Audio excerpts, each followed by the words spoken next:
Opening my tea party just for you. Who is that? It's Dina, the so-called anime enthusiast fox.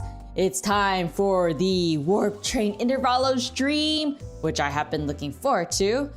I kind of wanted to play it last week, but then I had things come up, so that was a shame. But at least I get to play it now.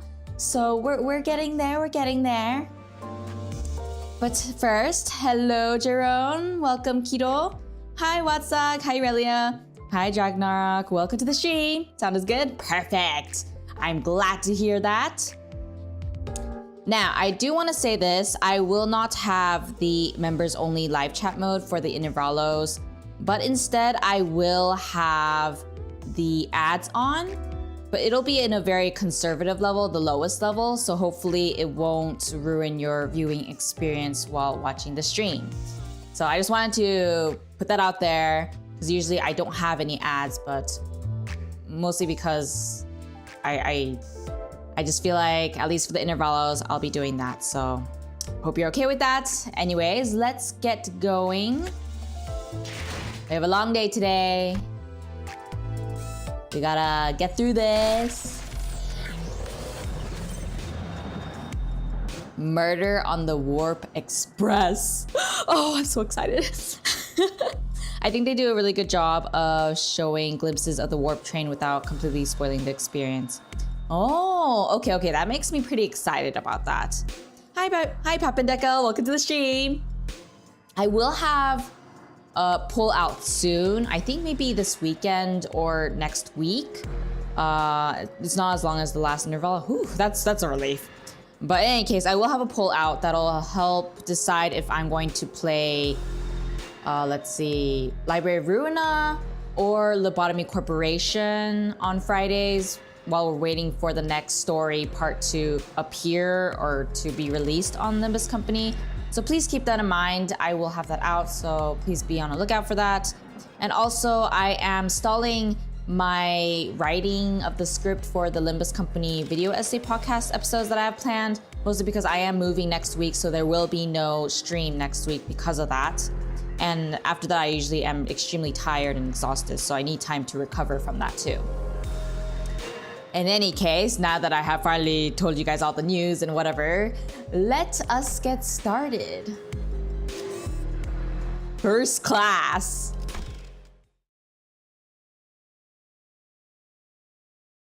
Hi, Raphael, welcome to the stream. All right, how did this happen? Oh, right, also one last thing before I forget. The week after next week, I'll be streaming Nikkei for the first time on Friday, but after that, it'll always be Project Moon stuff, so don't worry. I just like to have the first time gameplay usually on YouTube, just so that, you know, I can see how it goes. But anyways, let's continue. First, we boarded the warp train to get to our next destination, P-Corp. Got into our fancy first-class flash freeze hibernation capsules and... We get first class? We were supposed to arrive at P-Corp after a quick blink of an eye, but... Dante, please respond. There's... The first thing I saw when my vision returned was the perplexed look on Faust, who had entered hibernation at the same time as I did. Then I realized that we woke up mid-transit on the warp train, which could only mean that we're now stranded in some lost, unknown dimension? Dante, I understand your considerable degree of disorientation, but... What? What the hell happened? First things first. Let's rewind and return to the very start of this highly unfavorable situation we find ourselves in. Few days ago. Our next destination is to a warp train, Dante. What? Yep, that's where it all started. There I was, still perplexed by the incidents at T-Corp, with my awful idea of clearing the air by asking Virgilius for our next destination. not knowing the storm that my innocent question would bring. Verily, I must have misheard? I'm quite certain you didn't, Quixote. We are now en route to the T-Corp warp train. I can't read. Warp train station. It's like I'm reading a tongue twister. The warp train station must have some conundrum that must be resolved there indeed. A quest that must be simply addressed at the station, yes? Did a distortion pop up at one of the warp platforms or something? I see that you are now significantly less disinclined to take on some side jobs. But no. We are boarding the warp train to get to P-Corp. End of story. There's nothing between the lines, so don't try reading into it. It was only natural that the sinners immediately fell into a state of collective dumbfounded shock. I mean, who wouldn't? There's nothing? Are you sure? None of the sinners have any history of working at W Corp, but we're actually taking that train? Through what vague information we could gather from the identities, we all had some fragmentary knowledge about the terrible secrets of the warp train's operations. I initially considered hiding this information from the rest of the sinners, but since sharing things with everyone and letting them get their 2 cents in usually ended up being pretty helpful, I've been sharing more of these as of late. Though I have very dim, if present at all, recollections from the time during which I wear the identities. It could be determined from the conversational records between the manager and the identities that the mechanisms behind Warp Train's operations can be deemed as somewhat bizarre and inefficient. Oh, yeah. It's that 10-second trip that actually takes a long time, right? And when the train reaches the destination, they just wipe the passengers' memories? I also heard that the passengers get so tired and weary that they start literally ripping and tearing into one another. Sounds like I might finally have a chance to see a masterpiece with my own eyes. No, that is not what it is. Even when the sinners wear the identities through my identity cards, the identity's memories or beliefs don't bleed into them once it's done over and done with.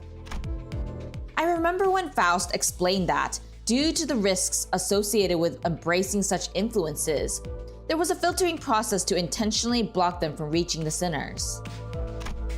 That's why the sinners could use the identities of some of our worst enemies without getting infected by their philosophies and whatnot. Oh, okay, so that's why the Wild Hunt wouldn't... Or maybe they're saying this because of the Wild Hunt that's gonna show up soon.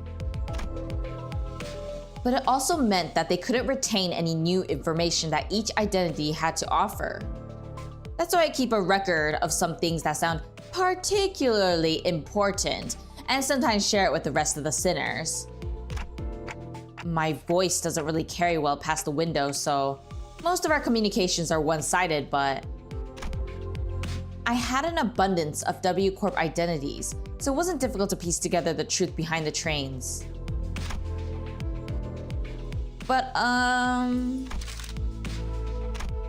maybe ignorance really is bliss. Your alarmed response and possible incompliance have already been accounted for. Lady Faust? Then thou hast known this all along? Wherefore hast thou not deigned to tell me of this? Faust has indeed known this all along, as no knowledge is out of Faust's reach. As expected, a solution to your dilemma has already been prepared. I seriously doubt your solution involves not getting on the train. So, what is it? The bus! Oh, what about this bus? There's no way this thing fits inside a train car! Caron vetoes too. No one to feed Mephi when Caron's gone. Miss Faust. The rearmost tail cars of warp trains are all freight cars. That is where Mephistopheles will be safely fastened and transported. And the LCB will have the benefit of boarding as first-class passengers. Yeah, first class. We're going all fancy route now. Hi Dead Empire, welcome to the stream. The bus begins to swell with noise again, though in a slightly different air to the alarmed response from earlier. First class passengers? What, the seats for those pompous toffs?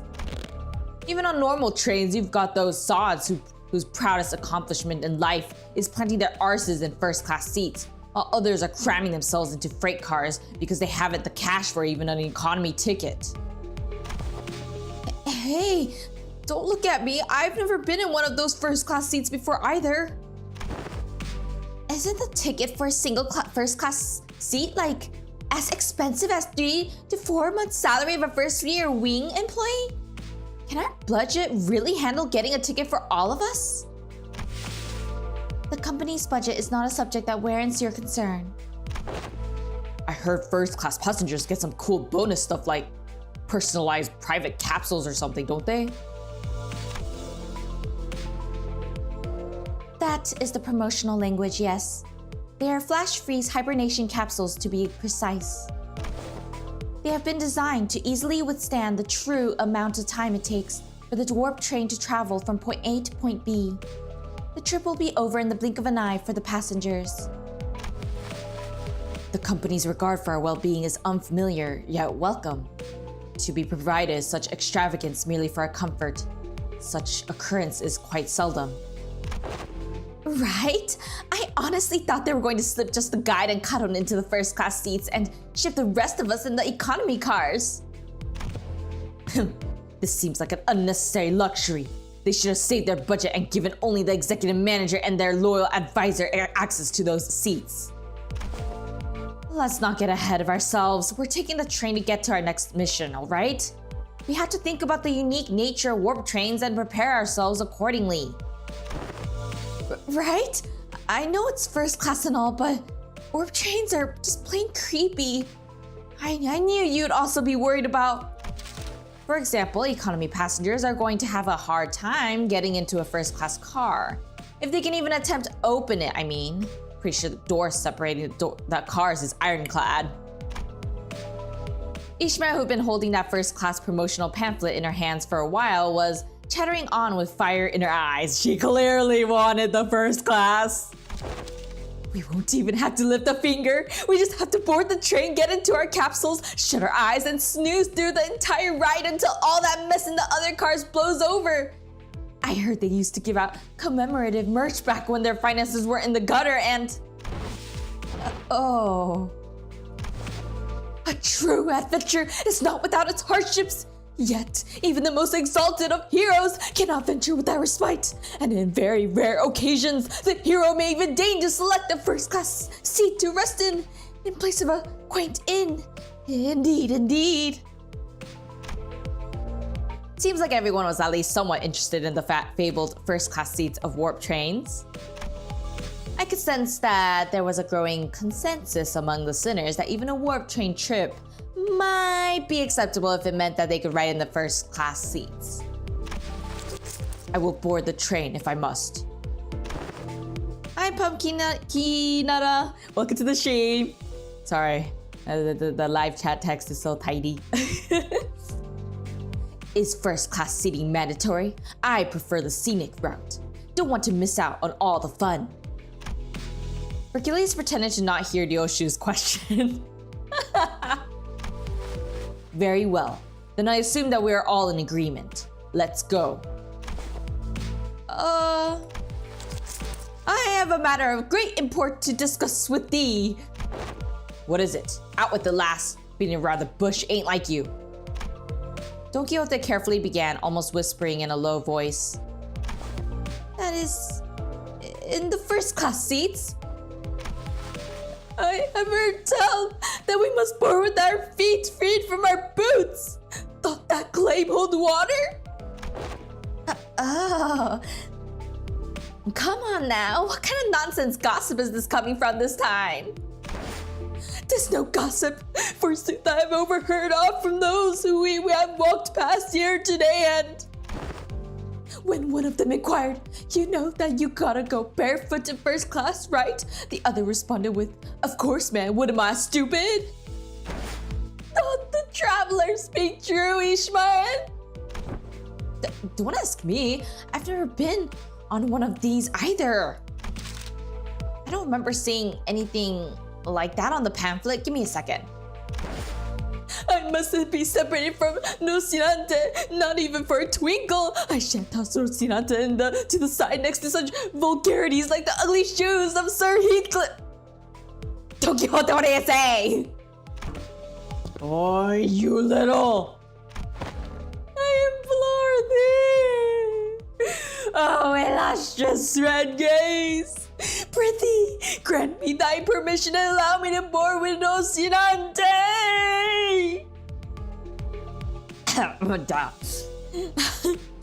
Welcome, Gio. Welcome to the stream.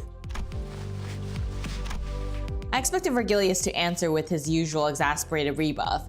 Contrary to my expectations, however, he responded in a somewhat serious tone if tainted by that familiar annoyance. Fine, keep your shoes on. Heath Jordans are fake. Indeed.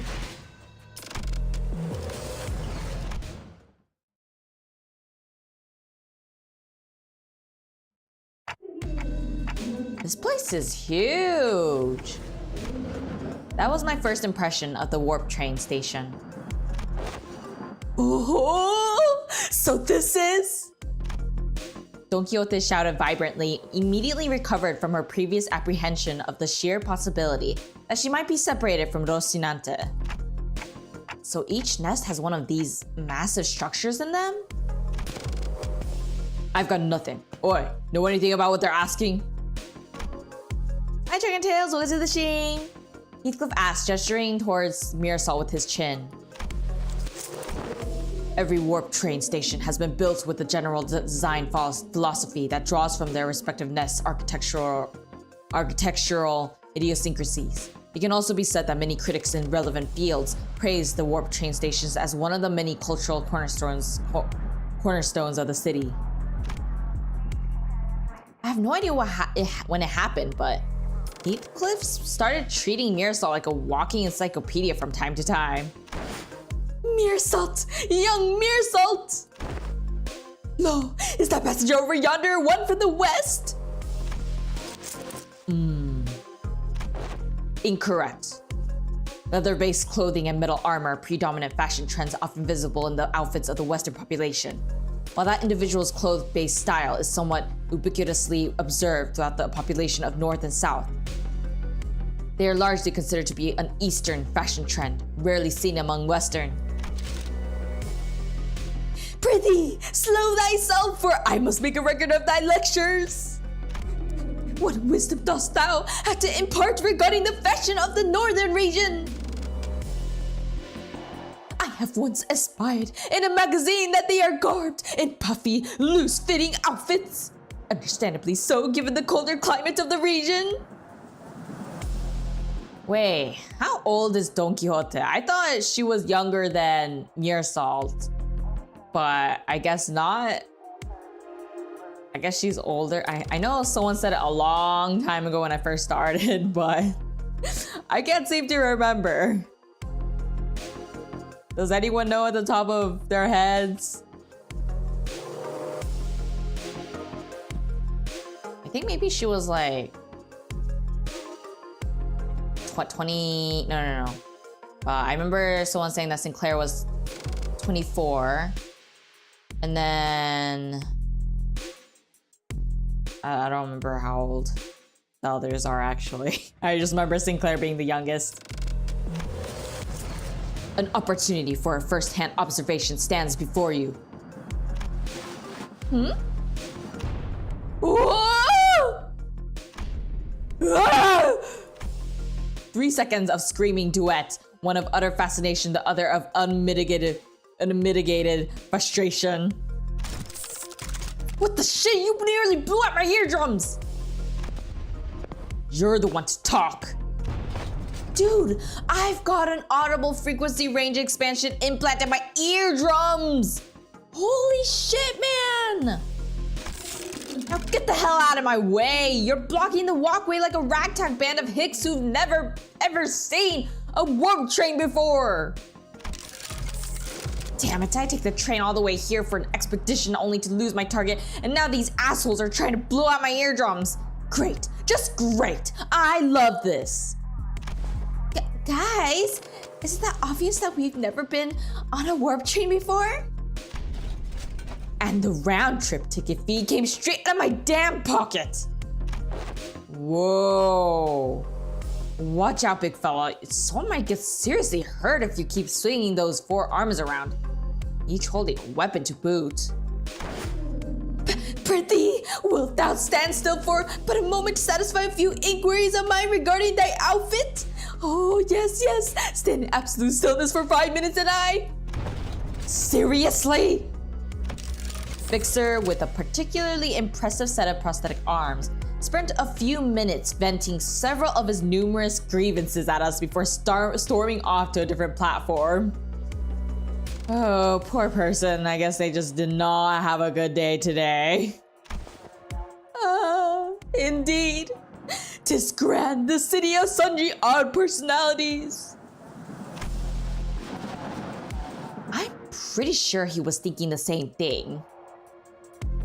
No, I'm not sick. It's just I fixed the mic settings a bit because it wasn't. There was a problem with it, the previous one. Why does it sound odd? I thought it sounded okay, but we'd love to know what your thoughts are. I guess there really are a lot of people in the city with full body prosthetics. That's when Virgilius slowly walked up to our group. Well then, we'll rendezvous at the destination. Huh? With the illustrious Red Gaze not right alongside us? W Corp policy demands that fixers bestowed with the color title must board a train specially prepared for them instead. Special! Oh, are you like riding the first class plus or something? That's a color fixer for you, I guess. Special treatment from the wings no matter where he goes. Hadon wants to go back to Mephi. Mephi will be lonely. I've told you before, Cuddle. 3 separate times, actually. Each time I bought you one of those candies that people aren't allowed aboard the freight cars. Then, Miss Faust. Yes. Virgilius, after exchanging a knowing look and a nod with Faust, escorted the particularly peeved Charon away. Dante, let us proceed this way. We followed Faust's guidance to the entrance of our train car. Damn. Whoa!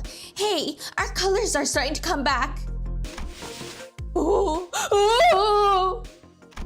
Hey! These must be the fabled complimentary food and drink of the first class seats. Heck yeah, of course. Quality stuff like these gotta be included with that insane pricing. The general response to this room was a surprise at the rows upon rows of expensive looking sizable capsules. Flash freeze hibernation, huh? I guess it literally freezes our bodies in a flash. Faust, are these flash freeze hibernation devices safe? Please elaborate on your exact definition of safe. As in, we won't have any lost body parts and we will be the same as we are right now, all the way over there. These things are supposed to freeze us solid, right? Can we really come back from something like that? A flash freeze hibernation device will put you in a temporary state of death caused by rapid cellular cryopreservation process. However, the rapidity of the process prevents damage to your cells during the phase change. Therefore, in most normal cases, this will not cause any issues. Faust is aware that this model has fully resolved cell membrane breaching issues caused by cryogenic density change or by ice crystal growths of hydrogen molecules. I missed about half of what you said, but your point is that it's safe, right? Yes, as far as Faust is aware. Even if an issue were to arise during the journey, because everyone will be reverted to their states at the beginning of the train trip, upon arrival, there won't be any lasting complications from the said problem. You've got some real talent in dragging out something so simple as, yeah, it's safe to so many words, seriously. Indeed, as Faust's talents are not limited to a singular field. I don't think you were saying that as a compliment, girl. Okay, but that still leaves a lot to be worried about. Just as I was wondering, however, I realized that there was something odd about the way she phrased that answer. As far as Faust is aware, are you saying that it could be wrong?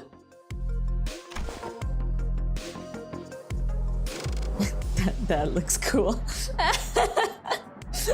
Good one. As a general rule, Faust does not err. However, Faust is also not a divine being. There are certain information in the world that Faust is yet to have access to. Therefore, while Faust may speak the facts, what is said may not always align with the truth. Okay. They don't call first class for nothing, I guess. P-Corp's way up there in the northernmost corner of the city, but this thing will take us there in the blink of an eye, huh? That's one hell of a time saver. Prepare thyself, Rocinante! Thus begins the long jaunt! I've been meaning to ask Don Quixote. Do you ever, you know, wash those shoes? Where'd that come from, Doja? No, I mean like, think back to when we were inside that whale. When that whale blew up, we got all kinds of its gross, slimy bits on us. They were on our clothes, our shoes, everything. Yeah. And do you remember how much we had to scrub to get that bloody, fishy, fleshy gunk out of our clothes? This really isn't something I want to revisit, but yeah. Right? And do you also remember how Don Quixote never took her shoes off once during that whole ordeal? Okay, I guess they do look a bit filthy. I ask thee, dear compatriots, hast thou ever witnessed an errant knight who leaves the side of their beloved steed? I don't think that's the point. Can't say I've ever witnessed a knight before, though. That thou shalt know, starting now, behold it, hearken to it, and remember it well. They don't spare us even a moment of quiet, do they? Ah, have you been on one of these, Otis? I have been treated to premium VIP seats of similar grandiosity back then. This is nothing to fuss over. Otis, who was sitting there and shaking her legs, suddenly asked Faust a question. Hey, you're confident that no accidents ever occurred on one of these first-class cars, yes? In order to prevent cases of unnecessary anxiety and misgivings among the sinners, the history of accidents that has occurred aboard warp trains will not be shared? Wait, what the? Oh, I think we're leaving soon.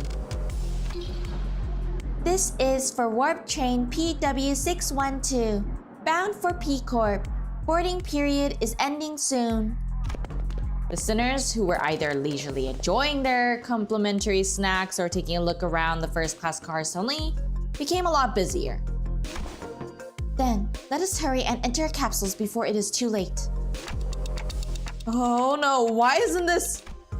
The other sinners made it into their capsules no problem, but I felt like I was the only one who's fumbling. Is it anxiety, Dante? I think so. Initiating warp in 10 minutes. Allow me to assist you. Stand as though you are leaning back and... Faust expert... Is that Don Quixote right there? With her arms up? Oh my gosh, that's too funny. I love it.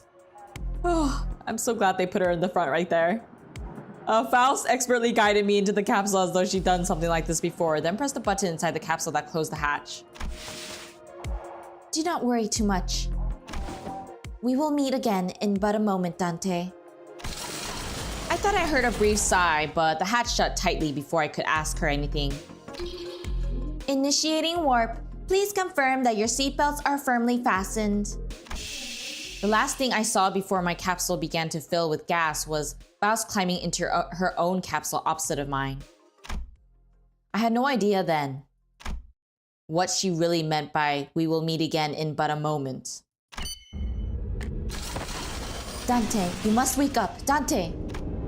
But one thing I knew for sure was an inconceivable situation has occurred.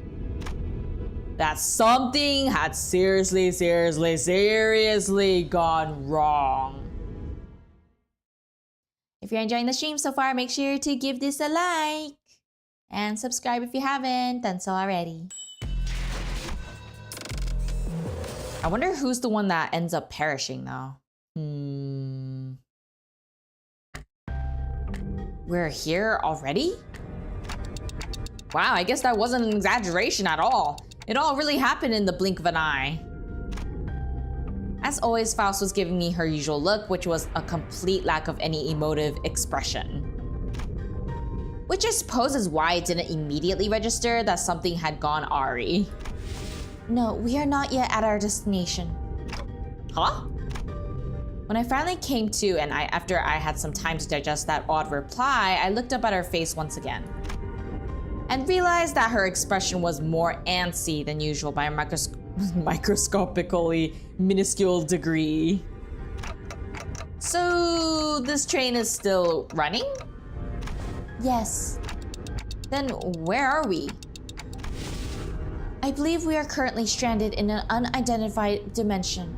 Coordinates unknown. I took a reflexive deep breath from the sheer horror of the numerous implications stuffed into that dryly delivered sentence. Oh boy, are we never gonna go back home? When that passed, the first thing that struck my mind was that we were about to suffer the very thing that we were so worried about. I see. But I soon found myself calming down. Yeah, this had to be a part of Faust's plan. She probably saw this coming from a mile away. I'm sure she's about to proudly tell me every little detail of her plan that will help us out of this situation. But this is all just a part of the plan, right, Faust? That was an unusually long silence from Faust. You are half correct, yet half incorrect. With that, Faust left me to flounder in the chaotic stream of vaguely terrifying information as she began stopping by each capsule to wake the sinners. Oh, we're here already? Man, it really happened in the blink of an... No. Oh, what's this? We're here already for real? It really happened in the blink of an... No. Whoa, but we're here already? I guess I really was worrying over nothing. No. Oh, no. Yet I have not uttered a single word. There was a brief cheer, a little hurrah about regaining our colors, followed by a flat-toned explanation of our current predicament, which was then followed by a long lotus silence, which was a sequence of events I had the pleasure of watching play out on about 10 consecutive occasions. Dante, I understand your confusion, however, perhaps an elaboration of our present circumstances is necessary. And that brings us to the present. Let me get this right. This train's still running, and we're drifting through some unknown dimension. Ooh, thought about that strikes me as quite dramatic. Most importantly, are you saying that you already knew that this would happen, Faust? Yes. What the hell is wrong with you, huh? The sinners each begin to voice their anger. Of course, this wasn't the first time Faust and Vergilius intentionally and knowingly omitted certain details about events in our path. What? Are you insane? It's not like we can just retreat or drop out that door when stuff hits the fan. opening the door will result in nearly immediate destruction of the physical body. Behave, oh. At least you know what to do like you always do. You've got a plan, right? Right? Faust, whom I had rarely ever seen at a loss of words, was unusually slow to respond. What's up with her? Lass looks totally out of it today. She gives me a sideways glance. There must be something she can't discuss in front of the sinners. Guys, let's pause for a bit. She said that something inconceivable's happened. The other sinner's anger was completely understandable. It also makes sense that this continued lack of communication was harming our trust in Faust. Alright, we're going to go over the situation from the start, okay? But just letting things play out might really turn everyone against Faust, and for good. Besides, I doubt Faust woke us up in the middle of the trip just to spite us. First things first, I gotta get the sinners to calm down. Then I'll ask Faust to tell us what happened. If there's a problem, we'll figure it out and deal with it as we move along. Tell us what's going on, Faust. All of it, and in a way that we can all understand. Let's hear her out first. Is that okay with you guys? If you say so, I'll go along with it. Fine. I suppose losing my rag rarely ever did anything. Wow, Heathcliff! Respect. Thank you. Then, after some time, the gist of Faust's explanation was as follows. The cause of this issue, as always, involved a certain contract and a unilateral decision from the higher-ups of Limbus Company. W Corp caught wind of Limbus Company's recent distortion contract management promotions and decided to contract us to deal with a mysterious repeated series of incidents suspected to have been caused by distortion. After multiple failed attempts to resolve it on their own, of course. The distortions themselves likely did not pose a problem for W Corp. Based on the available information, it could be determined that they would have all been neutralized as soon as the train arrived, and any transformed passengers would have been reverted to their human forms. But the real issue was that the passengers were disappearing. Passengers? Spirited away? Alas, such is an impossibility aboard these trains, is it not? that is the question for which we must discover the precise cause and effect of.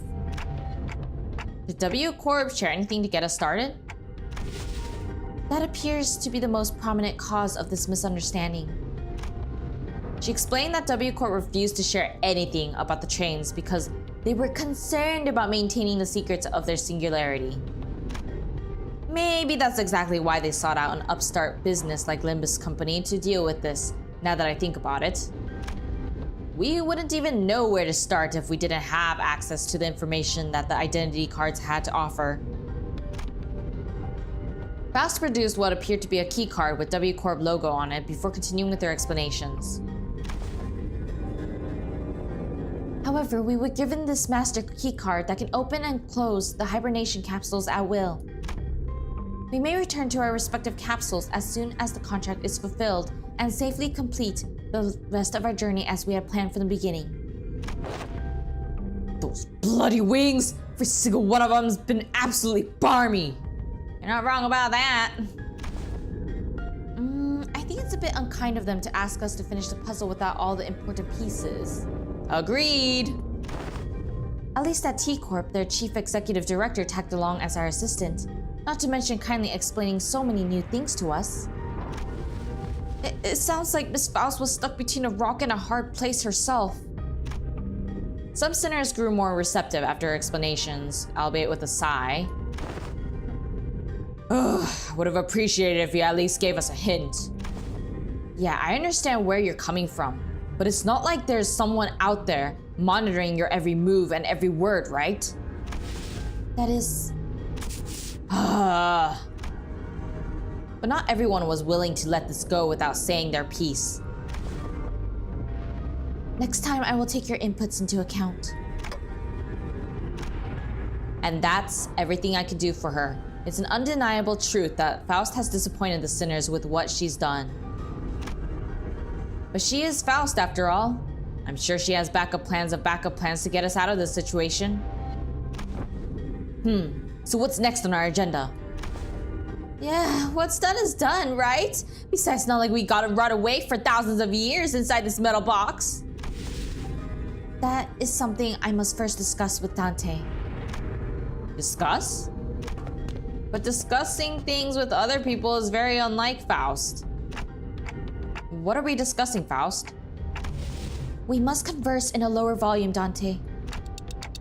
Why are we whispering? Her secretive attitude only exacerbated my already battered sense of safety. My connection to Faust has been severed. Oh, right. I think I remember hearing this, seeing this. That's bad. I'm sorry, what? I cannot access Faust's knowledge at the moment. I guess I really was right to be anxious. Oh my gosh. Faust, but don't you already have knowledge from when you were knowledging? I don't even know. When you were Fausting before?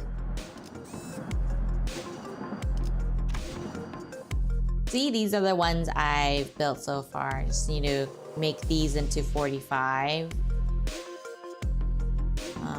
I uptied Ryo's shoes, but I haven't uptied these 3 yet to 3. I think for now, I'm trying to remember what this is. Paralyze, bleed. You're a bleed. You are also bleed. Bleed. Wow, so many bleed. Huh, I wonder if I can 1, 2, 3, 4, 5. And what were you again? Bleed. Yeah, I want to try my bleed team. Let's see. Wait, were you also bleed? Oh no, you're a tremor. But that's fine.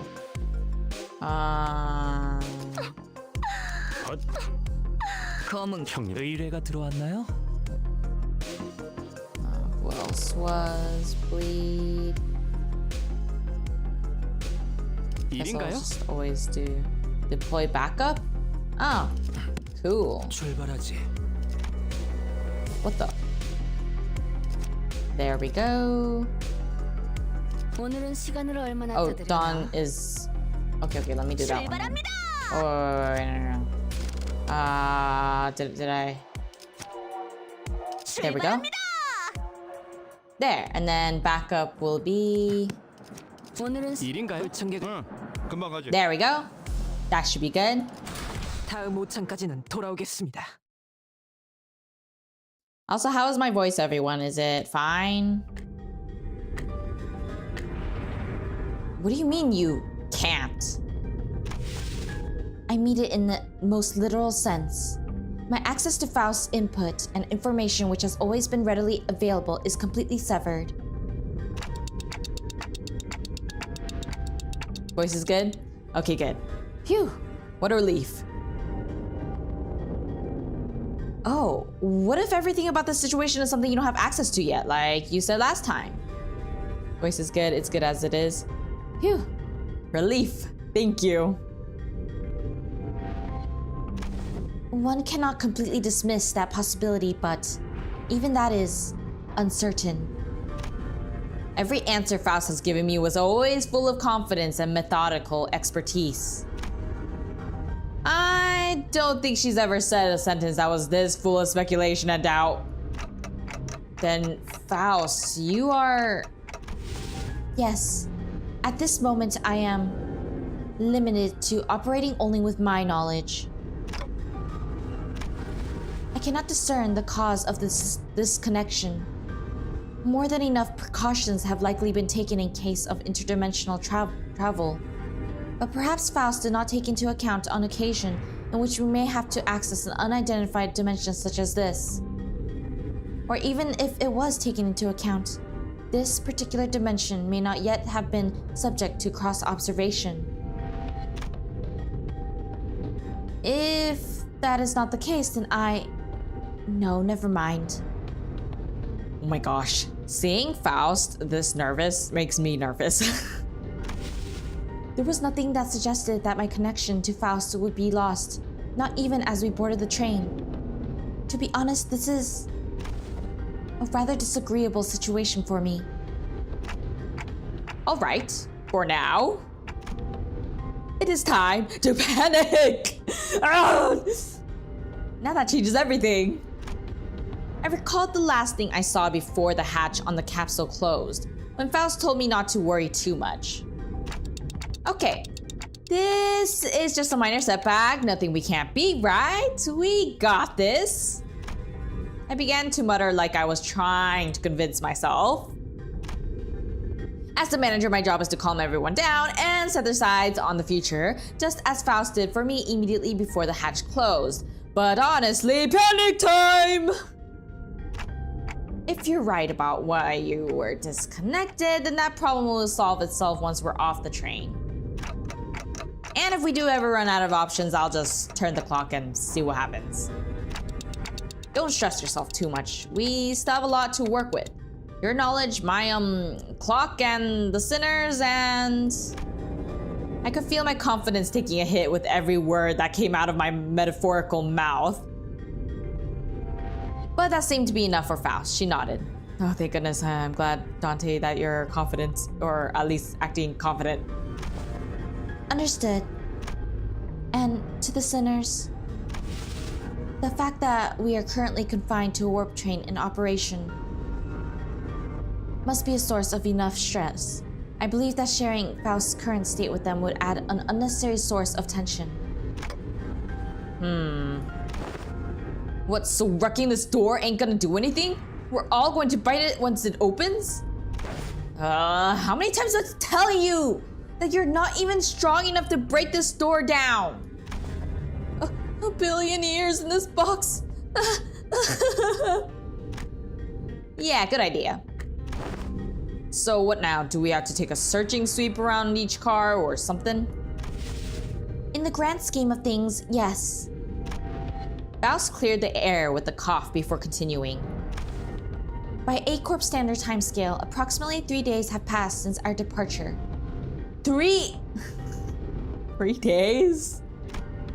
As per the contract between Limbus Company and W-Corp, I acquired the master key card, placed inside my capsule, and adjusted the hatch settings to open automatically in 3 days. 3 days, huh?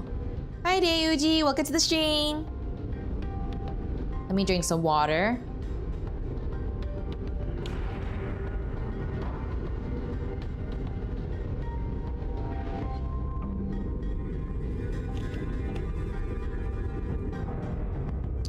Ah, that's good.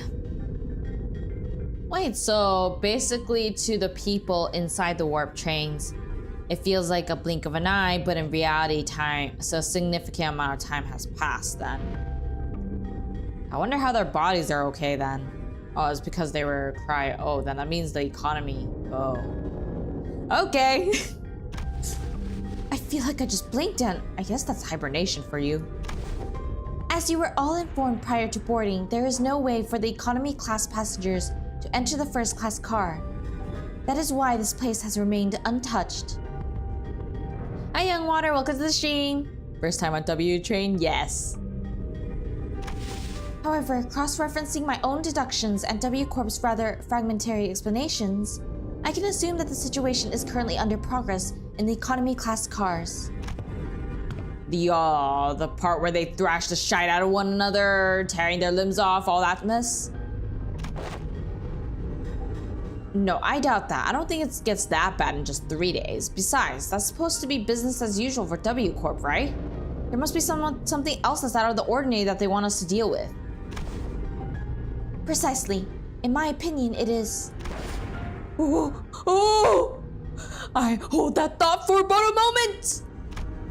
Just as Faust was about to continue, Don Quixote raised her index finger to her lips and signaled her to be quiet. Dost thou hear aught as I do? Scratchy, nay, rappy. Forsooth, past escape must be. As Don Quixote kept listening with her ear to the door, an odd expression of half curiosity and half horror appeared on her face. What is it? It is possible that there must be. Lady Faust? After that very distressful noise, everyone simultaneously turned their heads to look at Faust, who closed her eyes briefly in thought. Please step aside for a moment, Don Quixote. It would be best if I observed it with my own eyes. With that, she produced the master key card from her pocket and approached the panel installed next to the door. Are you sure that's safe? Whoa, hold on, hang on a minute. You're gonna open the door? I intend to follow your usual flavor of suggestion, Heathcliff. That there are times in which a physical altercation is preferable to detached ruminations. Huh? My suggestion?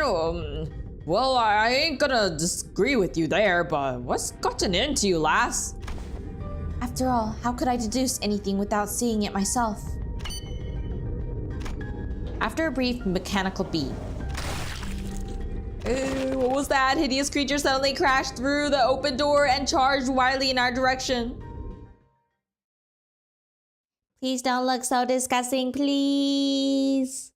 Spare me, I swear. Oh, that's not that bad. Thought it would look worse, to be honest.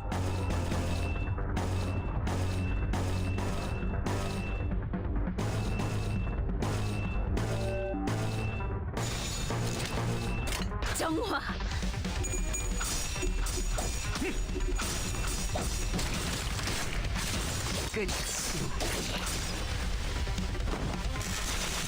It's looking good so far.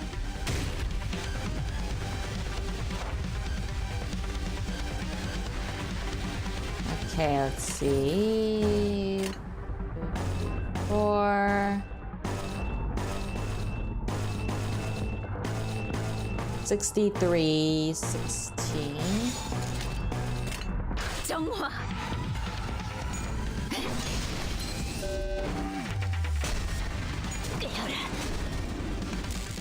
잘 썰렸다. 깔끔한 그 절단. 정도 각으로 우리 힘 건드렸나?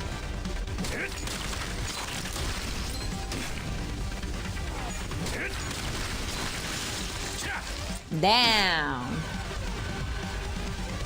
어떻게 이길 것 같긴 한데. 이쪽이든 저쪽이든.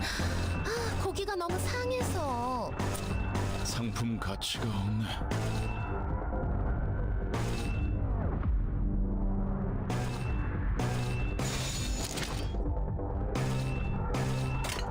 내 앞을 막을 자는 없어.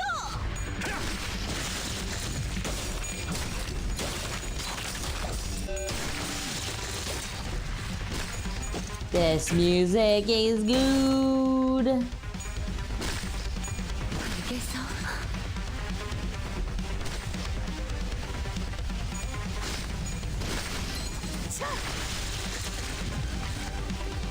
어떻게 이길 것 같긴 한데. 거치적거리지만 마. 고기가 너무 상해서. 상품 가치가 없네. 팔그로.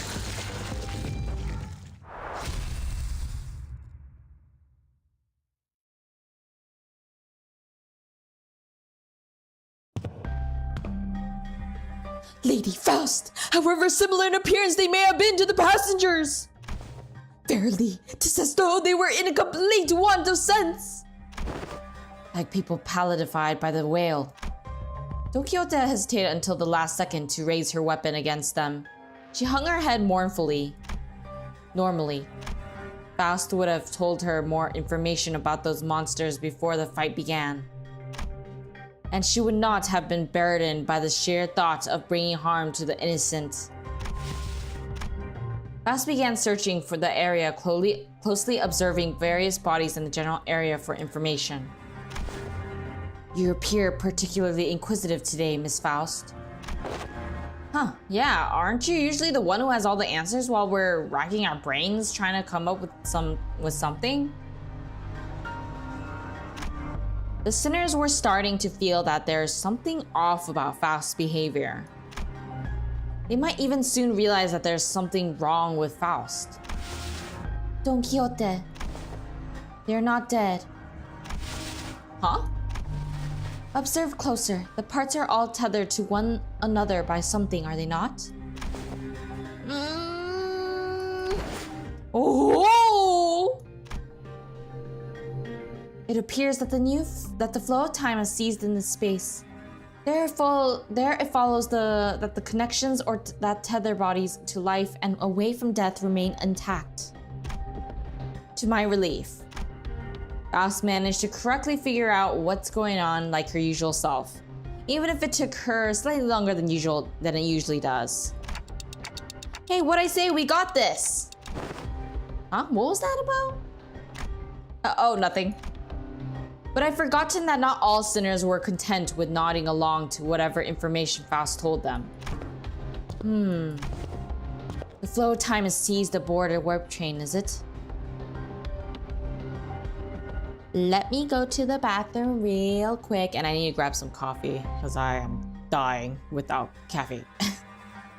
I'll be right back in less than a minute, hopefully.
I am back. Thank you for waiting. I finally have some coffee.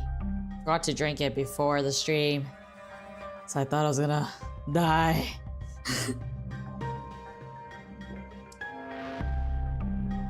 Okay, let's keep going. The flow of time is seized aboard a warp train, is it? Isan grew pensive, seeing that Faust's lips parted for a moment before closing shut.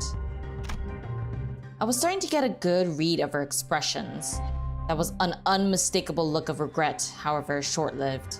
Always stay hydrated? Yes.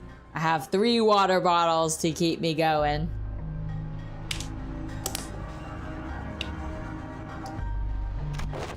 Howbeit, would it not be more accurate to muse that the flow of time has decelerated to the point where, to an extra-dimensional observer, it has slowed to a stop? What is your perspective regarding this suggestion?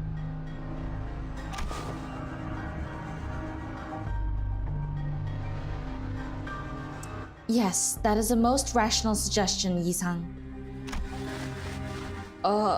Did Miss Faust just get something wrong? Wow, Yi-sang sure is a time expert, right? Can you summarize it in an easier language now that we're talking about it anyways? Gladly, if you would allow me.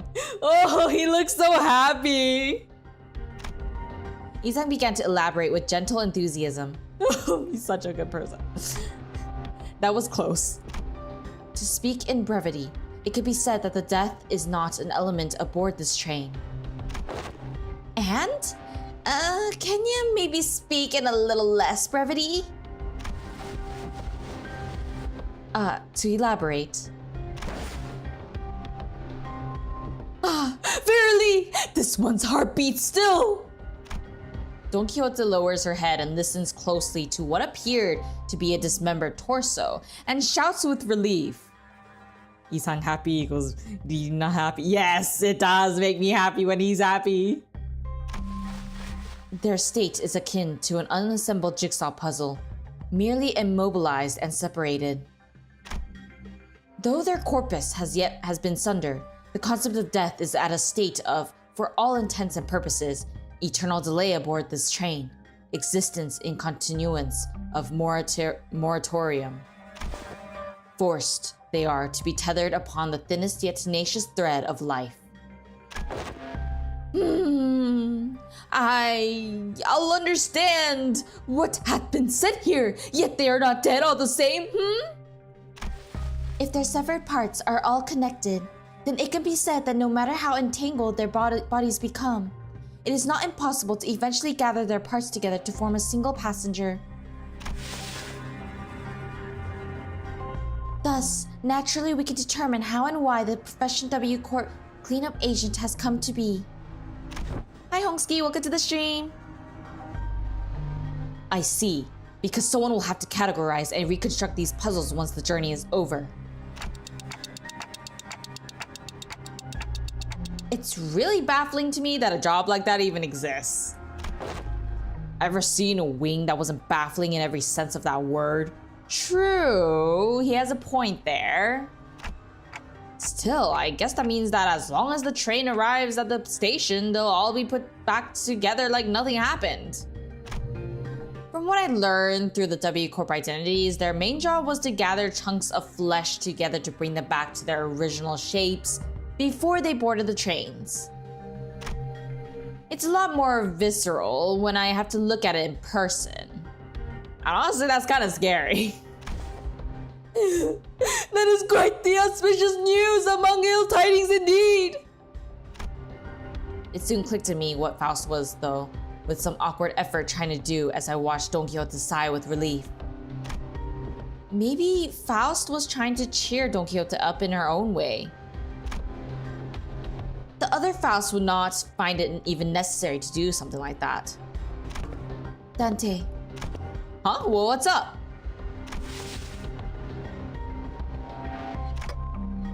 Oh, time to whisper, right? Indeed, I intend to collect further intelligence. Well, if there's anything I could tell you. Faust cast a dark gaze towards the chunks of flesh. Her gaze remained fixed upon them as she whispered.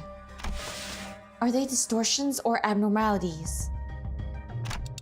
Oh, yeah, I actually wanted to ask you about that. They weren't humans, that's for sure. From them, I felt the same sensation I felt from monsters. Something inexplicable, an unclear sensation or an aura. I felt this somewhere before, I'm sure of it. but I couldn't quite pinpoint the source of this sensation. One thing I do know for sure is that the sensation was not the same feeling I got from abnormalities, distortions, or even the Picatula. If I had to lean one way or the other, I'd say they're closer to distortions. I'm sorry, I don't think they're either of those. Is it difficult to be certain at the moment?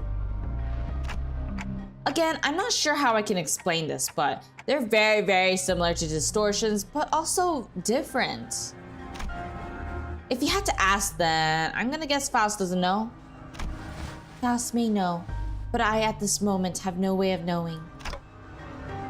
Oh my gosh, you know, I'm starting to feel like when Faust is online, or at least we call it online, she obviously is more focused on talking to the other Faust.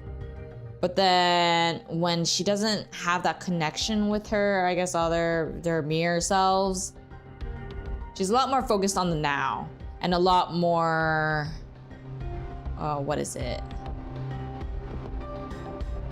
connected to the others. Like she's more considerate about what she's saying and what to do. So it's quite interesting to see the difference. I feel like I should apologize for that. There is no need, Dante. Though the information you have provided me is rather ambiguous, it has helped me deduce something of worth. She's more like restricted, she's more carefree. But even so, I think she was too much in her head. I mean, literally in the head or wherever she was talking to them, whether it's her head or somewhere else. But I think she was more focused on that to the point that she would not get closer to the other sinners and wouldn't have the time or energy to actually put any focus or understanding of the people around her right now, which is, the sinners. She's getting constant Discord ping. That's funny. Though the information you have provided me is rather ambiguous, it has helped me deduce something of worth. I mean, isn't that pretty much she said Faust multiple times, so isn't that what it is? Like a group of Fausts or mirror selves? I'm not really sure what kind of Faust. And plus, if it's company or society, then it's just her saying third person. I don't know, the way that she says it though, the implications, it makes it feel like she is somewhat connected to her mirror selves in some ways, since she said that she's not able to get information. It's kind of, I don't know. So I don't think it's Limbus Company that she's talking to, is it? 'Cause then she would just say Limbus Company, wouldn't she?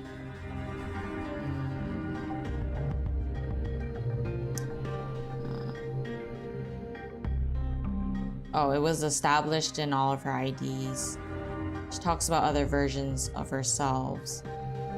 Well, that's just mostly just implications, at least for what I'm seeing right now. So I'm not really sure entirely if that's the case, but at least that was my assumption with the way they were going about it.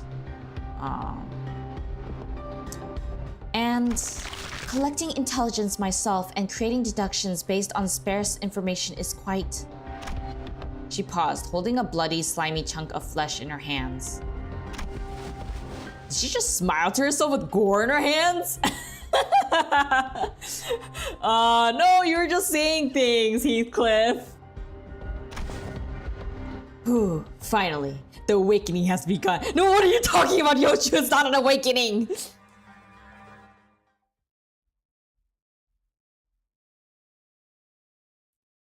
Not even a theories in her IDs, up ties as well. Yeah, I feel like I saw some more implications of that, and I don't know which one it is that they actually explicitly say that she's talking to her other mirror selves, but that's pretty much what was my understanding of what was going on. She's happy to have a new comrade. That's true. Oh my gosh, no!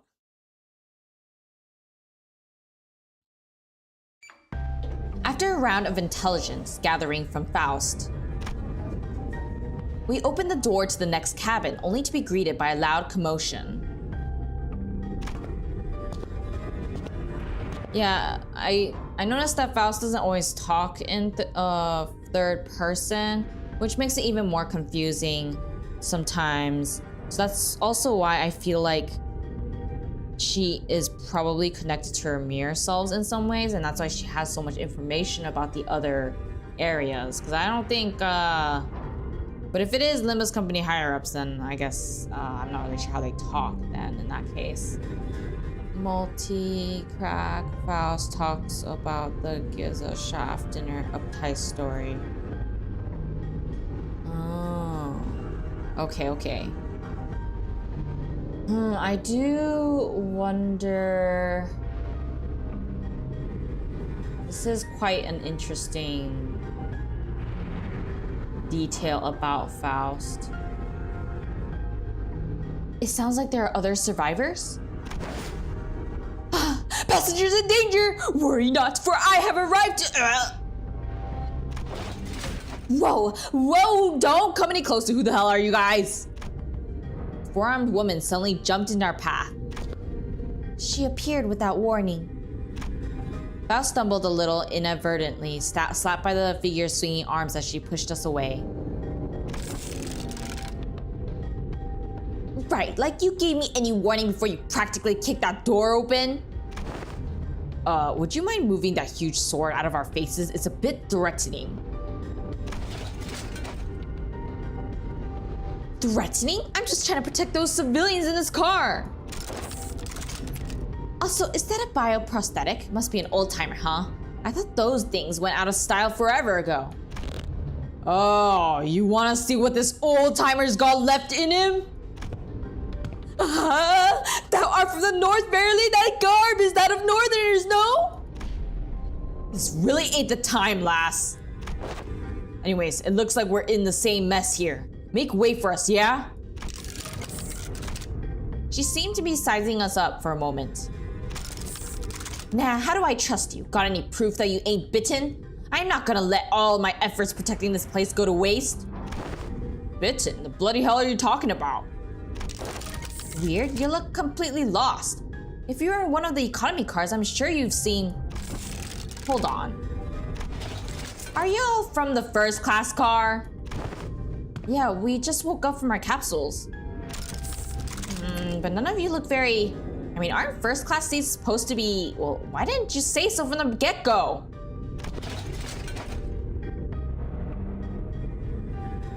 Name Sasha, multi-crack office rep. Wow, it's literally multi-crack, okay. With that, she lowered her weapons and allowed us to pass. Have you not left this car for the duration of the ride, Sasha? No, I haven't. We warped over to T-Corp after picking up one of their contracts, but... Jeez, can you believe that this train broke down? Shit, is it even broken? I'm not feeling hungry or sleepy at all. It stinks of some shady bullshit if you ask me. You can feel all that even in a prosthetic body?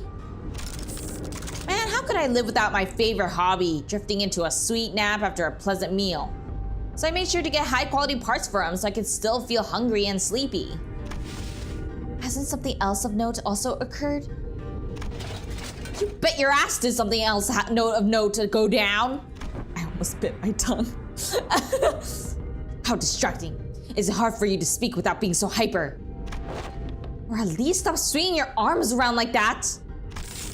Can't do that, friend. I broke all my prosthetic arms in a fight. So I'm collaborating on new sets. Gotta keep swinging them if I want them to sync up with the other parts anytime soon. Anywho, I don't know what the hell's going on, but people started turning into some weird monsters all of a sudden. I haven't a goddamn clue as to who they are. Don't seem like they can understand us either. Good thing my train car didn't have a lot of those monsters. I just chopped what monsters there were to pieces and hauled the civilians to this, vacant car.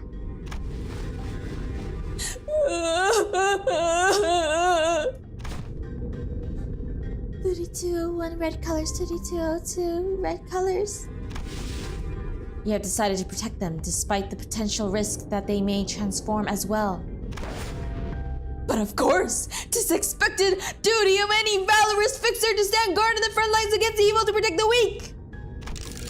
I've been keeping a close eye on them for the last 3 days, and so far, 0 transformations. Go past this car and you'll see what hell on earth really means. These monsters are constantly trying to claw their way to the front of the train. So if you ask me, I'd wager that some shit went down there at one of the train cars in the back, and it spread like wildfire till it reached here. I see. And that's all I can tell you about the situation, so what's your story? Why did you rich first-class folks suddenly decide to grace us peasants with your presence? Nothing that's happening here could have made it to your swanky first-class car, so what's your business down here? W Corp has hired us to solve this case. We are... Fixers! Indeed, fixers. Faust nodded reluctantly as she affirmed Don Quixote's boisterous declaration. Huh. They got every single one of you a first-class ticket? Your office must be rolling in the dough. Wait a goddamn second. So W Corp already knew that this would happen? Are you really contracted to a wing? I'm not sure if I trust ya. As you must be well aware yourself, contracts and contract fulfillment are of paramount importance for fixers. With that in mind, please recall that W Corp is one of the most secretive wings of the city. A non-disclosure agreement, huh? Makes sense. I wouldn't want to deal with those OV boys either. Anyways, I'm still gonna have to ask for proof that you're actually contracted by W Corp. This is the master keycard given to us by W Corp. I believe that it can open most doors aboard this train. Faust produced a master keycard from her pocket. I guess there isn't any other way for us to prove that we're actually contracted by W Corp. A keycard? So you use this to open the path between the first class and the economy class car? And let's see, W Corp logo. Whoa, nice materials! Looks like you're telling the truth. Alright, I won't pry. Not like there's any cash in it for me either. So I guess you gotta go all the way down there for your job, huh? Yes. The fixer finally got out of our way, then with one of her free hands pointed toward the opposite door. Well, it's your funeral, ladies and gents, or your victory lap if you guys are really that good. Lots of luck to y'all. I thank thee for thy words of courage, Fixer Sasha! My tongue. Sasha! I shall trust thee with protection of this fortress. Prithee, protect the innocents in my stead. Fixes? Are you a fixer? Are you going to save us from the monsters in the cars behind us? Who? Just as we were about to reach the other end of the car, a little passenger pulled on Don Quixote's coattails. Aye, forsooth! What? Are you a famous fixer? Forsooth, once again, thou mayest know me as a profoundly illustrious fixer! Wow. I want to be a fixer too, just like you. Don't pester the lady. I'm sorry, she's my daughter and...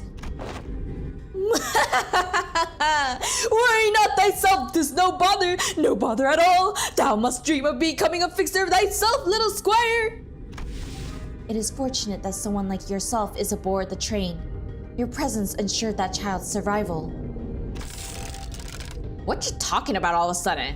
Come on, no need to keep up appearances between people in the same line of work.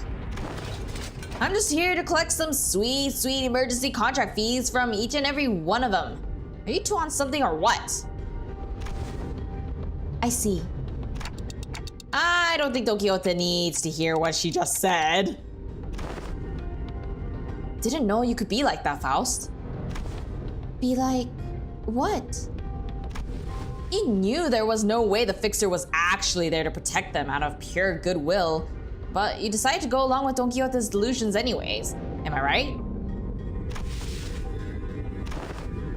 Good move. I was getting worried about what might happen if she started acting out again. You saw the twinkle in her eyes too, right? Don Quixote's always been energetic, but she's been especially bouncy today. Eyes. Faust strode towards Sasha with a question. I have one last thing to inquire. It'll be 30k on per inquiry. That is quite an unsound decision to make for someone who claims to be in the same line of work as us. Have you considered the possibility that once our contract is successfully completed, we could include references to a particularly cooperative associate office in our report to W Corp? Whoa! You serious? Well then, let me hear it. Project Moon should contact Didi for the English voice acting. Did you voice everyone? I'm gonna die. But do contact me, Project Moon. Were the eyes of the monsters you faced red by any chance? Sasha paused, her swinging arms for a moment upon hearing that question, appearing to either be in thought or trying to recall something, then answered. I don't know. Those monsters were red all over, but is there something special about their eye color? Well, for one, my prosthetic eye is red. That passenger over there's got red eyes, and you there. That lady with the big swords also got red eyes. Captain Ahab will be interesting if she voiced her. Oh. Maybe if someone gives me a line, I can try it out. What, is someone out there paying cash for info on red eyes or something? No, well, it was a question of no significance. Faust nodded lightly in her direction, then opened the door to the next car.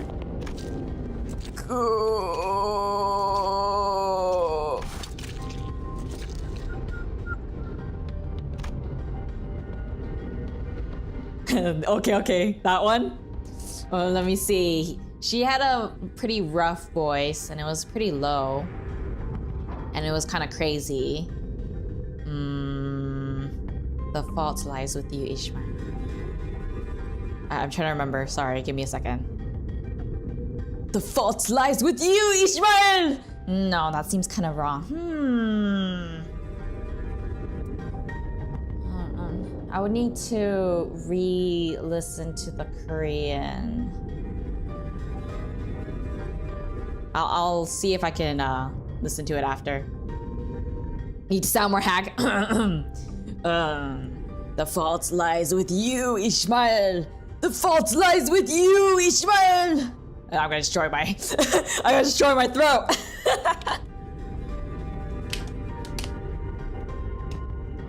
Yeah, I'll see if I can try it next time. It's hard to do it on the fly when I can't remember what they sound like. Become Granny. Become a granny. Ishmael.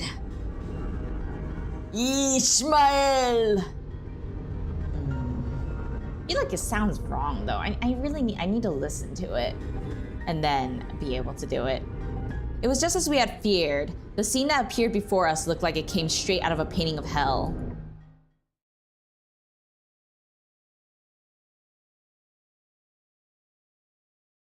Wait. Let me see if I can. Let's see. The fault lies with you, Ishmael.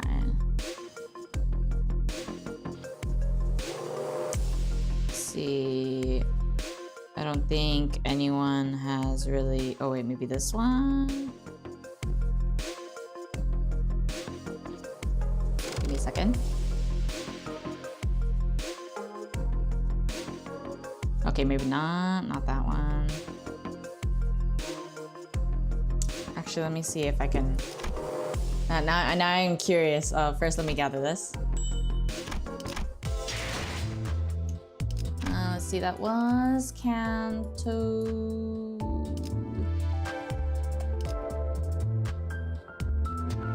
It's this one, right? Yeah, it is. Okay, okay. It was near the end. I just need to hear her voice because it's hard to remember what she sounded like. Dang, this one was a long one. Okay, not that one.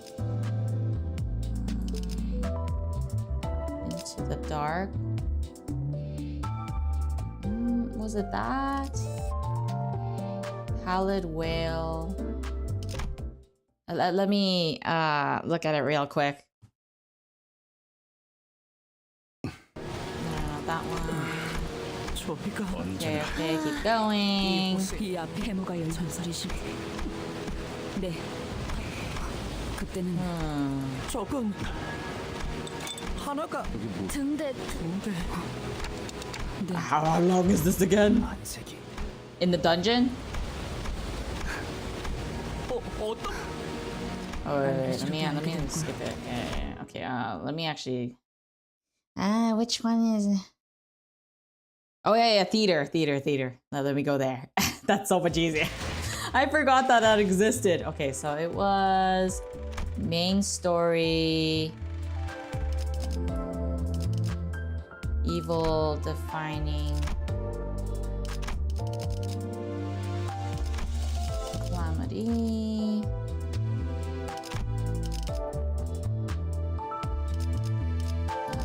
And then right here.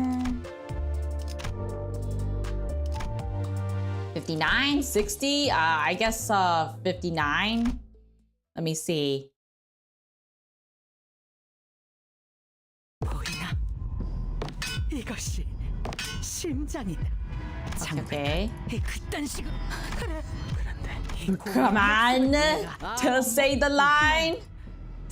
아니 모른다. 아니 걔가 이 내가 죽으면 세계도 죽. When I perish, this world shall perish as well.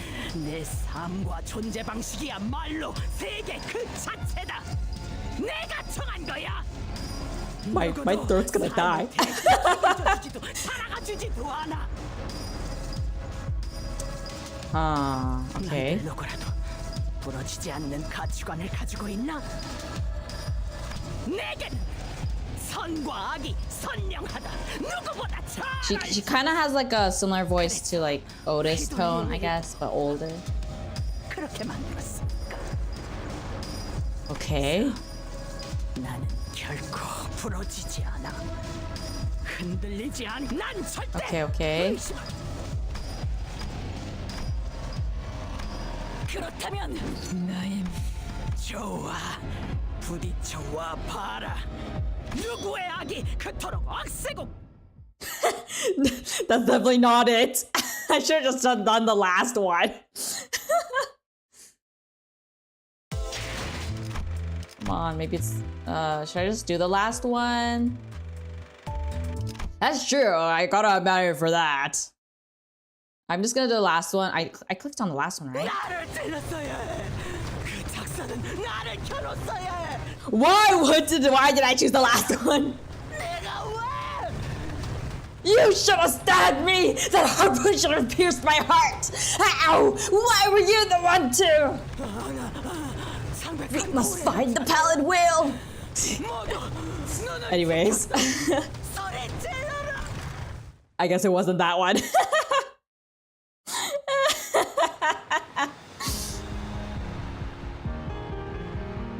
No, skip that. That was the wrong one! No, I don't need you. You woman! I can't believe it's the one I skipped. That was the one. And I skipped it. It was this one. Okay, now I can finally hear, right? 당신은 적어도 Come on. 내가 선원들의 기회를 내가 빼앗았다. 그렇게 하지 않고선 견딜 수 없으니까 한없이 약하니까 불확실한 인생에서 The hunt for hack voice lines. Yes. 길을 잡아주는 거니까. Because had they not done so, they could not have endured this world because they were weak. I was their lighthouse in this world of tempest. I gave them an unambiguous path to follow. 마지막 남은 내 선원들 어딨지? 내 명령을 따라라. 이놈을 추격해. Okay. Give me the line. I used your other lines for practice. It wasn't that. It was the actual fight. You gotta make it. Okay, whatever. We're gonna continue with Intervallo. Gosh darn it. One day we'll find it. Oh, gosh darn it. How could you? Just when I thought it would be fine. 버틀러 차원 가방 준비 완료했습니다. One day. I mean, I said some of her lines. Was that satisfying? Okay, so let's keep going. Although it was a nice way to fully have the caffeine work. Okay, let's see. 26, 14, 13. Okay. 보잖아. Yeah, I don't know about the hag what. Let me drink some more coffee.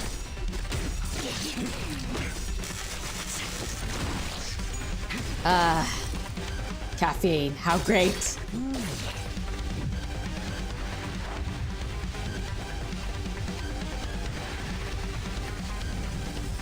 Okay, so let's see this one.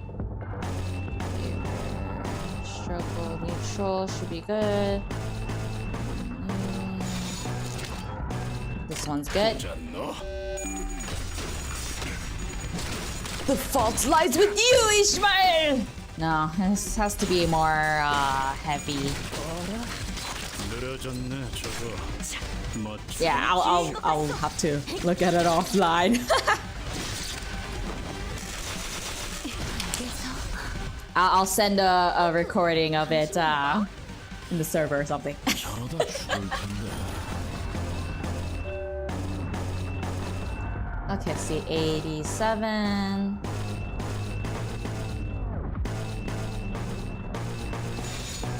Looks fine so far.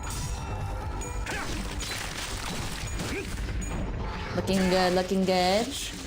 잘 썰렸다. 깔끔한 절단력이. Ahab is gonna kill my throat.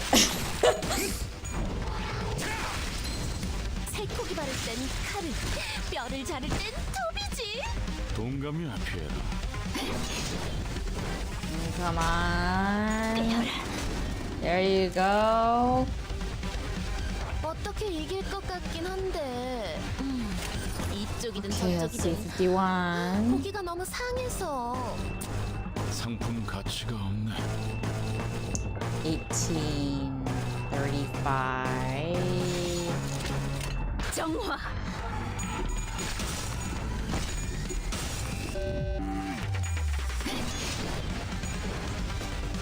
I do feel like the tone of voice though does carry a good degree of how the character's personality gets. I mean, what you're saying is basically the tone. The confident and arrogant. And also like a husky-ish way of talking. I don't know how to describe it. But either way, I hope you enjoyed the few moments that I did say her name or her lines for practice. 소리 멈춰도 있을까? 오늘은 얼마나 찢을까? Because it's also about like the emotion of the characters too, and expressing that. Am I ready for the new Heathcliff ID? Well, I'm talking about Ahab though, not Ishmael, because it's Ahab that people want to be too. Voice. You're gonna save that moment in your head. I'm glad you enjoyed it then. 지적거리지만 마.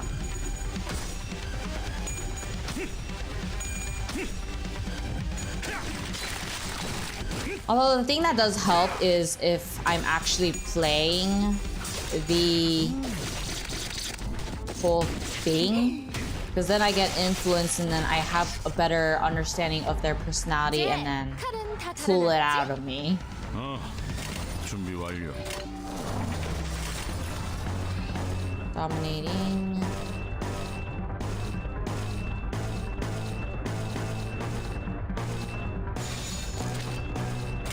거치적거리지만 마.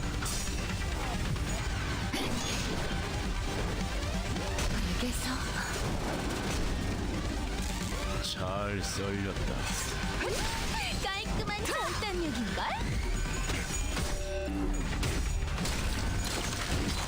가까워진다.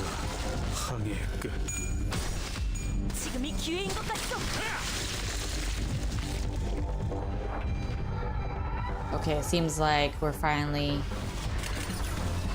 above the 15. 81.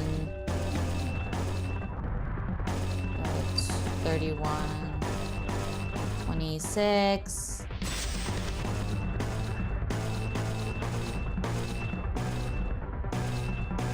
Should be good. And that's good. 이리로 와. Yeah, but I wasn't comparing with regular Ishmael. I was referring to Ahab ID. Yeah, but in the end, it's the tone of the voice that and the amount of strength you put into the voice that makes it sound like her. Or close to it.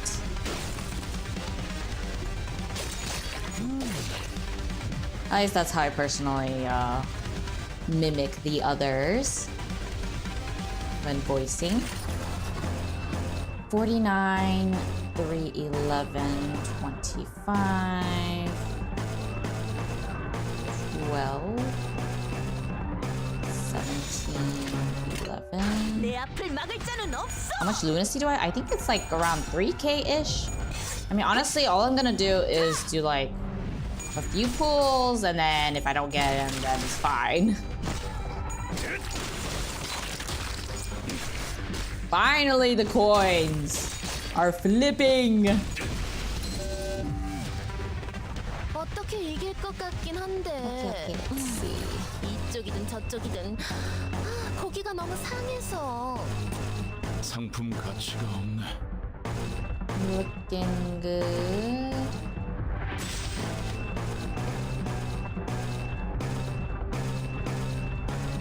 $63. 이리로 와.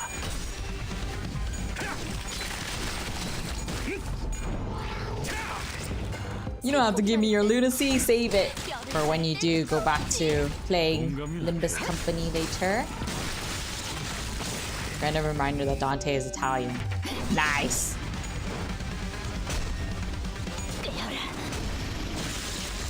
Yes. 검을 덜가렸겠나? 빨리 해치우고 그냥 가죠. 어떻게 이길 예. 것 같긴 한데. 이쪽이든 저쪽이든 고기가 너무 상해서. 상품 가치가 없네. 36, 108, 60.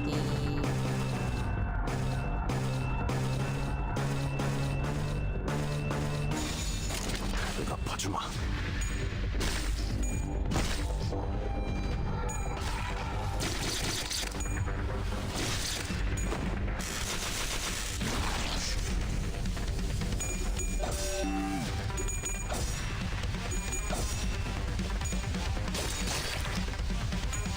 You know, it feels nice to use different 빨리 해치우고 그냥 가죠. sinners' IDs. 가까워진다. 항해의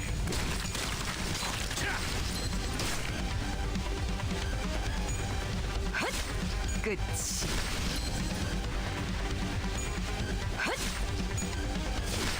꽤 잘 갈렸고.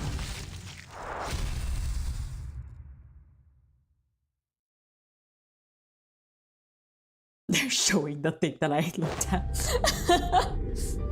Phew. Battling in a narrow hallway really takes a lot out of you.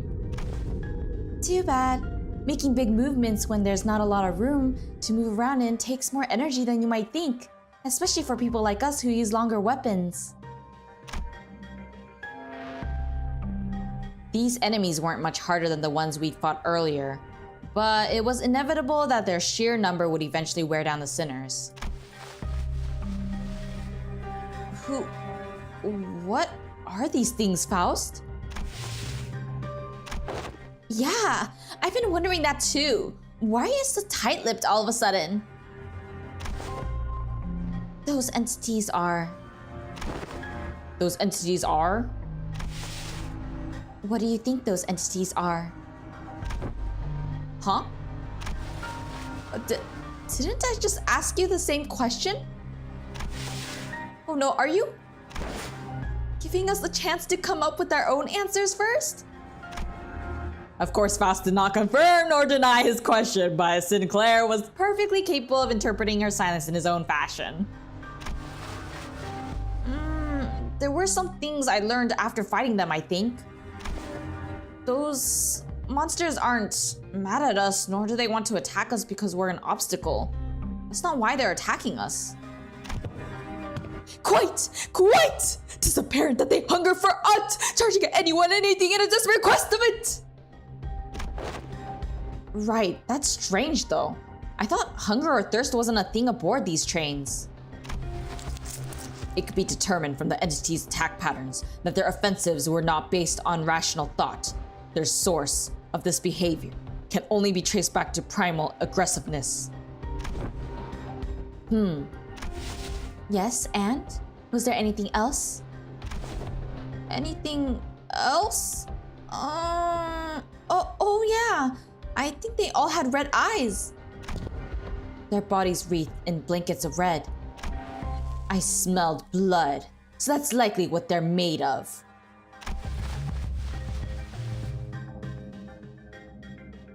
Then it must be that the red was congealed, nay, crystallized blood. Thank you all. Your input has all been very helpful. It was my turn to start whispering. What did you learn from that? We are in luck, Dante. I have read upon this subject as a tangent while perusing information regarding our next destination moments before we boarded the train, and while that will be a useful element in resolving the situation. The sinners have also been a very good source of intelligence when it came to categorizing and identifying important evidence from the available sea of information. Your advice was correct, Dante. You mean you know what to do to blow this case wide open? Nothing can be said with absolute certainty at the moment. However, this will be a good place for us to start.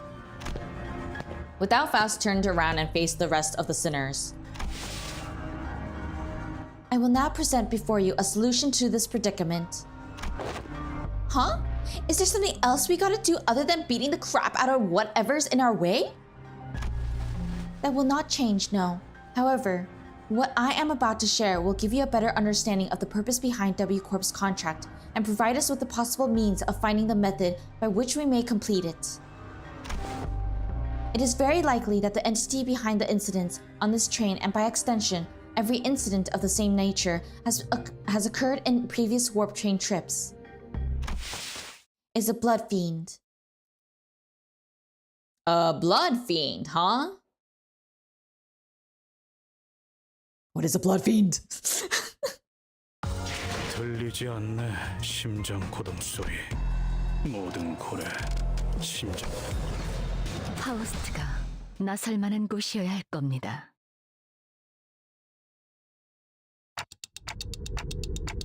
Wait, a blood fiend? Oh yeah, the biting and that makes sense. What's a blood fiend? A blood fiend? What in the name of wings is that? Huh, you of all people haven't heard of blood fiends? Thought you were our team expert on obscure lore. Barely. I have not once heard mention of these blood fiends. Perchance I have let a magazine article slip from my memory? Tokyo furrowed her brows, genuinely lost. It was as though the very word sounded alien to her. I thought they were just monsters in stories to scare children at night. They're supposed to be afraid of garlic and sunlight, right? Oh, that sounds a bit different from what I've heard. I heard their fear of garlic and sunlight is just a rumor, and what they're really afraid of is water. I have been briefed on the existence of blood fiends in the past when I served as a commanding officer. And I have seen the dregs that they command. Though my memory isn't very clear, I'm quite certain that these monsters here do not resemble what I've seen. I've seen one who called themselves a blood fiend among the ranks of the fingers, but the things that blood fiend commanded weren't like these rubber textured ones. Rubber. There's something off about this one. That one didn't spawn these dregs with abandon like this. But aren't you supposed to know this already? Yes, I see that some sinners have encountered blood fiends in the past. A long-winded explanation seems unnecessary. As many of you have stated thus far, the entities we faced in this train do not appear to be blood fiends. In a sense, they are dreg-like beings that have failed to become kindreds. They are referred to as blood bags among relevant parties, according to information I am aware of. Not a terrible name. Why would anyone name someone blood bags? As it has been said prior, it is impossible for passengers to disappear aboard warp trains under normal circumstances. Though our reserve of intelligence regarding warp trains RW Corp is vast, if incomplete, we could not find a possible exception to the above rule. Within that reserve of intelligence, however, I've discovered that inserting a previously unseen variable into the equation allows for the formulation of a new hypothesis. Wait, you're saying that these blood fiends can completely erase people or passengers from existence? A more accurate descriptor would be to say that they are either dissolved or vaporized. 1, 2, 3, 4, 5, 6, 7, 8. I see 8 bodies. Okay. Dissolved. No matter the degree of violence the passengers may indulge in, no matter how severe their wounds may be, the warp chains can revert them to their initial states at the beginning of the journey. Among several interpretations of the word violence involves cannibalization, of course. However, as the passengers' collective time itself is in moratorium for the duration of the train's operation, digestion is not a biological process that should be active. In other words, even the devoured passengers could be reconstructed. If they're merely stuffed into the digestive tract, then I suppose they could gut the passengers to retrieve the chewed up chunks of the other passengers and piece them back together via the vein-like things connecting each individual. However, such is not true for blood bags. Blood bags are, by their nature, obsessed with blood. Their existence hinges on supplying themselves with the blood of their victims. And it is said that they must consume a minuscule amount of blood to maintain their forms. Wait, what? Didn't you just say that digestion is not a thing while we're on the train? If I were to continue my deductions, perhaps consumption of blood for blood fiends and blood bags is a fundamentally different process from our consumption of nutrients for energy. To them, blood is a culmination, an entailment of something that forms the self, including but not limited to emotions, ambitions, wealth, purposes of existence. Then it must naturally follow that they can spend their blood at will, which is a process isolated from the other biological processes such as digestion. Well, I ain't following even half of that. You exist in moratoria of time at the present moment, Heathcliff. Yet your emotions still persist, do they not? Anger, sorrow, and joy. They continue to spark within you. Oh, well, I suppose they are. though we cannot tell whether they may be in a state of alteration, or whether they remain ensnared in the wheel of creation and destruction. It could be said that emotions once past exist not in continuation. The passengers' will to live, the worth of this very existence in which they thrive, do they not all gently atrophy into non-existence, even amidst the sea's time?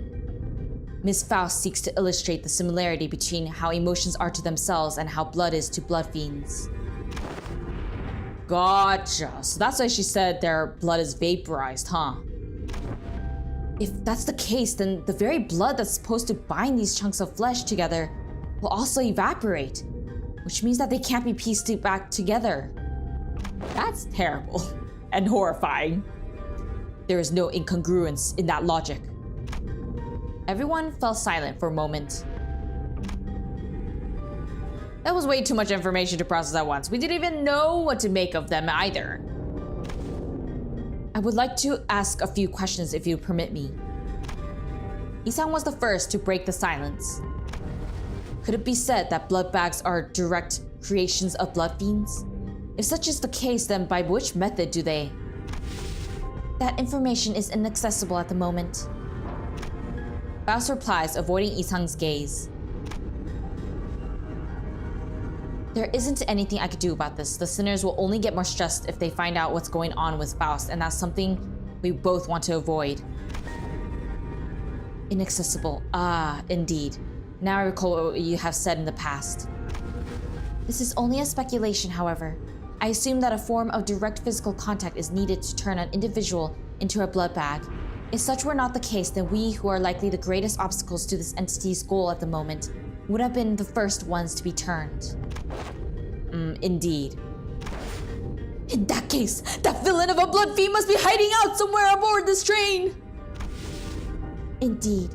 If we are to believe the words of the fixer from earlier, then there is a high likelihood that the horde is advancing in this direction from the back of the train. In other words, continuing down the train cars will lead us straight to the blood fiend. Very well, I shan't forsake this opportunity to bring peace to the souls of the innocent passengers who have perished by the villain's hands! Dante. It seemed that Don Quixote was now invigorated. The other sinners also seemed satisfied now that we had a clear sight of our goal. Faust, who stood amidst them, nodded in my direction. Well then, let's go. We're making the best of what's available to us at the moment. Let's move forward for now.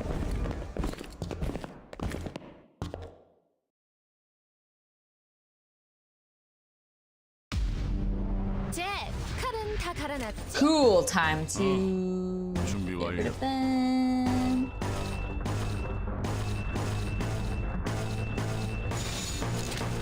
Get.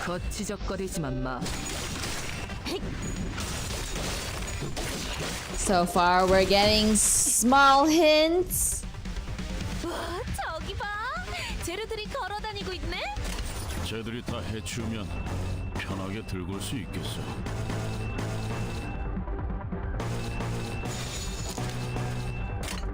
거치적거리지만 마. All good, all good. Ah, they're back at 0. You want to click into one enemy? I'll have to wait until this clash is done.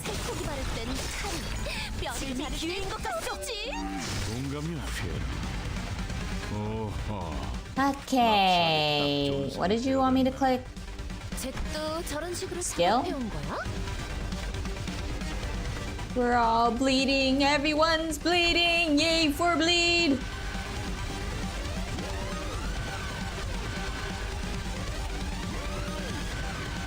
What was that enough, Dragon Tales, or did you want me to click on another one?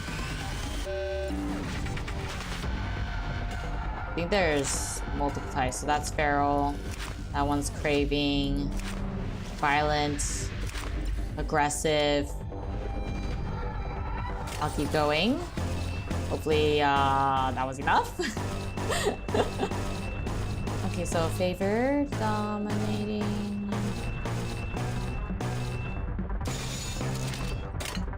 내 앞을 막을 자는 없어.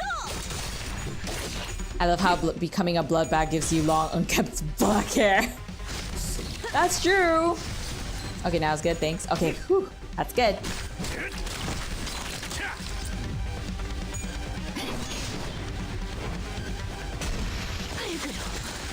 잘 썰렸다. 깔끔한 절단력인걸? I wanted to see something, but I think it not only appears in distortions. Ah, okay. And we're all good, maybe?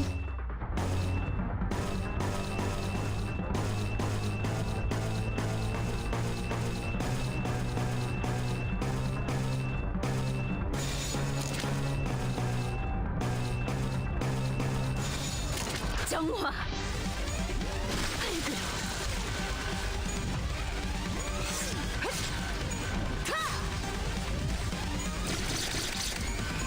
You know, I'm starting to think I'm just really bad at drinking liquids.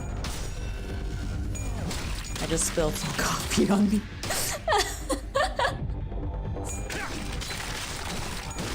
Thankfully, it's not a lot. 그 정도 각오로 우리 식구를 건드렸나?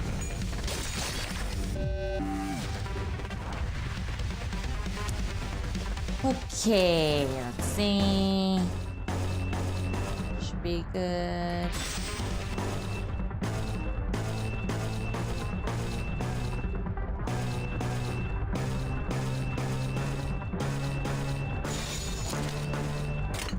내가 봐주마.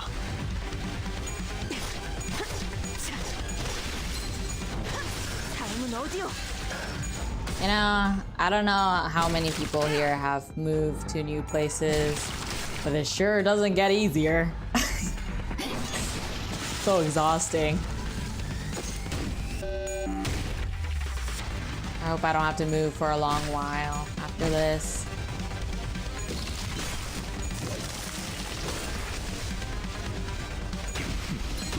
그 정도 각오로 우리 식구를 건드렸나? Dude, you should be sleeping! 껌을 덜 갈았었나? Please sleep, at least on my behalf, since I have insomnia. Honestly, I envy the people that can actually go to sleep easily.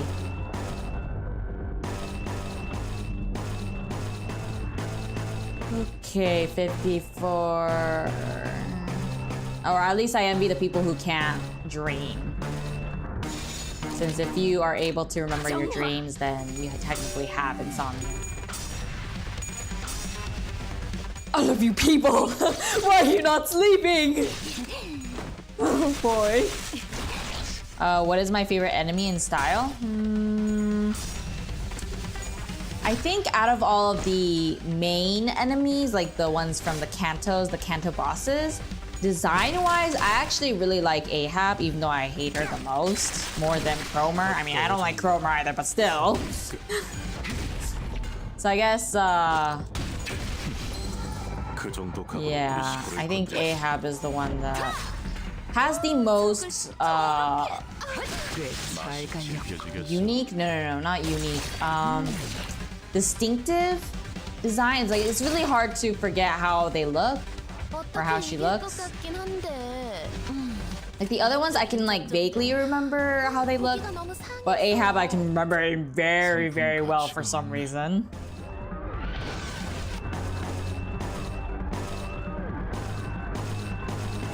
What about everyone else? As I do this. Oh no.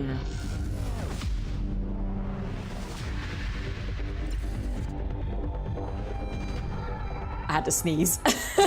Sorry about that. Okay, let me keep looking. 내 앞을 막을 자는 없어.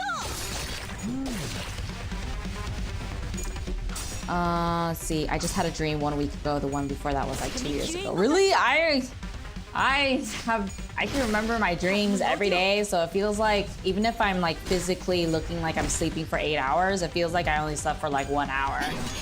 Apparently that's a type of insomnia too. At least that's what my neurologist told me. So it really sucks. I'd rather not remember them. The pain. Listening to ASMR has really helped me to go to sleep without issues. Oh, how lucky. I can't have any sound or else I can't sleep 모든 at all. 심장 소리 멈춰도 있을 Is this the first time you're using W Corp Dawn? No, I think I use W Corp Dawn pretty often after I built her. I think I used her in Kanto 7? I don't know, Kanto 6. And then I think I also used her in Kanto 5? Maybe? I'm not sure actually, I can't remember. Maybe just in Kanto 7 and just the Intervallos, perhaps?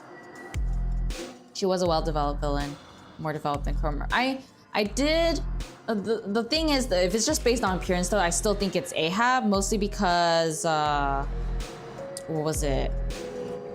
ASMR, Ahab. The fault lies with you, Ishmael. That's the ASMR there. Makes me want to tear up. Yeah, I think I used W Corp Dawn in 현시간부로 근무 Kanto 시작. 6. What does I can't remember how Cromer sounds like. I don't know why. 재료들이 걸어다니고 있네.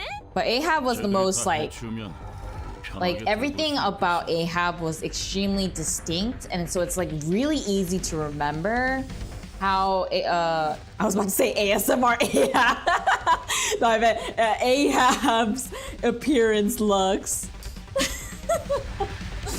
Oh, it's so funny. 24.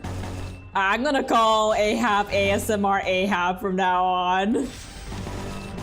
ASMR Ahab. 이리로 와. Let's see. One time I had a time loop dream, felt like I had 0 sleep. Oh my gosh, my condolences. That's like my life right there.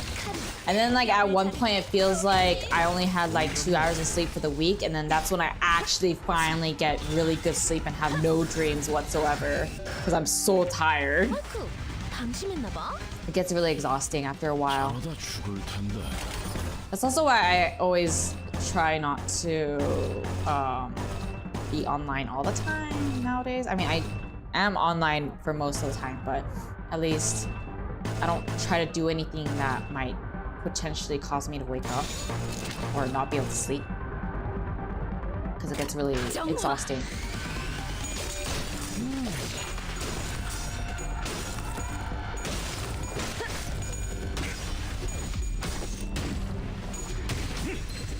그저 You were trapped in China whenever you sailed away, you restarted.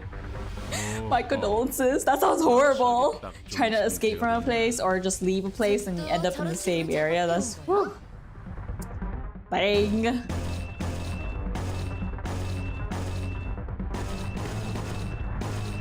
$34, $67. Let's do that one. That should be good. 이리로 와. 꽤잘 갈렸고. You had to scam people for food in your dream? That's so much hard work.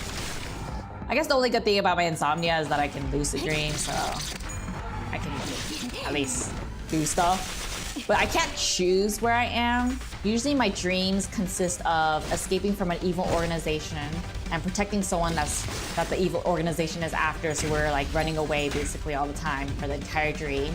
Or I have to save the world somehow by infiltrating the evil organization. I don't know why my dreams are like this. Or I'm escaping from a murder, like a serial killer or something. At least those are a little bit more fun. So it feels like I'm like playing some kind of like first person game, I guess, but it's a dream. I guess this one's better. 63, 50, that should be good. 24. 내 앞을 막을 자는 없어. My time loop dreams are usually dreams and dreams and dreams. That sounds horrible. My dreams are a black screen and then I wake up. That basically means that you didn't have a dream, which is good. That sure sounds like an adventure. It is, which is why I'm always so exhausted by the time I wake up. Actually, Let's see. I think I had like a saga at one point where like literally every day would be a continuation of the previous stream for a straight month.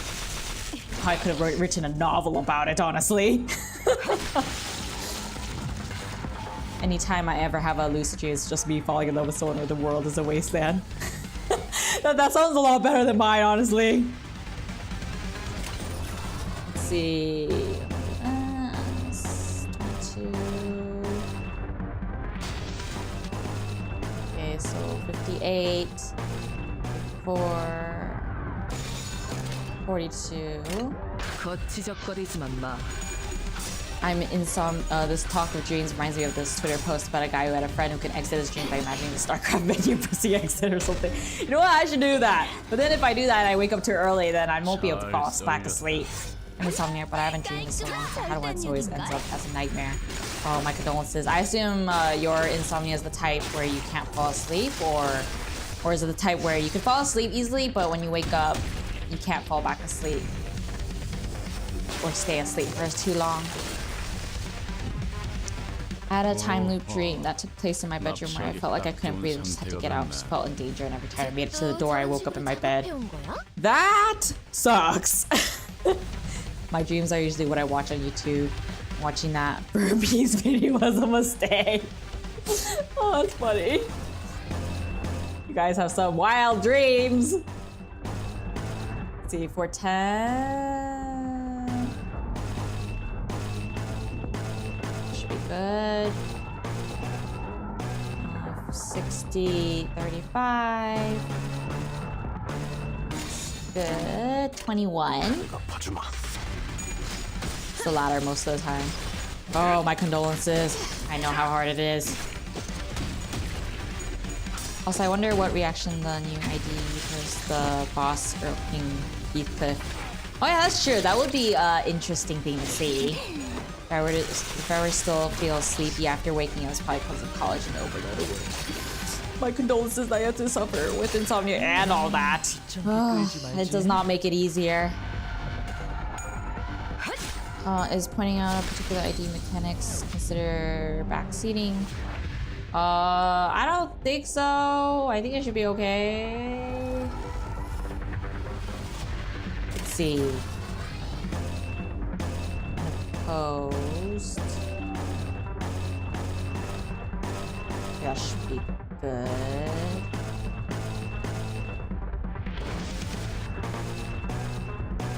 That should also be fine.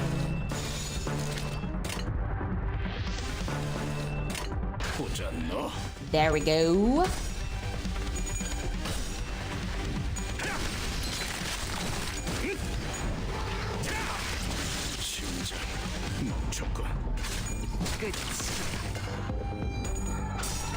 You know, there is one good thing though about moving to another place. It just feels like it's a workout. Since I don't have to go to the gym. Mind if I ask who your support ID is? I have no idea who my support ID is.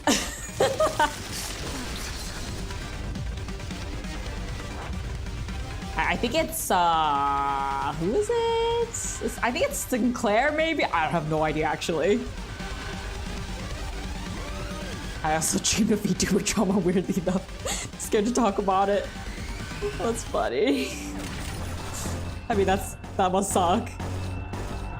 Let's see, 515. Unless you like the drama, then I guess that was a good dream in that case. 160, 51, 16, 24, 56. Okay, then I want to say that W on skill 3 hurts, so she doesn't have 10 charge freeze. I think I remember someone telling me that. I just couldn't remember. Oh, that's funny.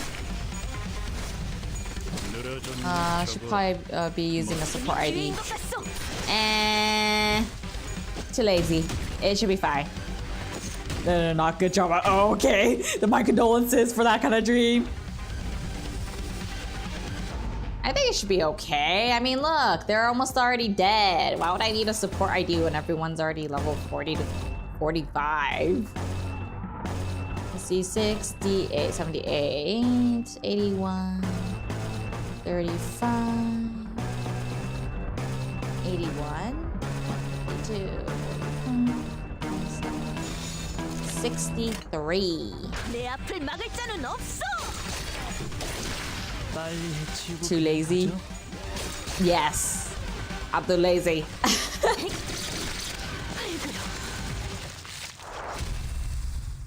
Yeah. See? It all turned out fine. Manager Squire! Halt! Behold this poor fellow, he lives still! Well, the supports IDs is for the extra event rewards. Oh, I thought it was just having Don Quixote's ID, so I would need to use someone's support ID in order to get extra event awards. Then I will do that. Good to know, good to know. Don Quixote, her round eyes wide open, began sprinting somewhere. No, stay away from me, you monsters! Hey man, we're not those monsters, you alright? Huh? You're starting to mutate too, aren't you? You must be turning into some bug-like monster. What? No, this is... Gugger stumbled for words before chuckling and casting his gaze toward the floor in disbelief. Yeah, well, no surprise there, I guess. I suppose there's no way to tell right away whether this arm's a monster or prosthetic or whatnot. It is possible that you're mistaken due to his bioprosthetic being of an older, outdated make that is now rarely seen in the city. Ah, a prosthetic. That's a relief. I thought those crazy bastards were trying to break in again. As you can see, my legs are messed up. I had no choice but to hide in here. So what are the FW Corp employees doing aboard this train? Huh, you're right. From what we found out about the warp trains through the identities, I can't imagine why any of them would ever willingly board this train. You're the contract fixers, right? We were ordered to assist you with your contract. I said we, but I'm the only one left. Every single one of my colleagues suddenly began losing their minds in that car over there and... This cannot be! Faust, is there truly no way to cure the blood bags? My apologies. The access to that information is prohibited at this moment as well. Their voice and expression were both as serene as always. There was something gloomy about the way she said it. I may have been too reliant on Faust, in too many places. Faust muttered in a barely audible volume. I don't know what I can do to help the sinners in a situation like this either. I'd also grown too used to Faust's omniscience because I could always trust it to be there for me. I was starting to realize that I don't have the means to dig myself out of a hole like this. No, maybe I was too reliant on the sinners as a whole. When the time comes for them to depend on me, when they can no longer stand on their own, can I really manage them? Lead them to the right answers? Doubt colored with fear begins to rise like an ominous plume of smoke. Well, what can I do, right? Ugh. The agent struggled to some corner of the room with his wounded leg and pulled on a lever.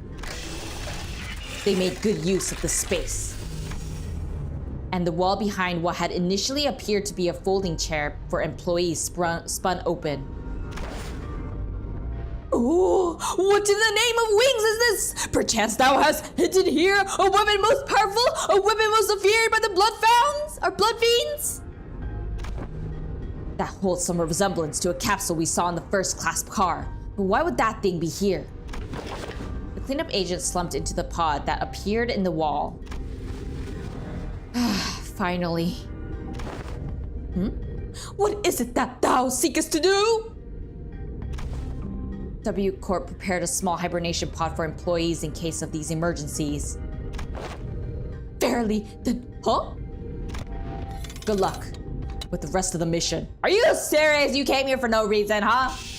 With that, he settled into the capsule and shut the hatch behind him. When the door covering the pod closed, only the folding chair and a wall covered with viscera remained. He's gone. There he goes. He has departed the scene. We blankly stared at the wall the agent disappeared into. Well then, I guess we gotta... Let's move on to the next car. Keep on keeping on. Darn that agent! You could have at least shared some information before leaving. But no, they just left. Just like that. Poof! Gone! Gone forever! 들리지 않네. 심장 고동 소리. Wonderful! 심장 소리. 멈춰도. Let me go to the bathroom again because I drank too much coffee. While I'm going to the bathroom, make sure to give this stream a like if you're enjoying it so far.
I am back.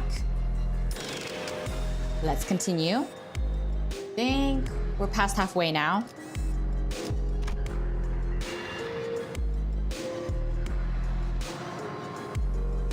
Also, I wanna...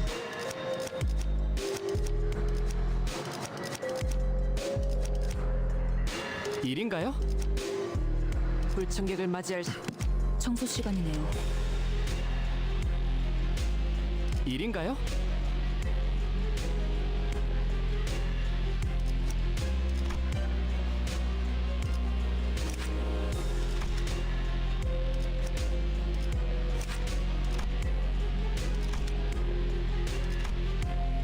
부르신다면 출발합니다. Do I need to choose a support Dawn or what? You want to pull? Okay, okay.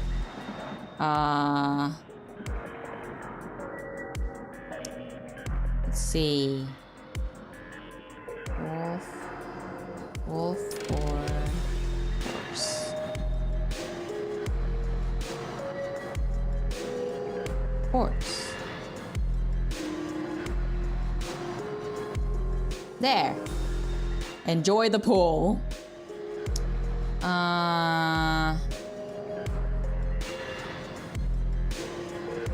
Support Otis W Corp.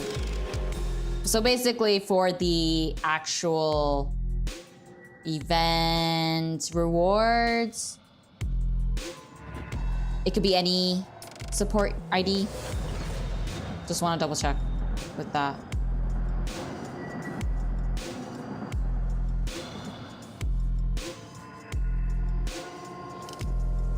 의뢰 같은 형님과 누님들 오늘은 시간 어쩔 단단히 묶어라. Okay, I'm gonna assume that it's yes. 금방 가지. You choose whatever support that has a 20% or more like don't. Oh, okay, okay. So that means.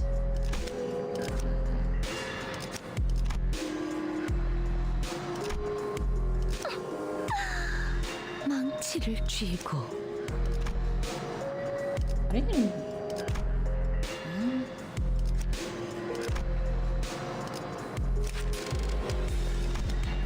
I don't see a 20%.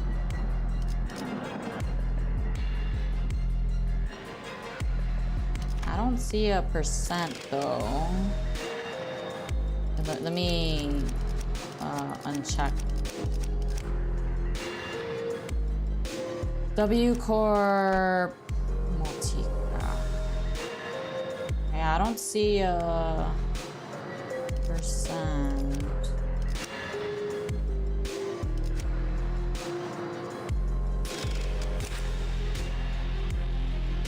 I'll go with that one.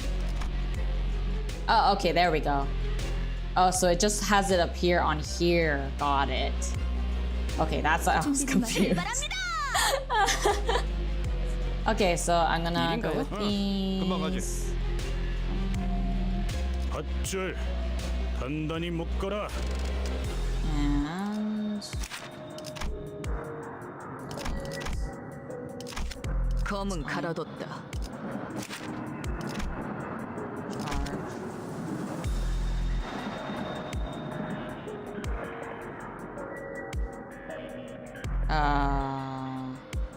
60% bonus. Okay, okay, that means 60% bonus.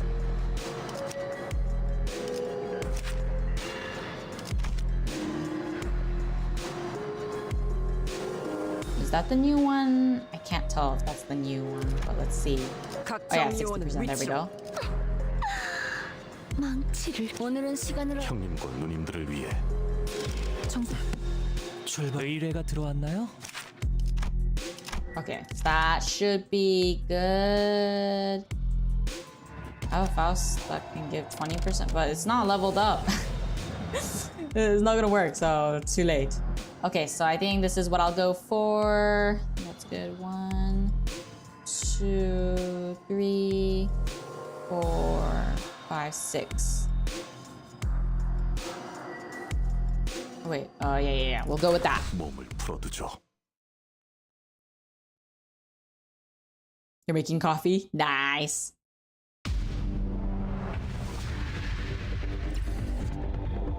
I'm drinking coffee. Unopposed. Favored.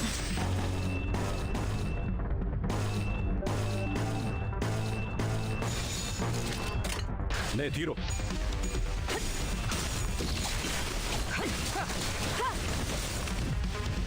An image of me? That'll be too difficult. 여기까지. It seems like Wolf is in the lead for the poll.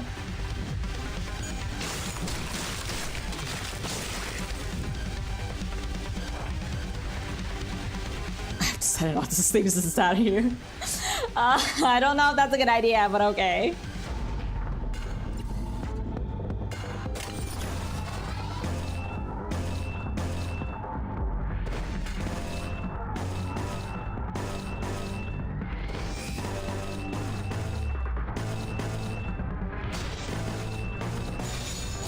보지 않나?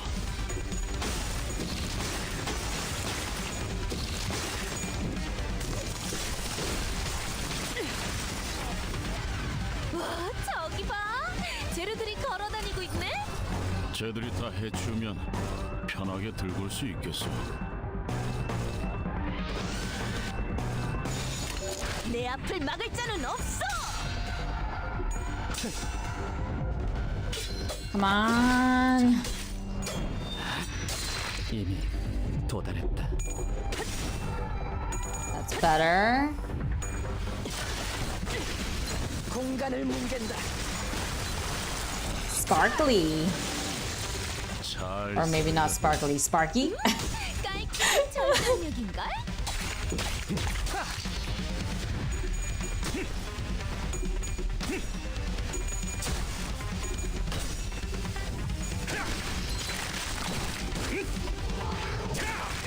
살코기 바를 땐 칼을, 뼈를 자를 땐 톱이지. 동감이야. 어이쿠, 방심했나봐. If someone can send the Korean, then I can at least tell you if it says horse or wolf. But they said that in the server instead. 100.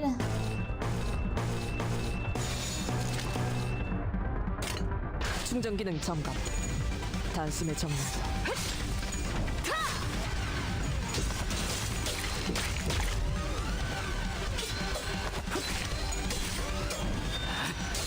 이미 도달했다.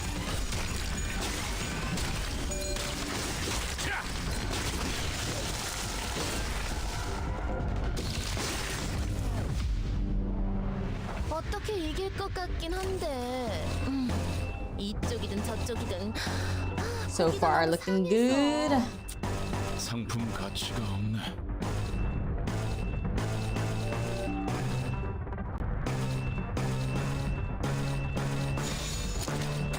충전 기능 점검. 단숨에 정리.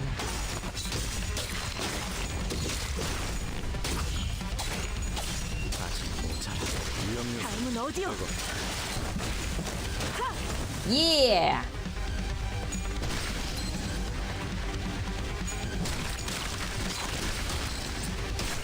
It is that time of the day that I think about food now.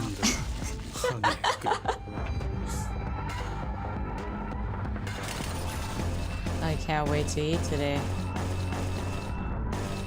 Although I know for a lot of you guys it's like 2, 3 a.m. 30, 105.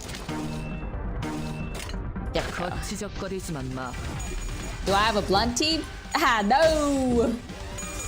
I don't have anything except for sinking and I guess bleed now.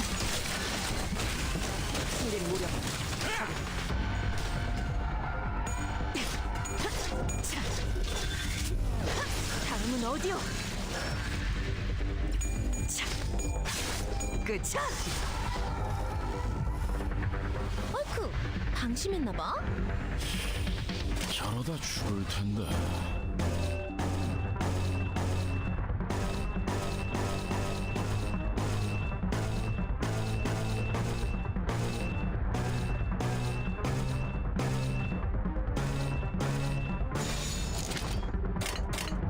거기구나.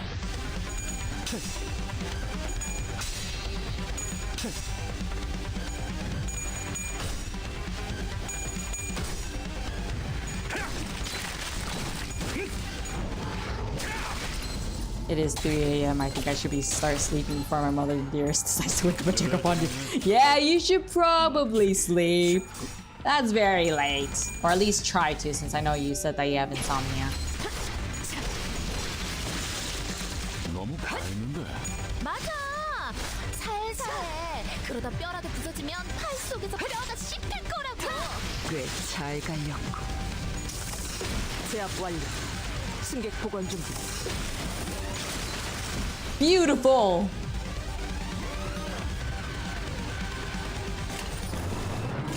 보자 너. 급수가 전부 꿰뚫렸네. I'm staring up at how beautiful the 꿰뚫렸네. attacks are.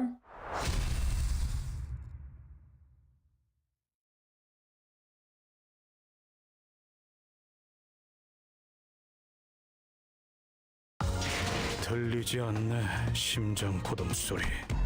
모든 고래. Oh, I can 심장 finally 소리. get that. 멈춰도 있을 Yeah, I'm close to the end. 때가. Yes.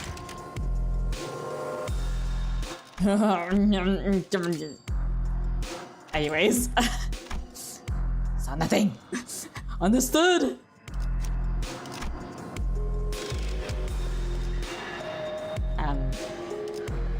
Here it is. Okay, so let's see.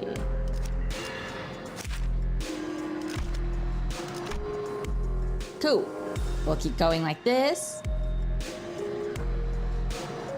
And keep going. 1시간부로 근무 시작.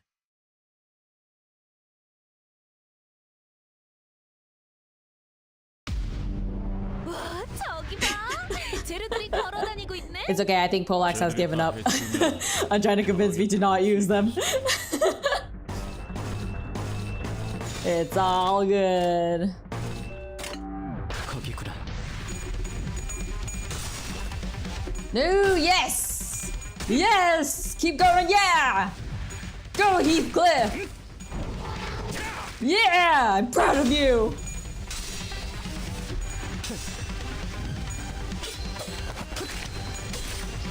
My favorite Sinclair that has carried me for all this entire time!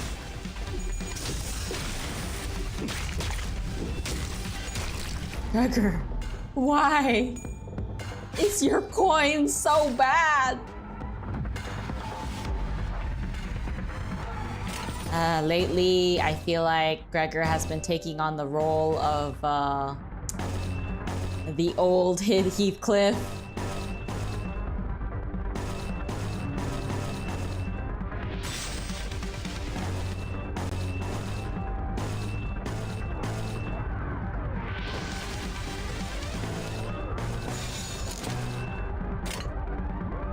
내 앞을 막을 자는 없어. Why Heathcliff to why Gregor? Yeah, why? He was doing so well, and then I don't know what happened. Gregor, he's just decided that. Makes me sad. 살코기 바를 땐 칼을, 뼈를 자를 땐 톱이지. 동감이 안 피해라.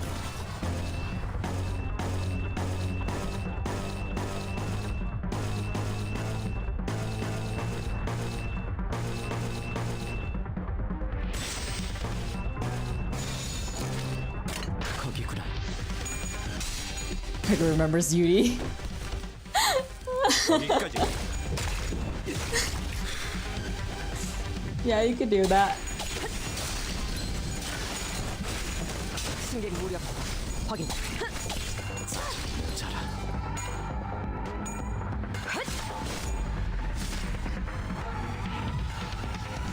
어떻게 이길 것 같긴 한데 이쪽이든 저쪽이든 고기가 너무 상해서. Yeah, you can send a screenshot of it. But I honestly think Polax has given up on trying to convince me.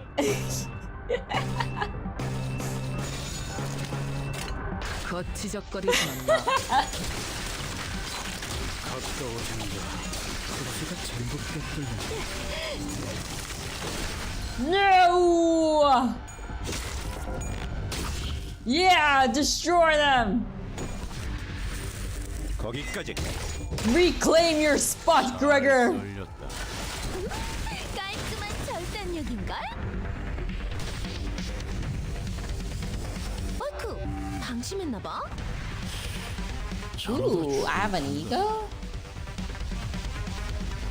Ooh, sun shower. They look so cool. Anyways, let me keep going.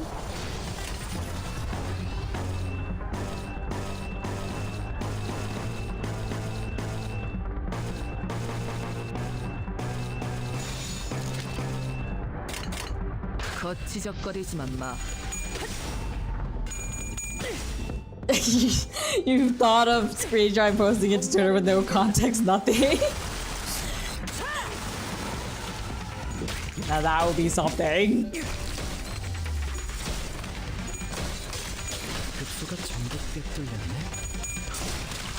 Come on, Sinclair! Don't disappoint me! You have always been great! 재료 완성. 그런데 좀 남적하네. 그러게 저렇게 뼈째로 썰어버리면 파이 만들기 힘든데. Ah, they keep talking about pies and it's making me hungry. Darn these announcers. Now it makes me want apple pie, or peach pie, or chicken pot pie. Actually, I don't want chicken pot pie, I just want some fruity pies. 충전 기능 점검. 단숨에 정리한다. Ah, it's making me drool.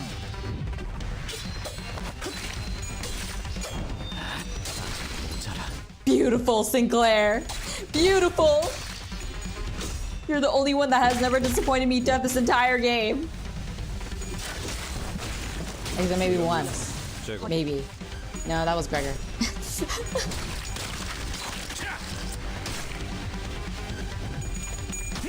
Oh, Heathcliff! Oh, it's beautiful! 끝이.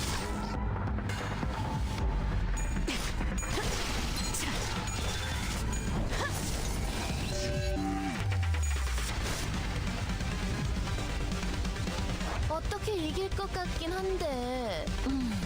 이쪽이든 저쪽이든 고기가 너무 상해서. 상품 가치가 없네.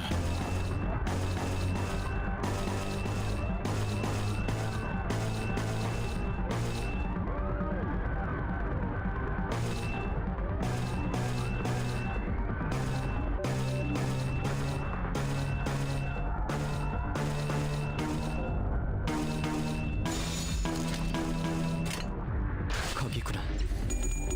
Don Quixote's days are limited. No, don't say that! 느려졌네. 저 위험 요소. 제거. 추기 쉽군. 느려졌네. 저거. Well, when those announcers talk about pies, I lose my half. I mean, I guess. I could see why. But then now that I'm so used to the way that they talk and what they're talking about, that when I hear any mention of any food, it makes me hungry.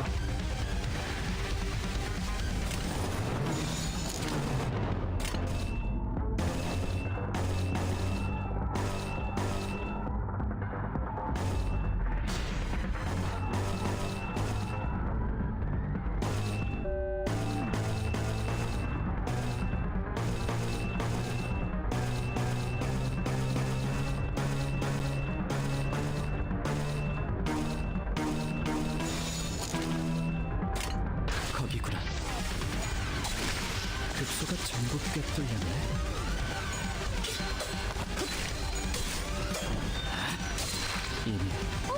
저걸 저렇게. It's okay if Don dies.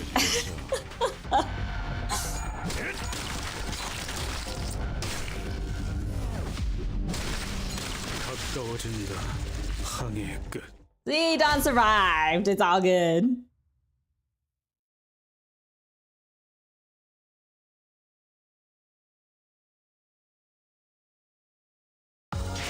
아직 모자라. 여러분들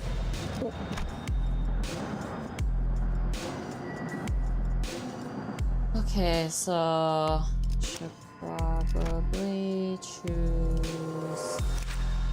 What am I trying to do?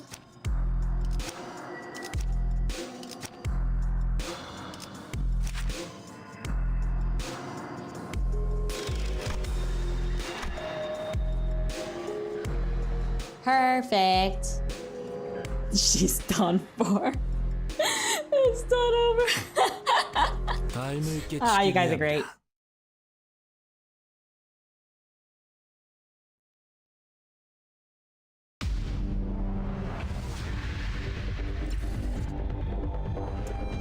Okie dokes. Let's see.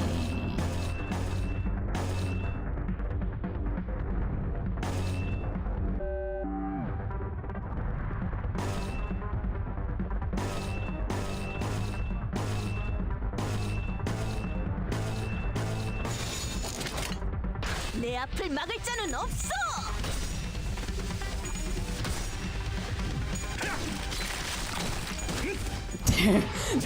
These are some Dawn days. She's Dawn for. 동감이 필요. Honestly, I'm looking forward to Canto 7, not for this. I mean, obviously, I look forward to the story, but also for the comments you guys bring to the table.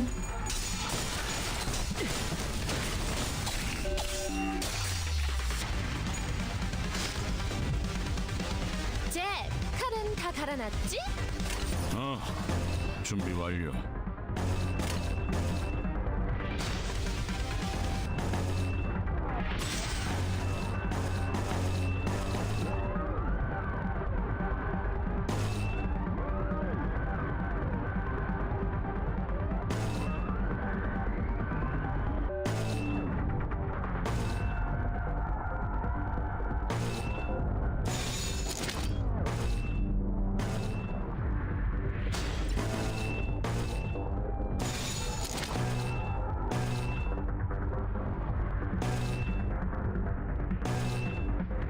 보자 너. Canto 7 approaching. It's time to don our Airbnb. Dawn with it. Oh, it's gonna be funny. I swear to God, if we get another cliffhanger like the Canto 6 second act. I mean, I can see it happening, actually. Look forward to learning how they made Alonso Quijano a female name. It's not only her real name, it's not a name at all. Dawn's announcer. Oh my gosh, I would be so distracted if she was the announcer.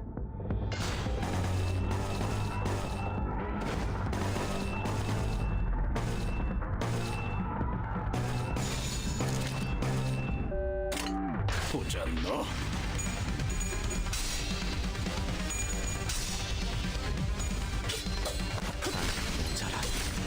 Manager Squire.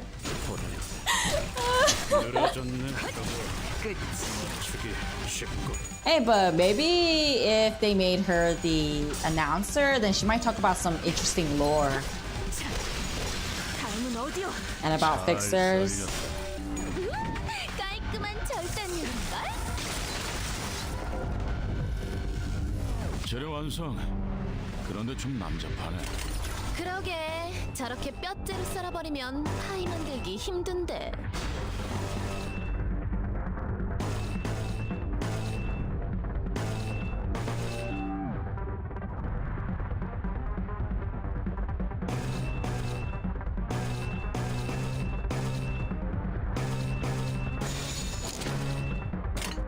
거기구나.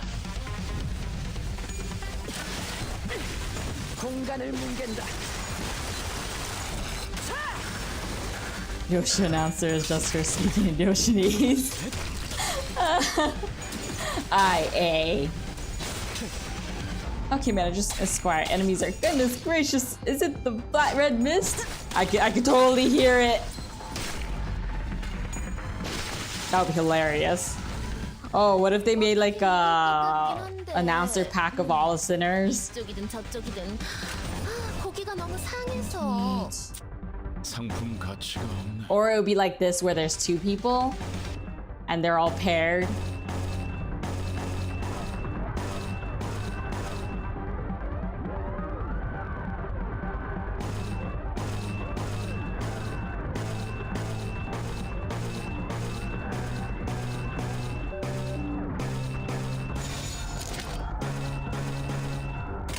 내 뒤로.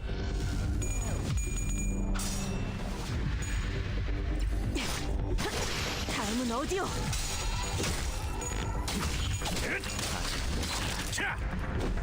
Imagine if everyone gets color fixer ego before dawn. She'd straight up be done with it. We sure are utilizing her name very well.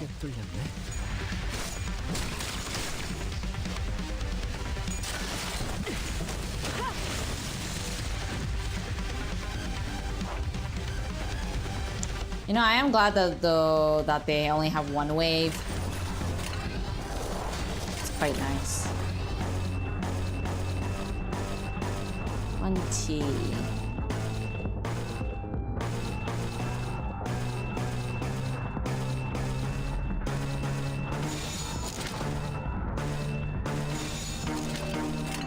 내 앞을 막을 자는 없어.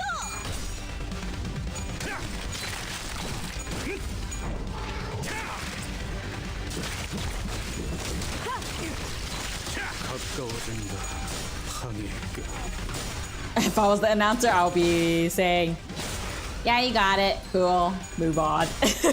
Short and sweet. 지금이 기회인 것 같소.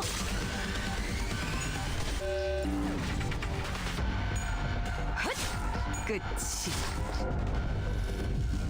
Okay, seems good so far.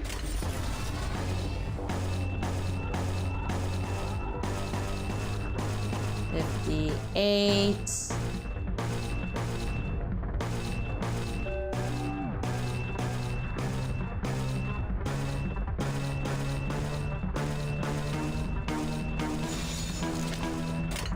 거치적거리지만 마.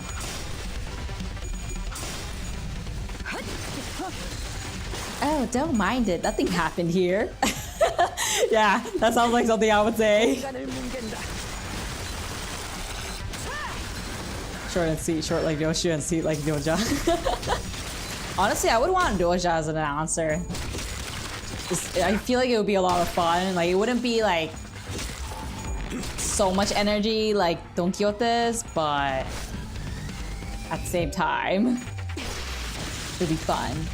Blood Fiend and Project Moon is special race, they're different distortion. Normally Blood Fiend has pure blood, or the ancient and new blood, the blood red knight, and then is from the star of city level. Interesting. Imagine Captain Ahab announcer. It would be this. What is it? Everything is your fault, Dante. Or whatever her line was. That I'm having a brain fart over and I can't remember. Especially if you're losing. That'd be like blood pressure rising moment right there. Oh yeah. The fault lies with you, Dante! Ah, the enemy is defeated, all thanks to me! That would be her.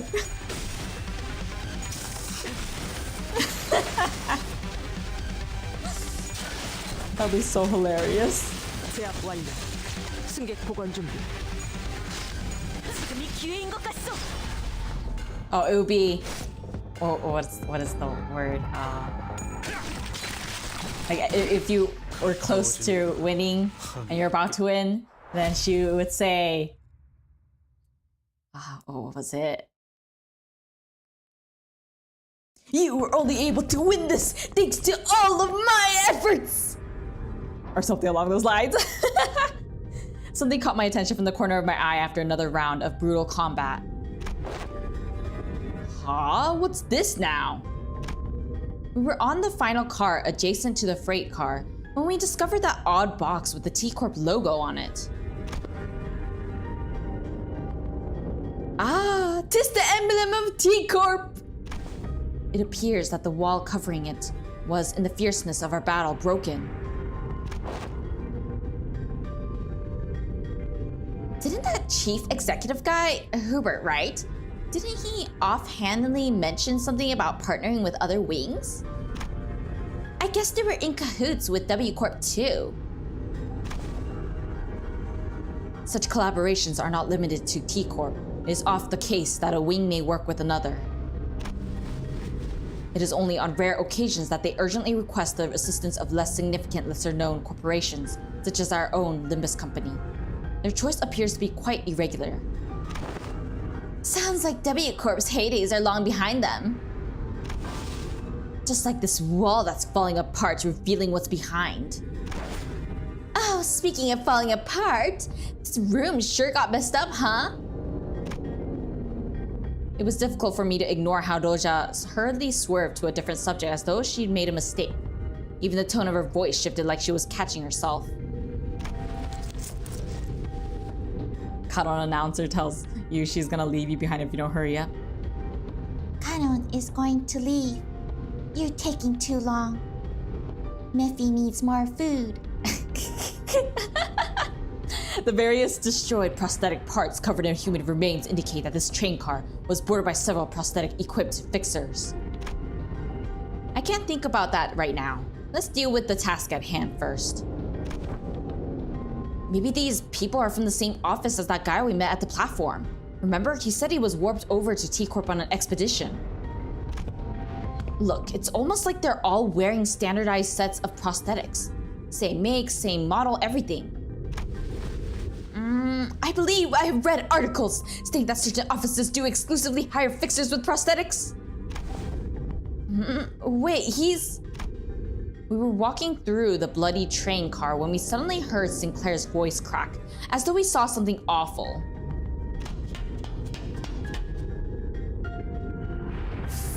Vi! He is the one we encountered at the platform! This is the fixer who suddenly started venting at us. Yeah, and he said something about going to T-Corp on an expedition and failing. He brought a whole train car full of fixers for this contract? Guess he wasn't exaggerating by calling it an expedition. There are over a dozen broken arms strewn about! Oh, they must have fought valiantly by replacing their broken arms with backup arms, perchance? Makes sense. That would explain all those broken prosthetic arms and legs in this car. Executive Manager. This is likely an aftermath of a battle between the fixers and the bloodbags. There were many similar cases during the war. Those using prosthetics would simply let their bodies be destroyed in battle because they considered them to be disposable as long as their wallets would permit. Of course, the blatant lack of self-preservation often led them to early graves. Maybe that's true. I see. There are multiple possible interpretations depending on one's perspective, despite the fact that there is but a single scene. I remember both of your inputs. That's a good attitude. Employees with attitude like yours often made it to the end of the war. Yes, well, good for them. Faust answers Otis in an uncharacteristically snappy manner. Signs of fatigue were creeping into her pensive expression. You're right, Faust? It was rare to see any actual expression from her. I was starting to get worried. I am physically unharmed yet. Yes, I am all right. However, I do not enjoy the circumstance which we find ourselves in. It is as though I am casting nets to nowhere while lost and isolated in a blind sea. I could usually complete these deductions within moments after establishing a few basic cross-references between the accessible information. Her voice was such a whisper for the second part of her sentence that even I could barely hear what she was saying. Ah, I know what you mean. Feeling like you're completely lost, obsessively casting net after net over the black rippleless lake in desperate hopes that one of them might pull in something we could eat. No way to tell where we are. No way to tell if there's even anything to eat under that glassy water surface. Grasping at the straws, you know? This sense I find mired in is not unlike your own. It is like lying my back over an unseen grave for the reflection of radiance upon my eyes and a sanguine scent hanging from the tip of my olfactory tells me not of the forging path.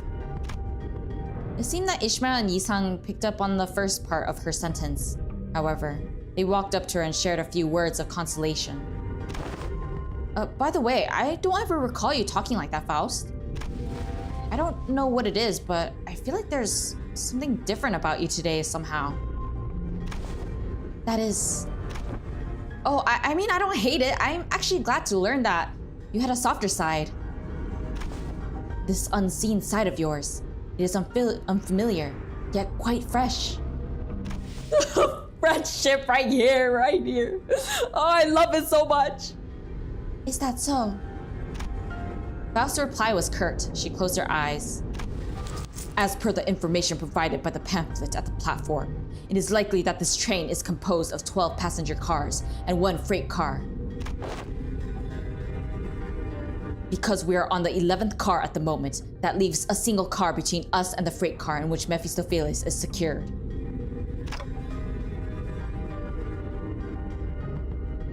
Which means that there is a high likelihood that we will soon encounter the blood fiend responsible for the creation of the blood bags aboard this train. Just beyond that door. Well, how impressive could it be if its fodders are this weak? We practically smashed through their entire horde no problem. A different, more accurate interpretation would be to say that a being capable of commanding a force as large as the blood bags we have defeated should be considered a high-risk entity. Although this is not common knowledge, there is a subcategory of fixers called blood fiend hunters, who specialize in, yes, hunting blood fiends. Assuming that information is true, it can be inferred that blood fiends are difficult foes that require certain expertise to defeat. Now that I'm thinking about it, if blood bags are like mindless thralls to blood fiends, then they're kind of like their private army, right?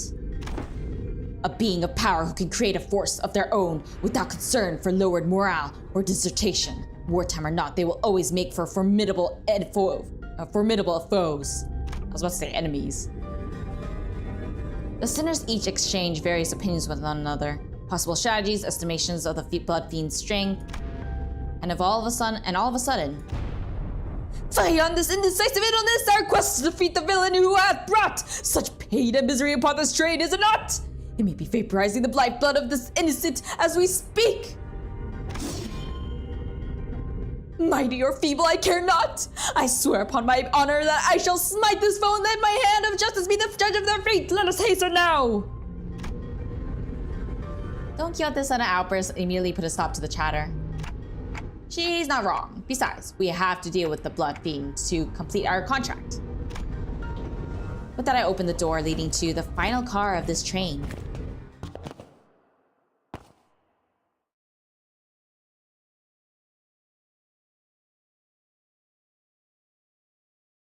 들리지 않네. 심장 고동 소리. 모든 고래. 천천히 가자니까.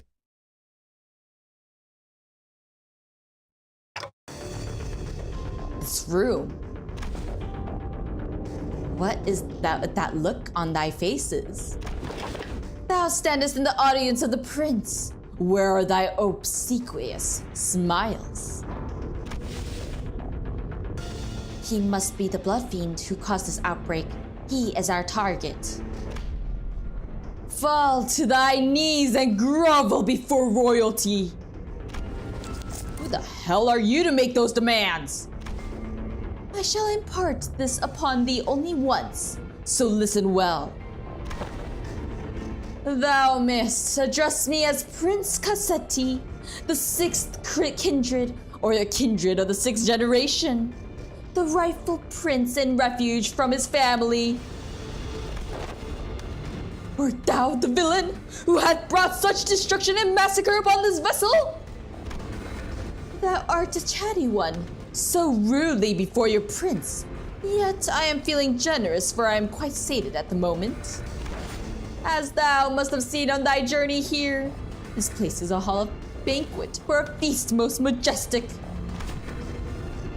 No matter how many blood bags I create, no matter how much I devour them, the humans just won't stop coming. I only enjoy what was cast into my maw.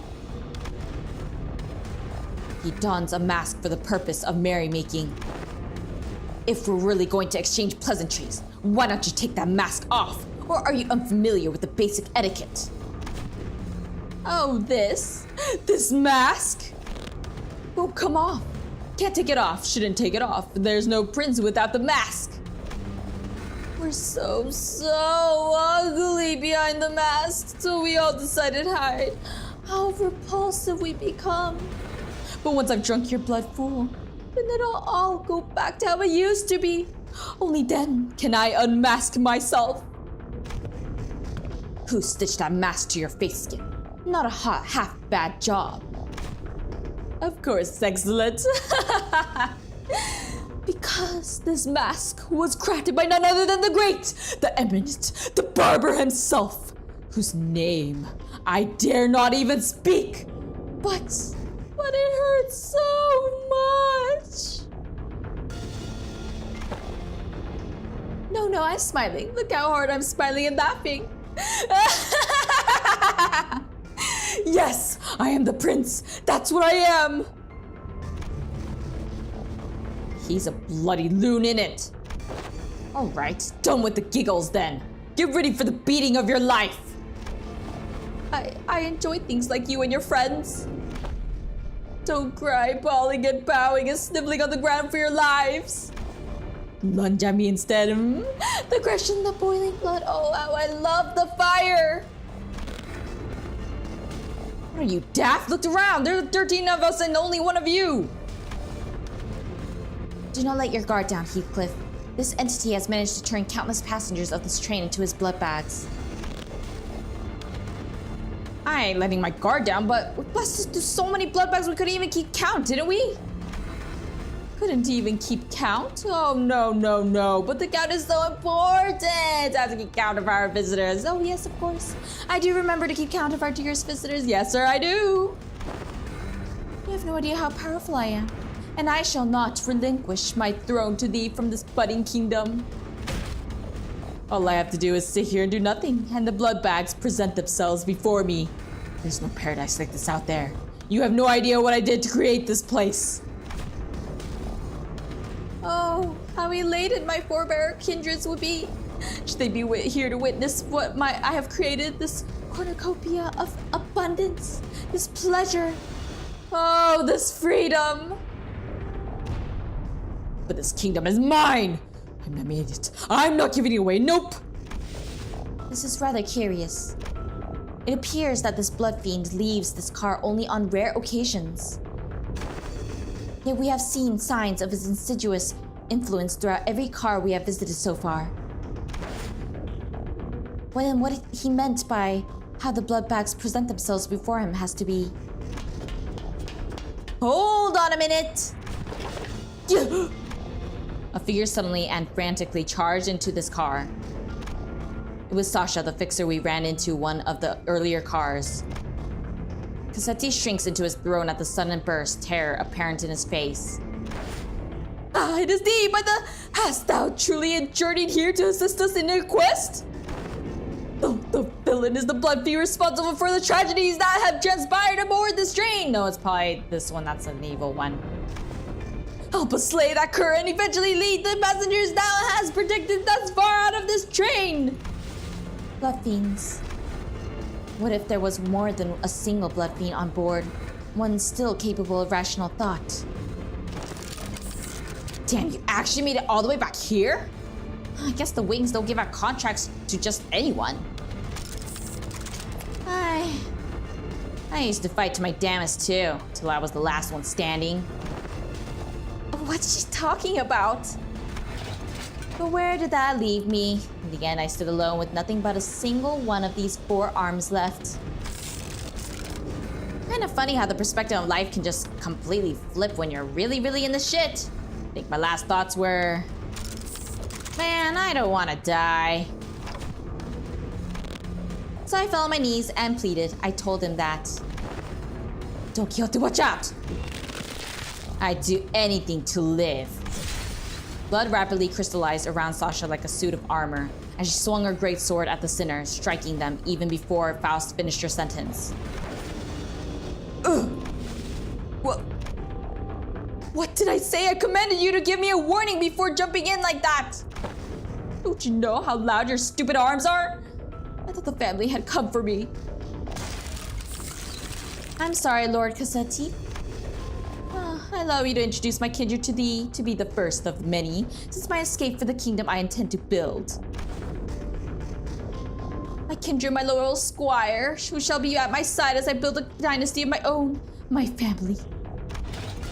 Lord Cassetti, I had intended to select the more powerful of the bunch to send to this car as you have commanded me, but the humans in my car were all weaklings.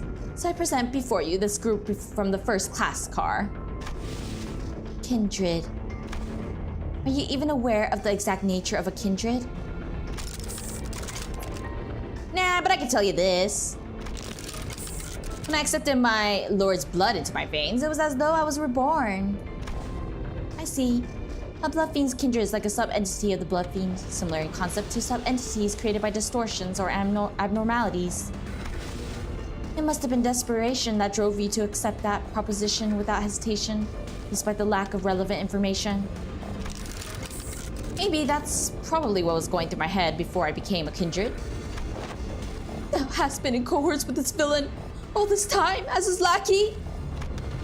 Even near then, when we first laid our eyes upon thee. Lady, you have no idea how much I freaked out when one of you asked me something about red eyes. Not that it would have mattered if you did suspect me though, since my red eye is just a prosthetic. And then, the passengers were under thy protection. But I told you that the count matters. The longer the line, the better. Ksh. Dozens of blood bags began shambling into the room from behind Sasha. A smaller one among them stood out to me. My mind immediately snapped to the child who grabbed Don Quixote's coattails.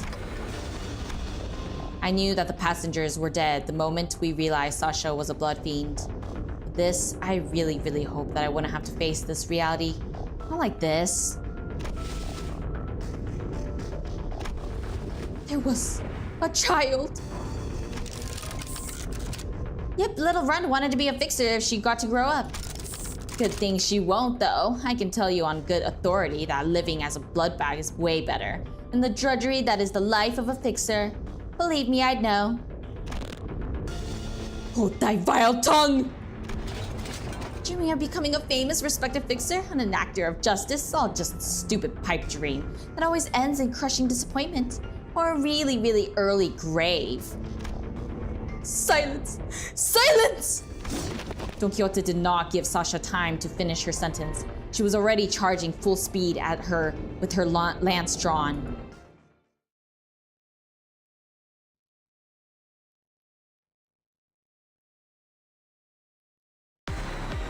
와, 저기 봐.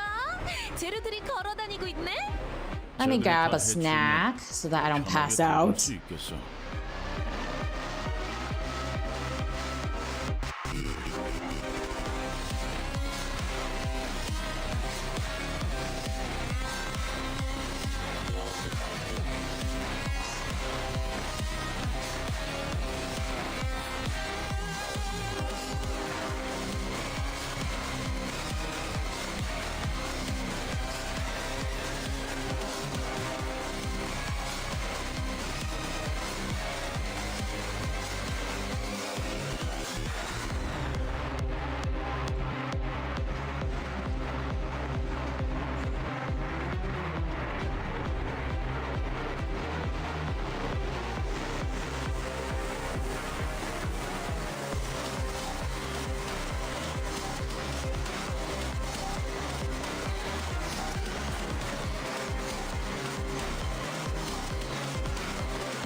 I am back.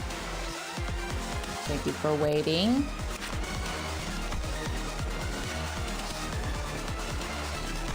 Bleed.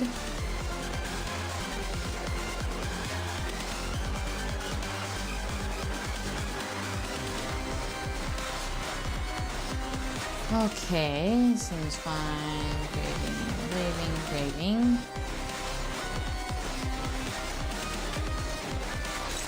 Oh, wait. Heathcliff.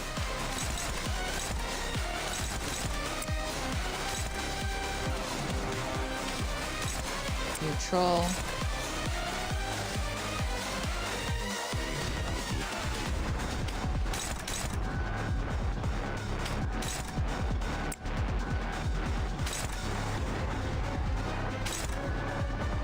Gregor.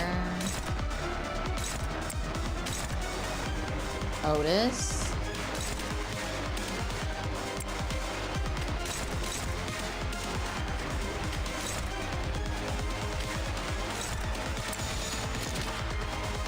Looks 내 앞을 good. 막을 자는 없어.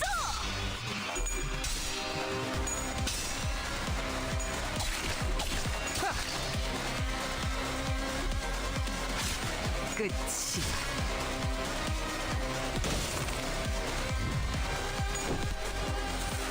거기까지. Dawn has unlocked Righteous Fury. You're right.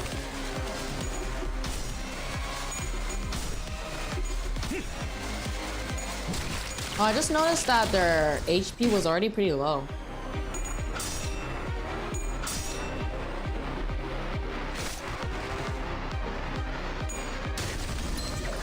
그대 같지 않은 것들 모조리 치워버리. 어떻게 이길 것 같긴 한데. 이쪽이든 저쪽이든 고기가 너무 요시. 상해서. 상품 가치가 없네. Gregor.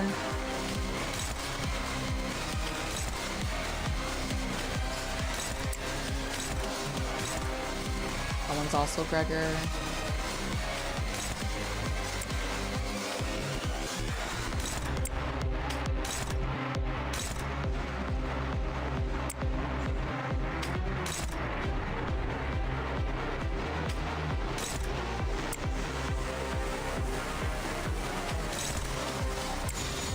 이 땅과 만 Go! 손끝이라도 데려는 자가 있다니.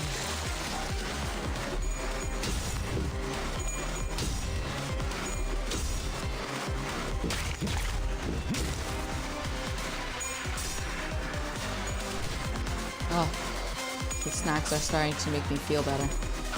I was literally about to pass out. 지금이 기회인 것 같소.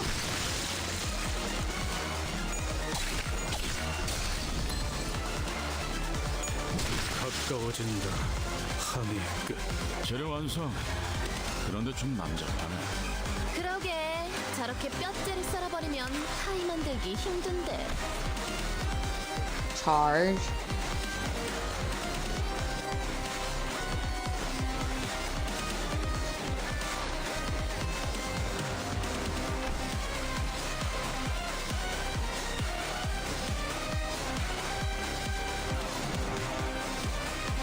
Huh. That's nice.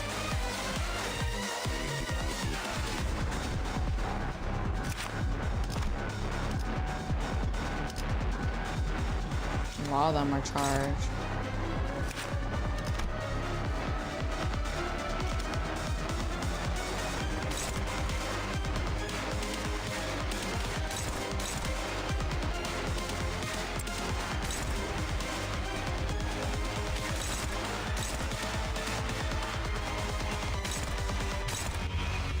Yoshi.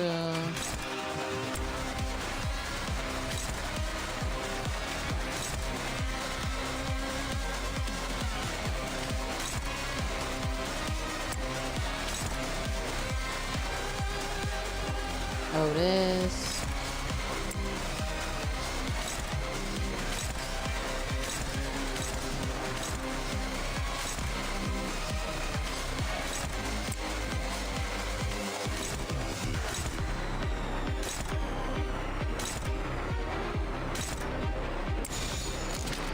내 앞을 막을 자는 없어. Oh no, spaghetti. That makes me want to eat spaghetti, even though I know that's not what you're talking about.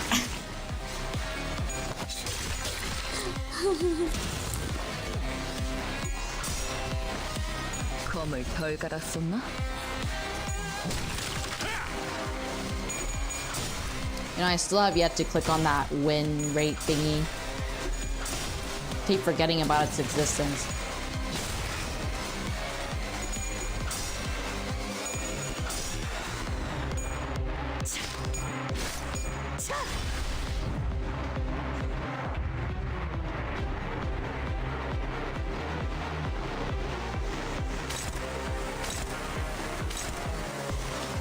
Sinclair.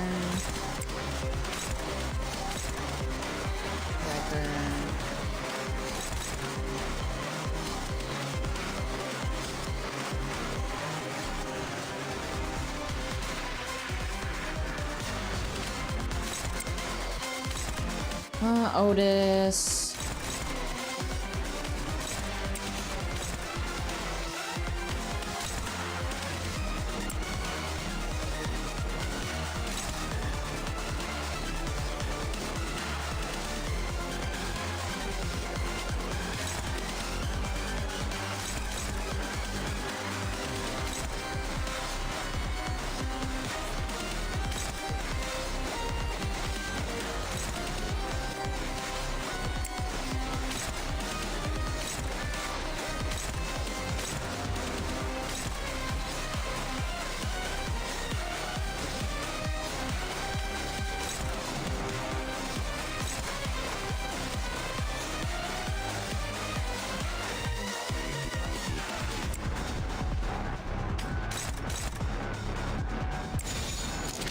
이 땅과 만인에게 손끝이라도 대려는 자가 있다니. How am I liking this Intervallo so far?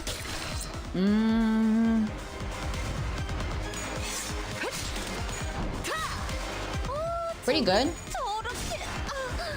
It was a lot more different than I expected. 그대 같지 않은 것. 잘 썰. But overall, I like it. 가까워진 절단력인가? 항해의 끝. I do like the fact that we get to see Faust interact more with the sinners, mostly because we never really got that from the previous Cantos and Intervallos, so it's really nice.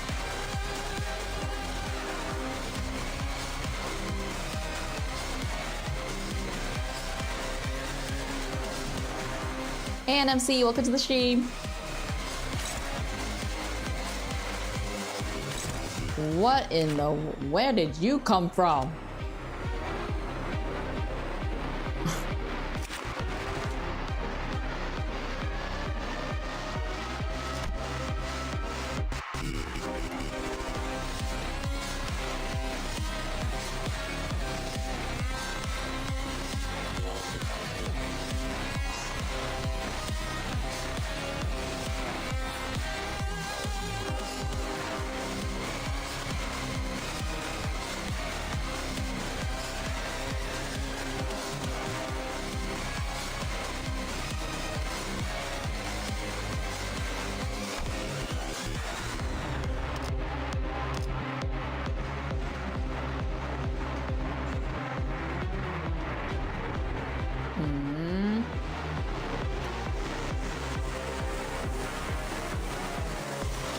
Oh, you have?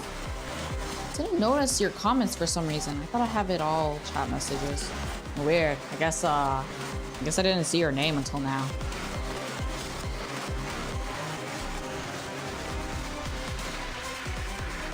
I thought they would show Sasha in like the second wave, but no, it's like literally the first wave. It's like I was so confused.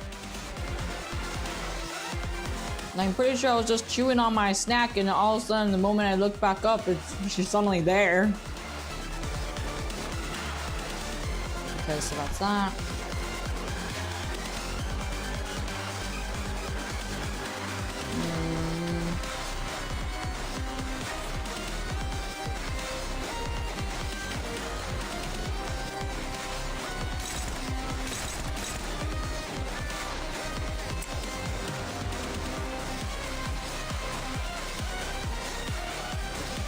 I forgot to use W Corp Otis. I suppose that's fine.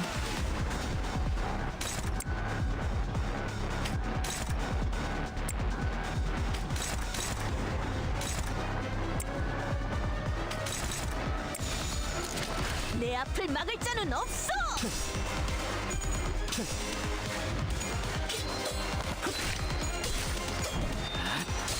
이미 도달했다. 위험 요소 Finish 제거. eating my snack.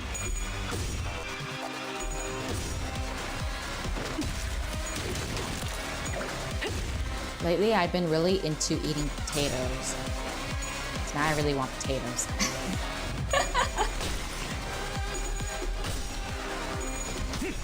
Potatoes with egg salad.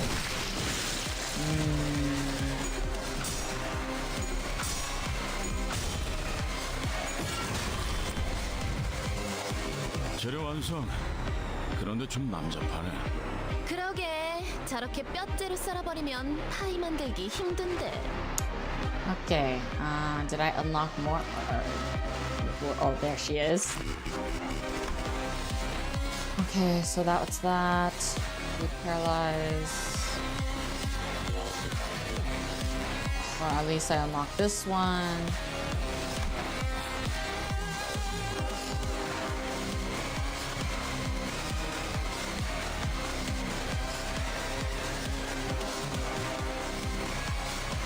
Okay.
거기구나.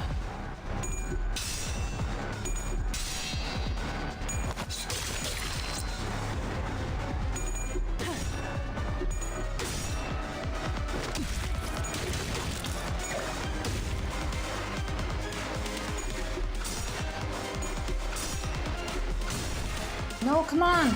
No. Ah.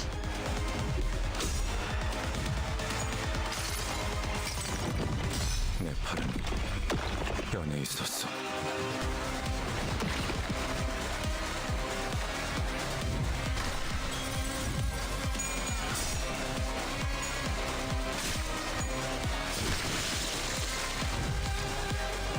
어떻게 이길 것 같긴 한데. 이쪽이든 저쪽이든. Did I unlock 보기가 너무 everything? 상해서. 상품 가치가 Nope, not yet.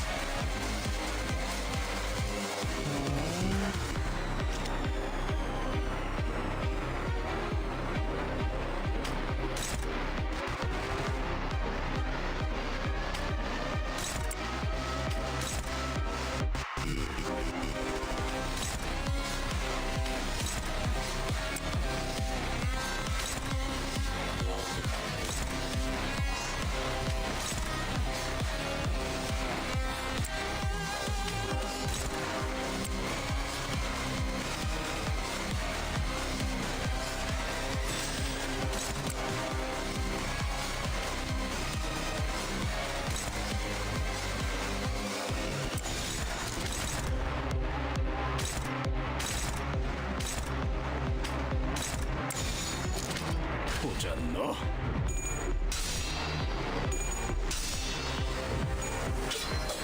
아직 모자라. 이미 도달했다. Think we're okay so far.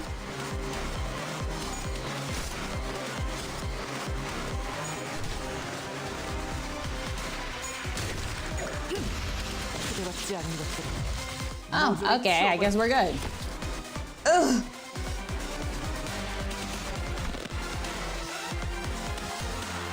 Unbelievable. My first kindred to be created without their authorization is this bubbling fool. I pray for your forgiveness, my parent. Be gone from my sight. At least thou hast brought me blood bags for sustenance. Yet it must be the responsibility of a parent to clean up the mess of his child. What a piece of, yeah, exactly, Ryoshu. What a load of shit. With that, Cassetti reached out towards the pile of blood bags on the ground and...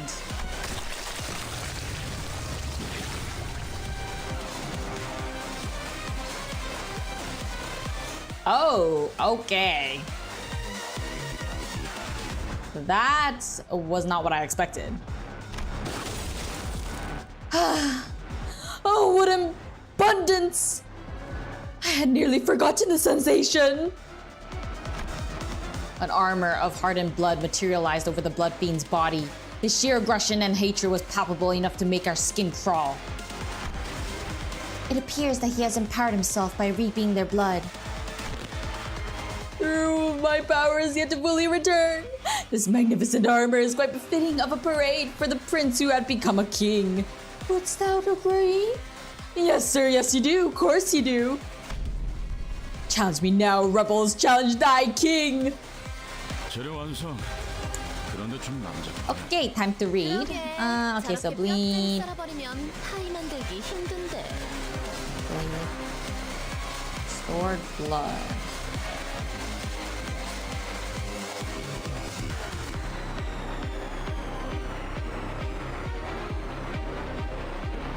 He has 5 right now.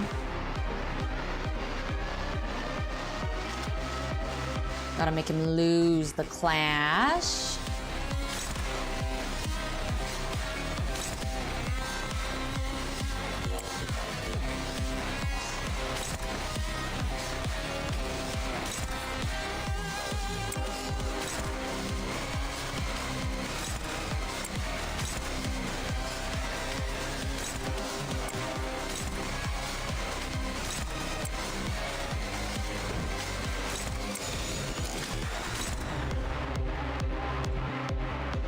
거치적거리지만 마.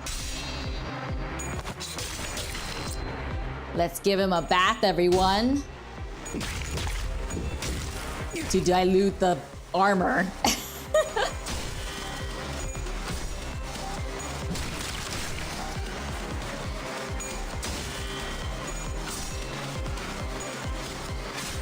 끝이.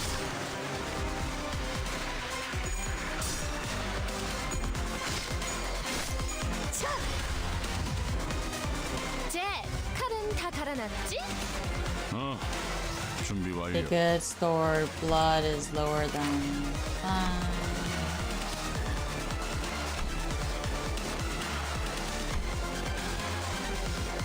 Gain bind. One fragile office level. Cool. Time to win.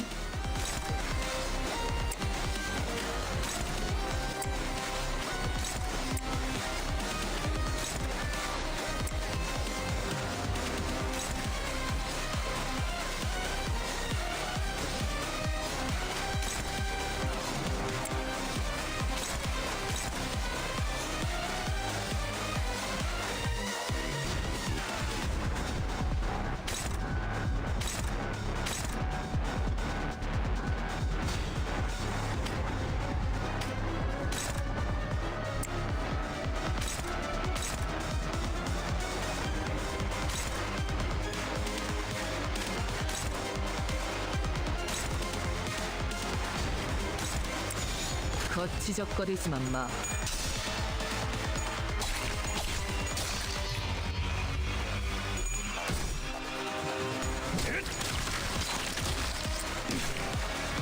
Everything's looking good.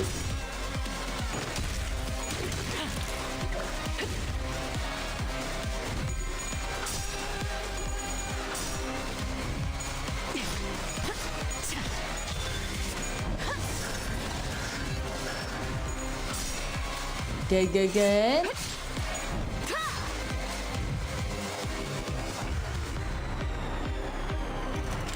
Good, 0 stored blood.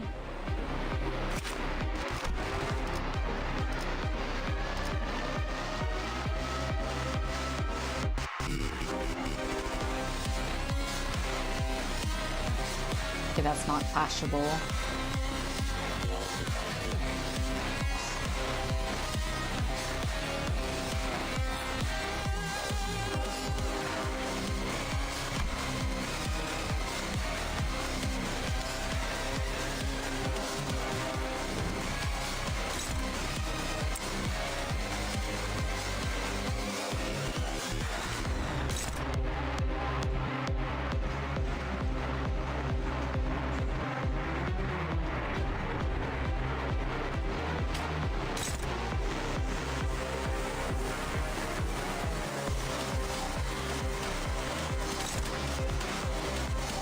Okay.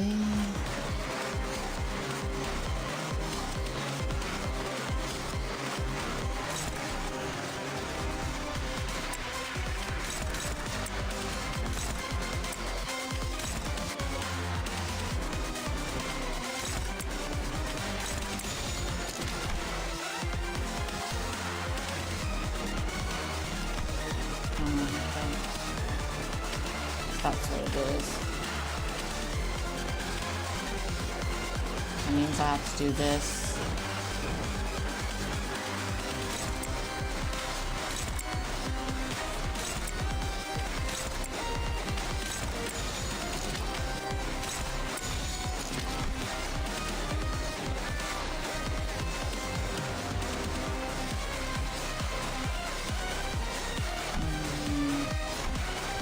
Won't do anything. Let's see how it goes.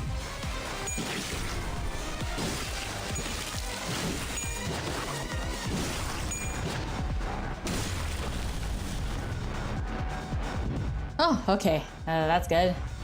We all survived for the most part. Okay, so let's see. Store blood is 10. That's not good.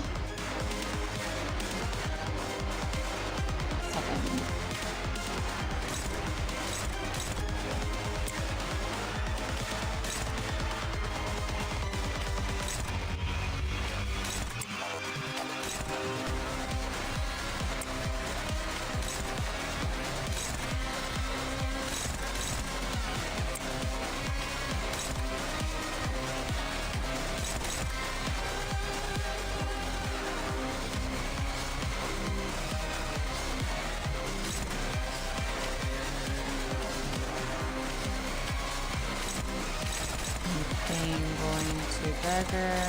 I guess not.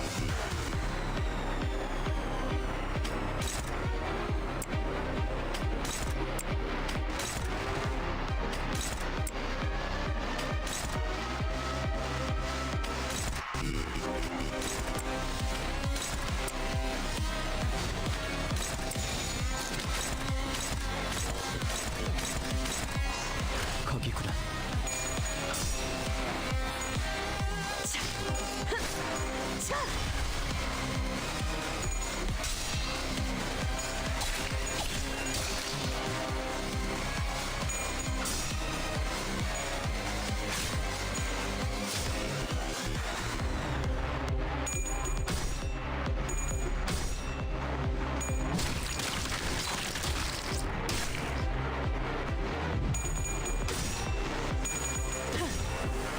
정리하겠습니다. We'll be okay. 불결한가. 잭, 칼은 다 갈아놨지? 준비 완료.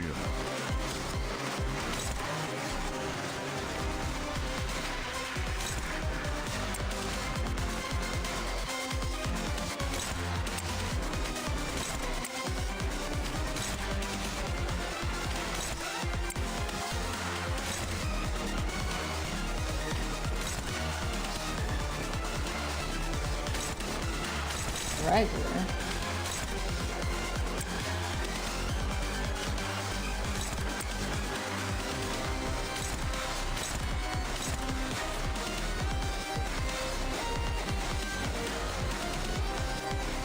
Huh.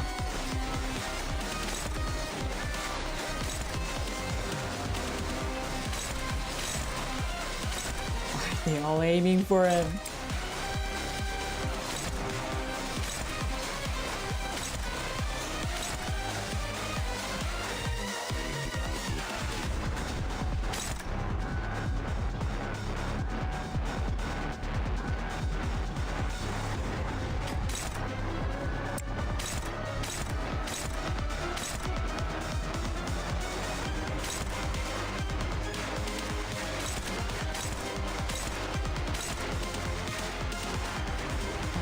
Three.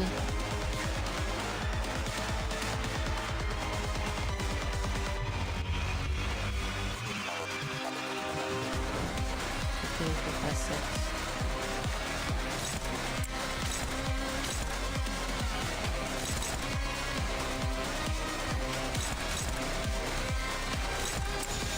내 뒤로.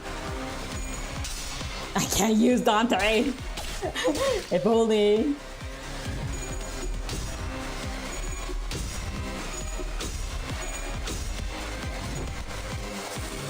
거기까지. 살코기 바를 땐 칼을, 뼈를 자를 땐 톱이지. 동감이야, 피에라.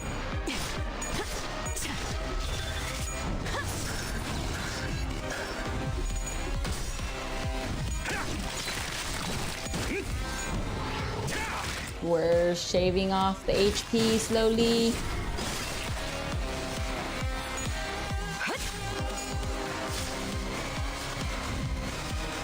재료들이 뭔가 발악하는 것 같아. It's all good so far. 육질이 좋아지니까 잘 됐네.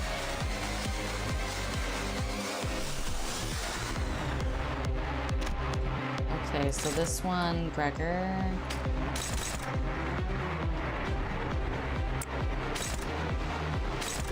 Again.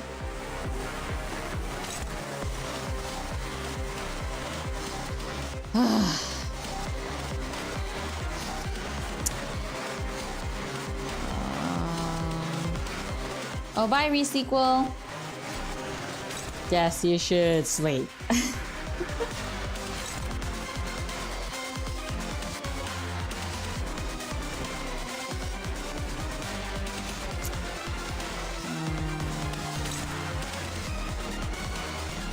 Did I unlock everything? Oh, okay, I did unlock everything.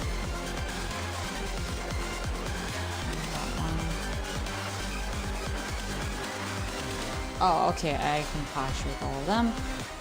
In that case...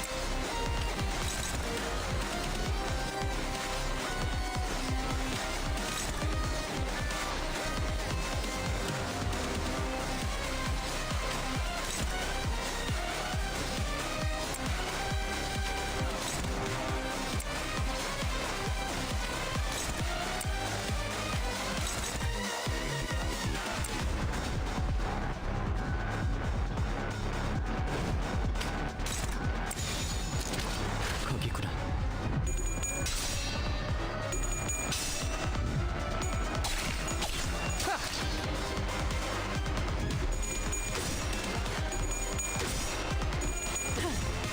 I gotta say though, I really enjoy the music for this particular fight.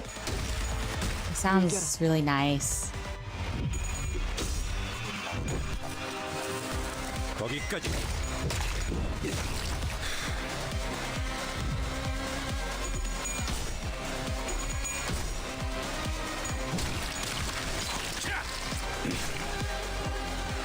Close to halfway.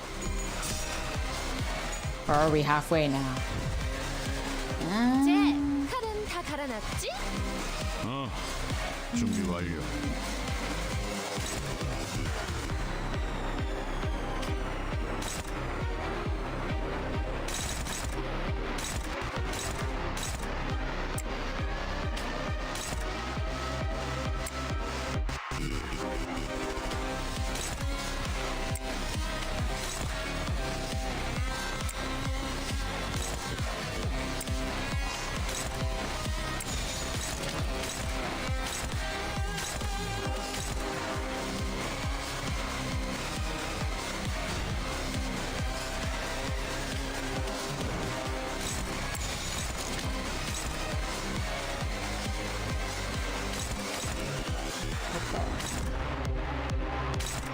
Is it? Oh, same time. There.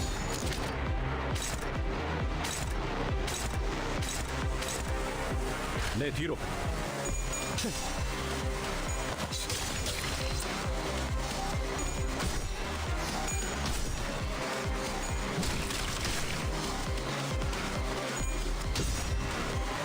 I think it's looking good.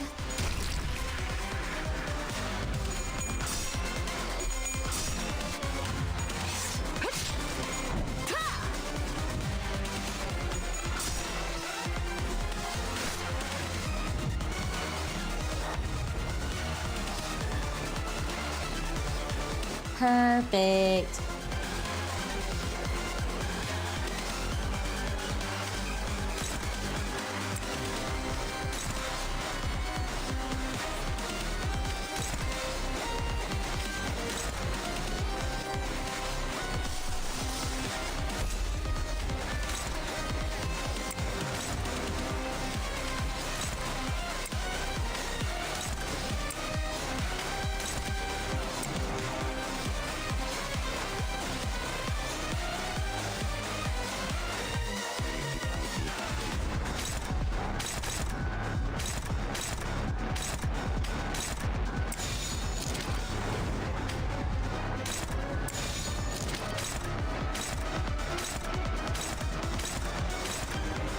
Let's go!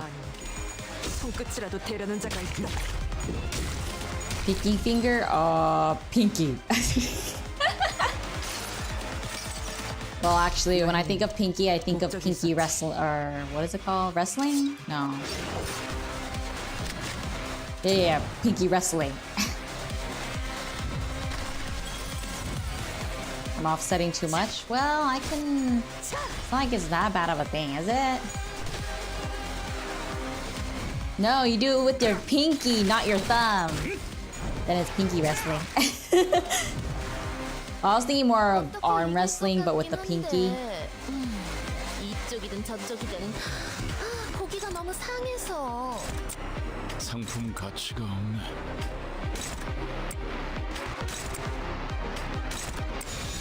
거기구나.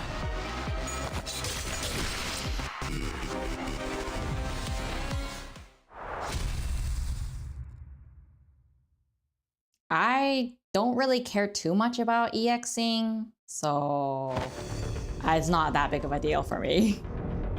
It hurts. It hurts. It hurts. Yes, I love your boiling human blood, but this is too painful. This guy keeps regenerating. No matter how many times we tear him to pieces. Ugh. I don't know if we can. The mental fatigue finally got to Gregor and Sinclair, who collapsed to the ground. The strange environment of warp trains was proving to be a significant help to the Blood Fiend's regenerative ability. The battle continued much longer than our scuffles at the K-Corps border checkpoint and our struggle against the endless hordes of the dead at the basement of Wuthering Heights. The sinners had all grown much stronger since then, but they were reaching a breaking point.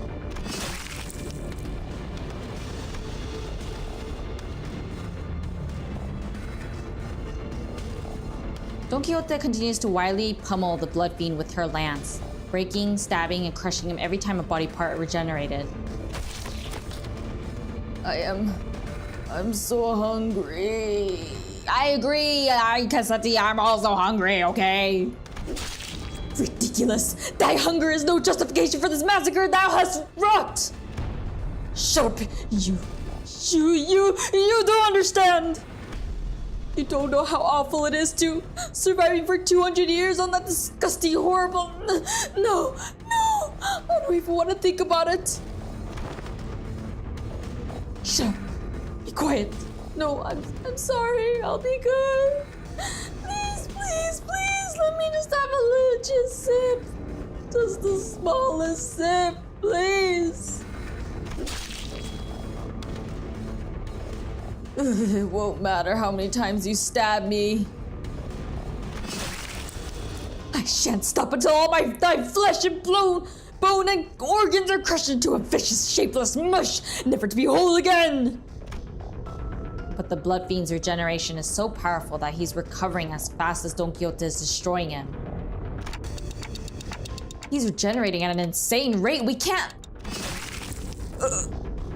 My kindred... My child! I have given thee new life, invited thee to this banquet. So do thy responsibilities. The blessings of a parent must be repaid, no? What can I do? Find their weakness, break their anchor. Make them kneel and grovel before me in desperation, just as you had.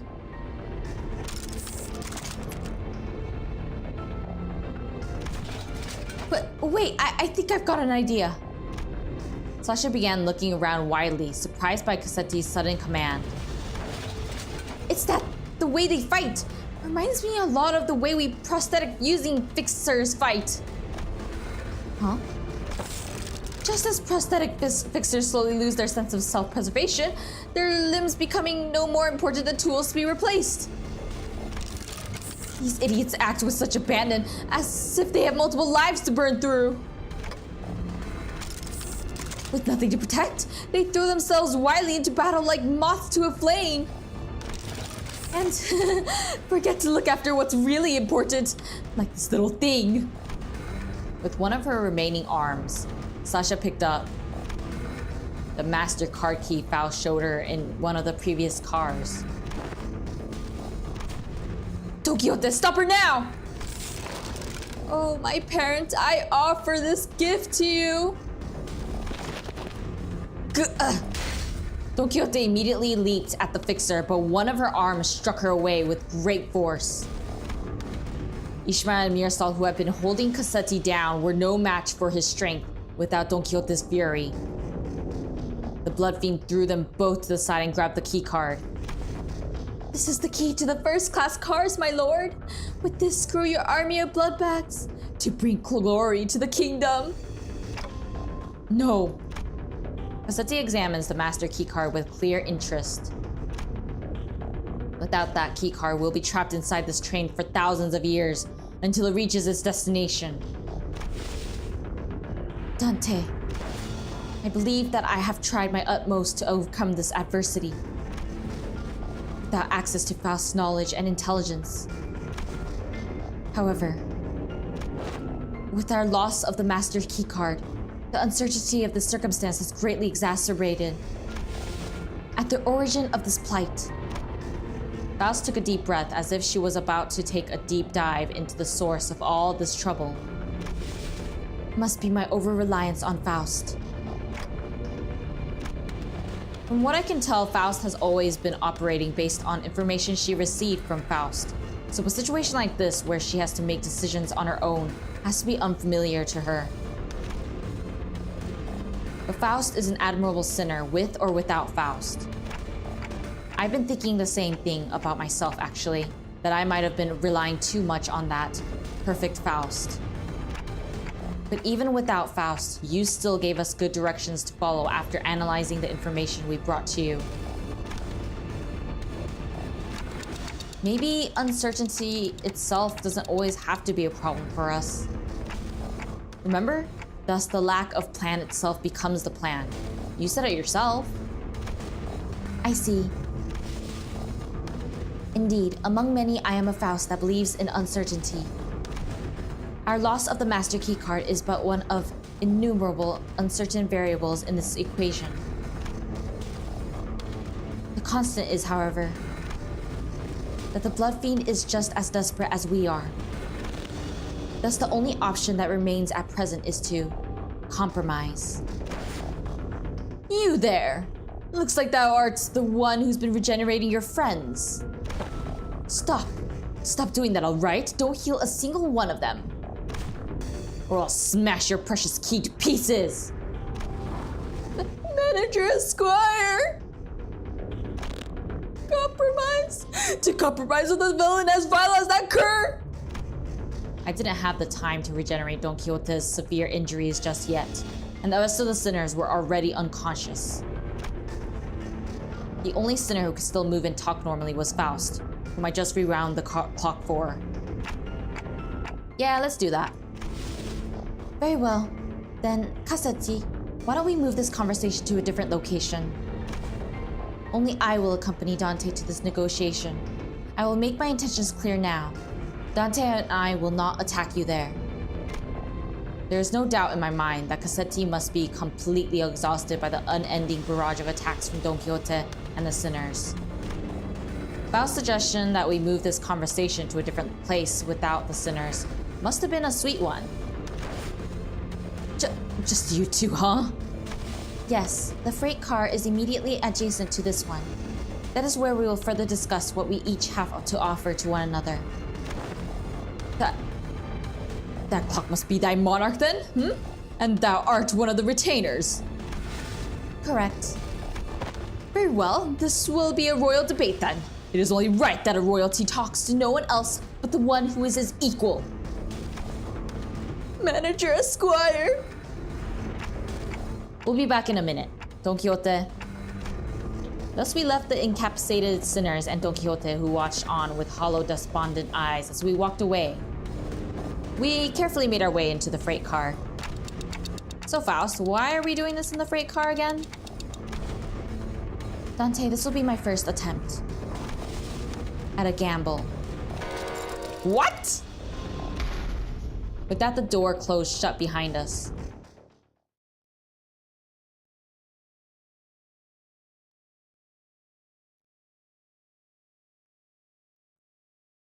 네가 넣어놨어. 숨통, 죄다. 배로 이제 돌아가자.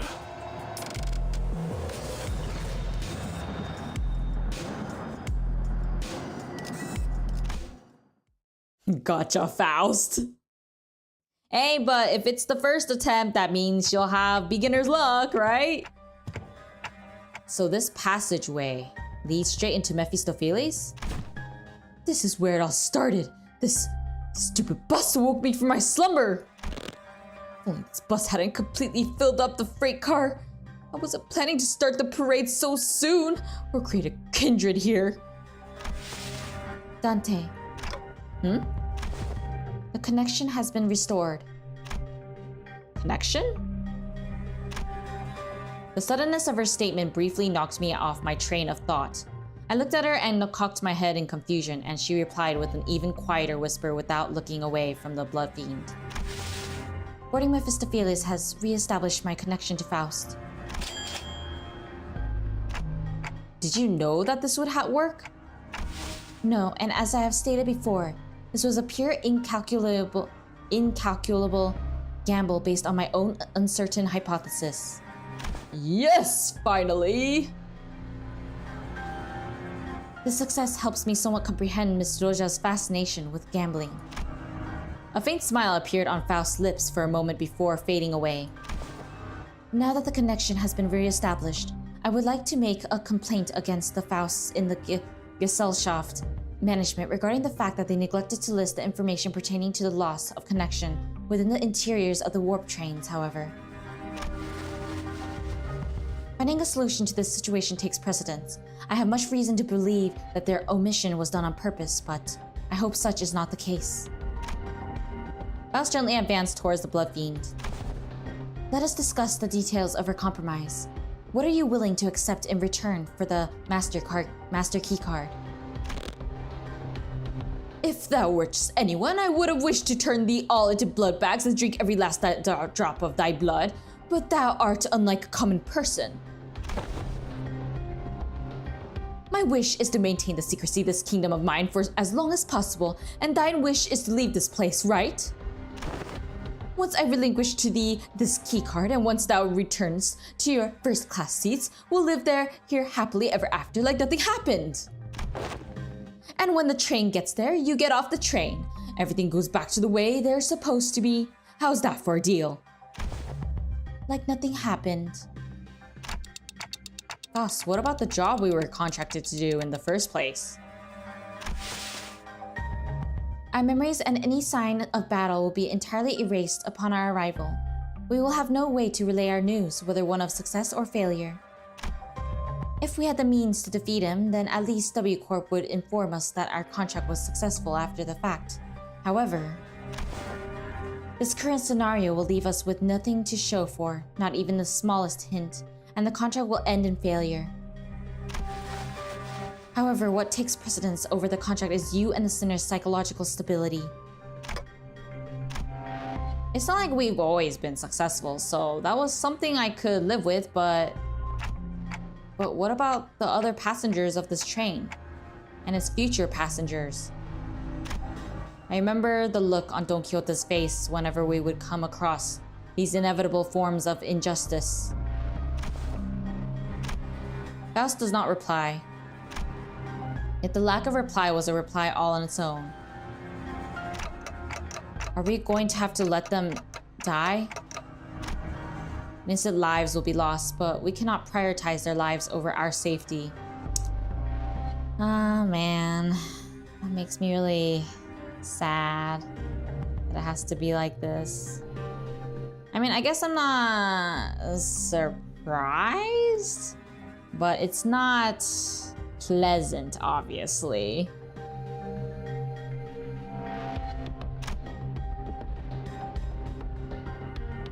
That must be Faust and the company's policy. And yet, I shan't allow this! Don Quixote! I thought her wounds were too severe for her to even crawl, let alone walk. But with sheer will, she pushed herself through the pain to reach the freight car. I will not tolerate this. We cannot let this vile wretch live and turn a blind eye to everything he's done. It's her again. What? You want to stay here for what is essentially an eternity within this train? I know the truth. Everything hinges on this key, doesn't it? As soon as I break this in half, you'll have to spend the eons inside this. I care not. I would welcome the eons should it mean eons of penance for thee. 'Tis much preferable to letting thy villainy go unanswered. Let this place be the site of thine eternal judgment. Faust and I grabbed Don Quixote. She'd normally be strong enough to wriggle free of our grips, but she'd already pushed herself beyond her limits merely by walking here. Faust, unhand me!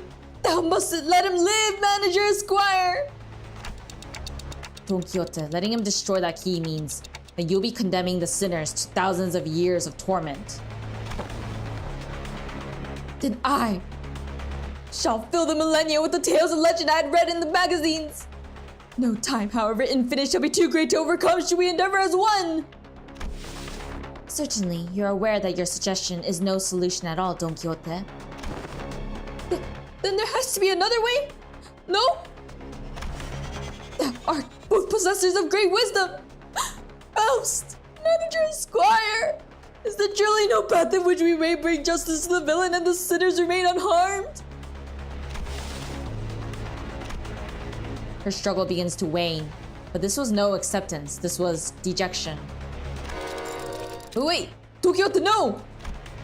In the commotion, we failed to notice that the blood fiend had been quietly advancing at us. We let Don Quixote go at the last second. But we were a second too late. Oh, my dearest parent, forgive my transgressions of creating another without thy sanction. Thou shalt become my next kindred! Cassidy screams incoherently as he leaps onto Don Quixote, piercing her neck with his fangs before we even had the chance to do anything. Oh, I did not expect this to be the solution. Faust? What do you mean the solution? According to this information I had viewed in the past, and once again just now, it's... Dante, take cover behind me and remain absolutely still. And please, do know that the other sinners must never hear a word of what is about to happen. Oh, Don Quixote levitates slightly into the air, the strings on her shoes unraveling as they slip off her feet on their own. She looks on with bewilderment as her running shoes fall to the floor. And...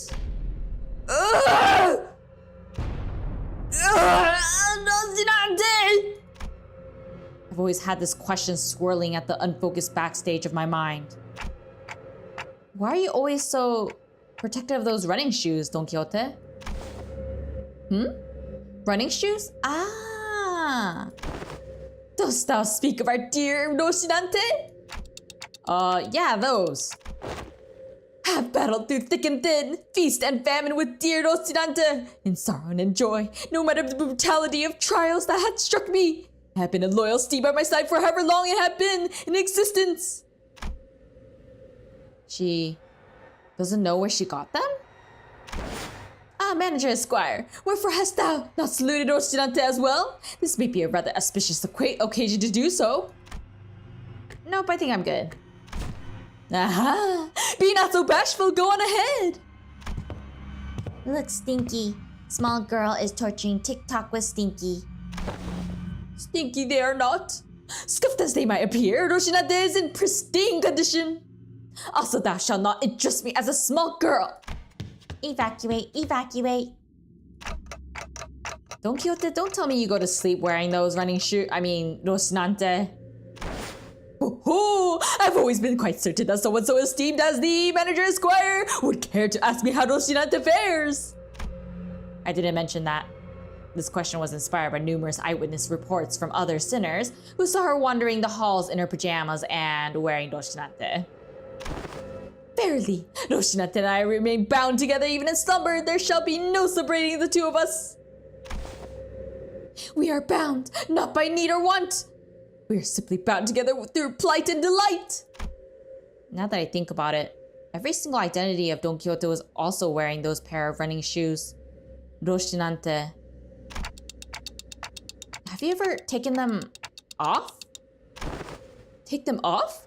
Hey, whatever dost thou mean? As a detached Roshinante from my body? 'Tis a very odd insinuation thou makest. She looks at me with puzzled eyes, as though taking those pair of running shoes off was somehow an inconceivable idea. For something much more than just her favorite pair of running shoes. Her odd attitude of treating something so far removed from common sense as something completely ordinary. What does Roshinante mean to Don Quixote? What even is that thing? An overwhelmingly powerful pressure suddenly explodes, radiating in all directions, as the metallic stench of blood suffocates the bus, filling every corner of it with a sickening horror. Then darkness. No, that's impossible. In all-absorbing darkness, voice is our only light. You are the second kindred. How did you? I should have felt your presence. I do think I saw a faint outline of an aura. I see a red aura and a long fur adornment of sorts.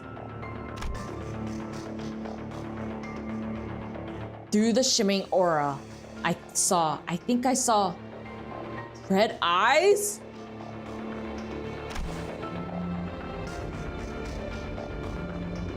You have committed the sin of filial impiety, transgressor. I know that voice, but I also don't. I never heard it in such a low, imposing tone before. It speaks towards the lesser being. The blood fiend shriveled and kneeling, trembling, pathetic. Mercy, O venerated ancestor! I beg for the mercy of the second kindred! I beg for the mercy of the second kindred! I beg! Insolent worm!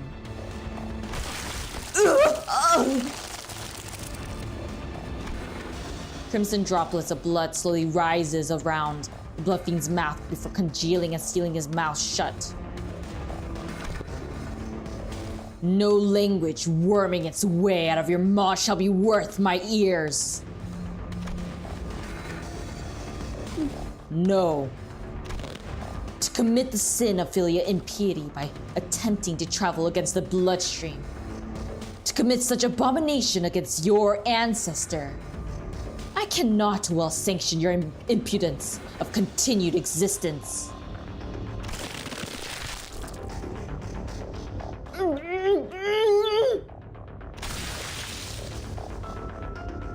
Coagulate, then melt away.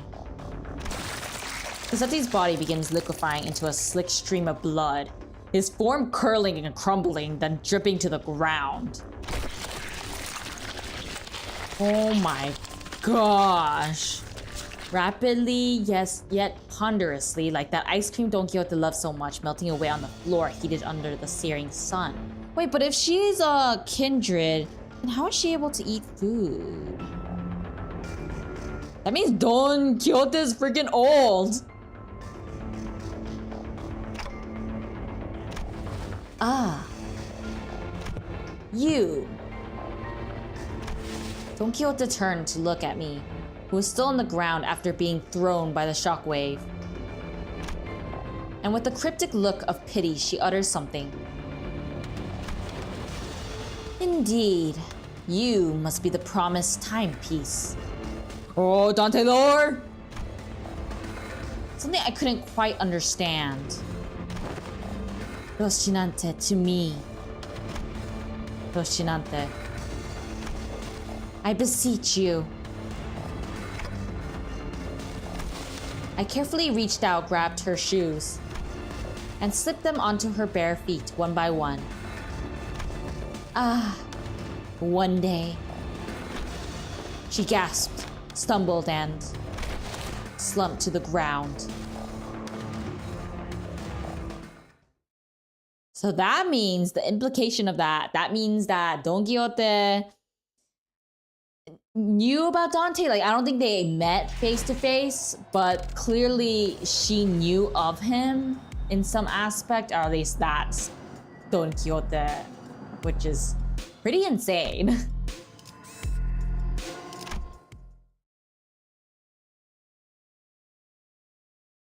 Remember the very start of this intervallo, Donnie calling yourself young yourself. So that's why.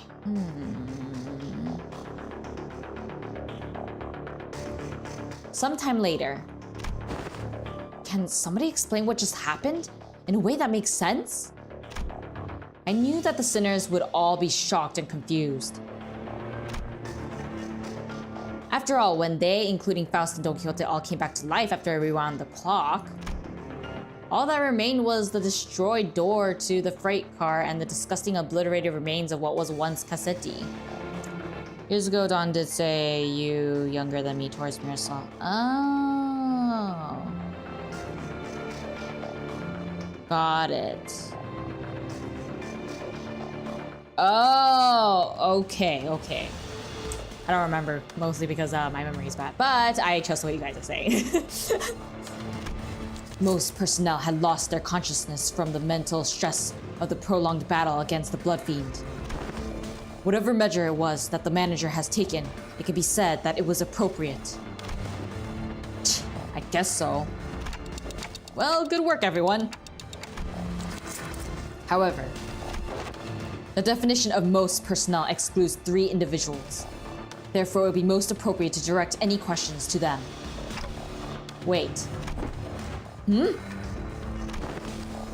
are those 3? Faust. The manager. And Don Quixote, who is still unconscious. Huh, really? The 3 of you? Wow, you were spot on. What did you even have the time to notice that? Oh boy. I have identified the 3 conscious individuals by analyzing their walking cadence and voices moments before my loss of consciousness. Right, so what's going on with the last? Why is she still out cold? Good night, Dragon Tales. She appears to be in a state of deep slumber. As she is not at risk of death, she will be waking up soon. I remember everything, of course. Don Quixote's sudden transformation, how she practically erased the Blood Fiend and his kindred from the world without even moving a finger.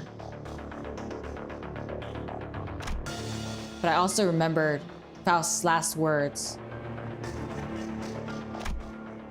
And please do note that the other sinners must never hear a word of what is about to happen. Don Quixote was unconscious, and Faust was answering every question with silence. It was only natural that their eyes would all fall on me. That's, you know. Wait, that reminds me. Where's the key card? Last I remember, it was in Cassetti's hands, who is in a far more presentable state than he was in before. Of course she would say that. Wait, so what about the key card he was holding though? It has been half liquefied. The remains have melded with his finger bones. It appears to have become one with the middle phalanges. Ew! Oh wait, whoa. Oh no! Everyone calm down, calm down! I said calm down! I think you're the one that has to calm down, Sinclair. I really should have packed more cigarettes, huh? Oh, how about we force one of those doors open? The master key card is not an absolutely necessary element to resolving this situation. What? How? It will require approximately 5 hours to formulate and proceed with an explanation in a manner that will allow the sinners to fully comprehend the exact how of this methodology. Therefore, it will be delivered to you in a digestible summarized format. Well, that was short-lived. She's acting all smug again. We can utilize the back door of Mephistopheles. The steely confidence in her declaration was more than enough to win us all over.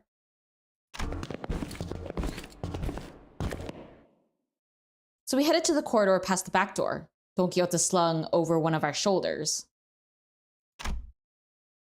and arrived at our destination.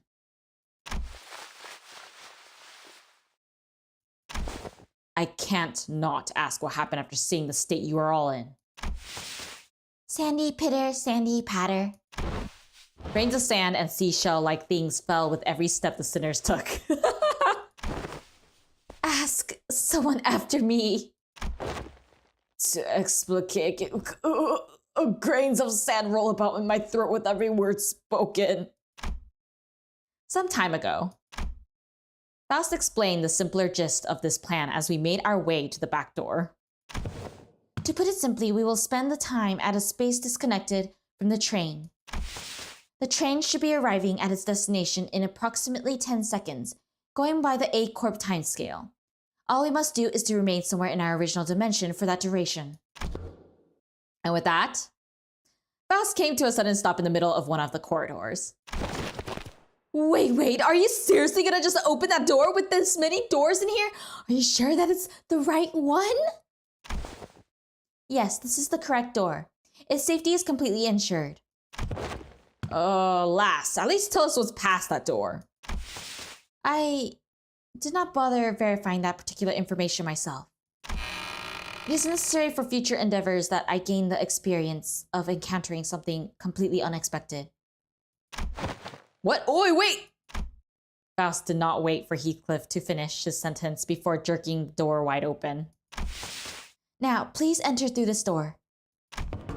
With Faust's stern command, we quickly walked into a building that looked like a derelict, abandoned hospital of sorts.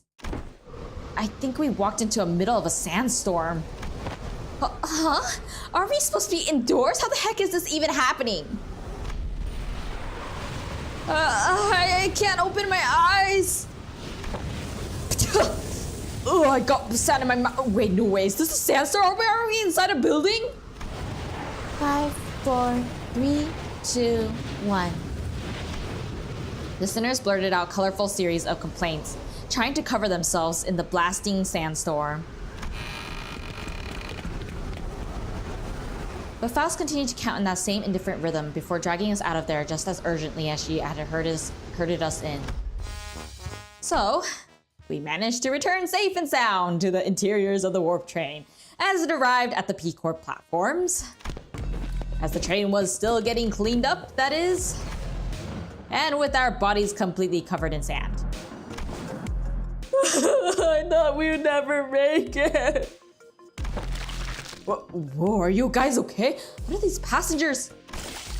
We're so happy to be done with this whole ordeal that even the W-Corp cleanup agents in the middle of a cleanup mission look downright hospitable. We are employees of Limbus Company. We boarded the warp train at the behest of your employer. Oh, so you guys are the people that our captain told us about. They really let you guys keep your memories, huh? Oh, that reminds me. One of the employees must be sleeping inside the hibernation pod over there. Oh, that, I've never seen it in action before. Thanks, let me go check.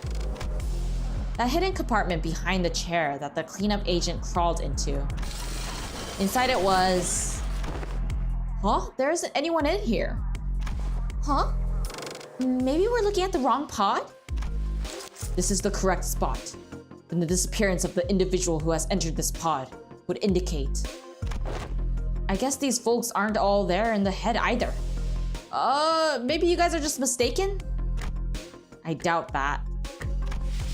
Yes, we must have suffered from a momentary collective hallucination caused by fatigue. Very well then, we will see ourselves out. Faust cut the conversation short before the other sinners began asking too many questions. Hi, Justine, welcome to the stream. Hango, yanked by wayward. That warp agent secretly that man the treatment DTs. Who knows? Now that I became intimately familiar with the meaning of that gesture, I followed her to the outside without another word. Have we arrived? Rise and shine, lass. Had enough nap yet? I see. I will hear the details of the incident on the bus once we're traveling again. Understood. Any and all relevant reports will be sent to W-Corp via LCCA and... Vergilius was already there when we arrived. He was sharing a conversation with Faust about what went down inside the train with a serious expression. I will now leave with Karon and watch them unfasten Mephistopheles from the train. The minute hand on the manager's head seems to be desperately signaling me that they have a lot of burning questions to ask you. Allow me to give you two some space. I was finally able to ask Faust once Virgilius left. Why did you do that? Faust's body was quite literally blasted to pieces from the sheer explosive pressure that filled the room the moment Don Quixote's shoes came off. It was as though she knew that it was going to happen. Because it was the preferable course of action to having the same explosive demise occur to your body instead. Ha.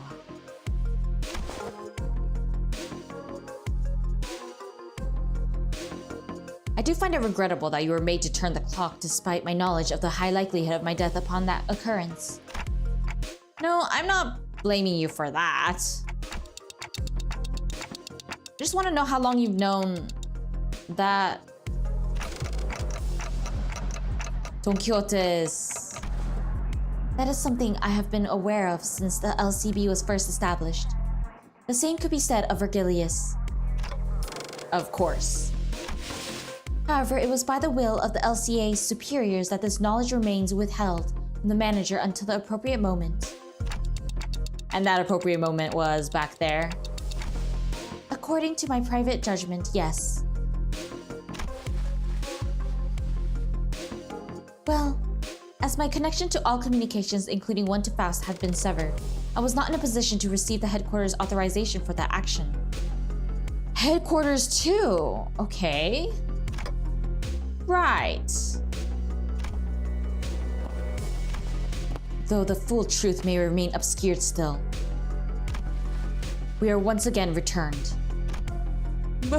Yes. Returned, that was a layered word. We've returned to one of the warp platforms in our own dimension. We've returned to our daily lives speculating about what's next in our path, and... the usual Faust, reconnected to Faust, has returned. Yes. Faust replied to Isang's nebulous wording with a quiet affirmation. Please, do not take this query with any greater import than a mere jest, however. Do you suppose I shall see her again? Oh? She shot a puzzled look at Isang. In a way, it was quite the pleasant encounter, was it not? Isang mused ambiguously before leaving us. Oh, that was unexpected, but not unwelcomed. Phew. The incident at the warp train was such a chaotic mess that it felt shorter than it really was, but I also learned so much about so many other things. But it was too soon to start racking our brains about what kind of nonsense trial we were about to face in P Corp. So I decided to enjoy this momentary peace. How do we find ourselves at P Corp? What for is my throat so parched? I'm too tired to explain. Chiquita, you missed out big time on one crazy adventure. Huh? That vibrated the last few grains of the sand out of my ears. Listeners looked at Don Quixote's bewildered awakening, grinning. There's no way to know what we'll be facing here at District 16, where P Corp was located, but we got this, right? The same faith I saw in the Faust who believes in uncertainty rises within me too. I looked up to Faust, only to see that Faust was looking at me as well. She nodded at me with her usual barely noticeable smile, and I gave her a light nod back in return. Time to go find ourselves another golden bow.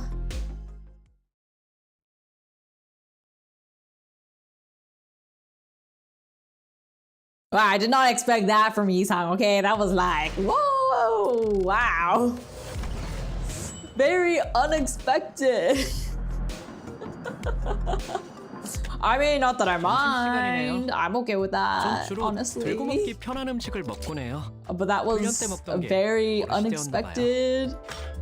It just goes to show, like, he's finally definitely getting out of his shell, which I find to be very nice.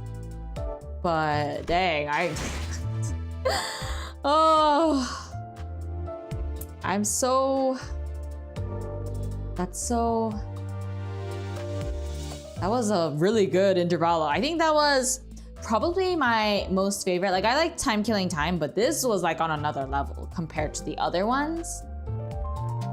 Especially since I didn't expect us to know Don Quixote's true identity this early before her actual canto.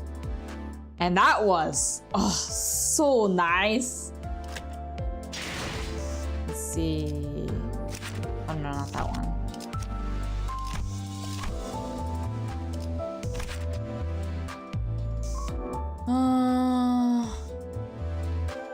Happy fish.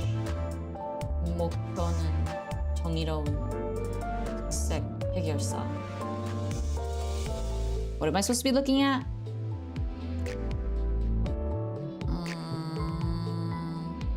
Do you think the W Corp employee that went to the capsule is a spy to watch on Dawn? Maybe.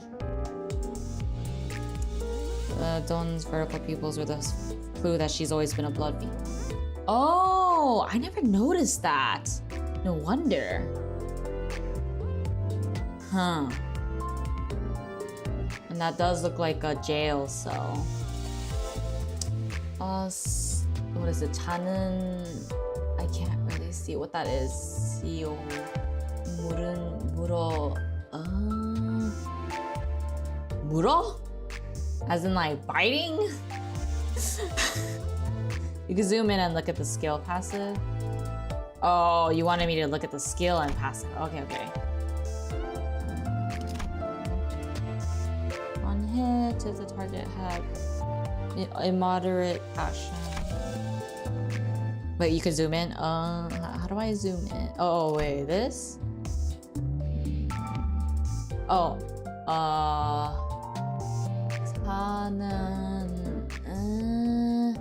something 이어 물어 something 다 scroll wheel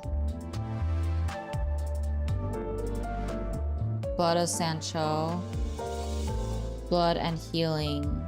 Lance looks like it's made out of blood. Oh, this thing. Oh, okay, I see what you guys mean.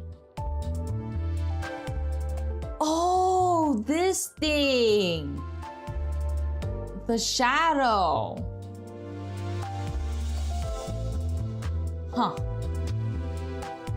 How interesting. And look at her boots. What am I supposed to be looking at?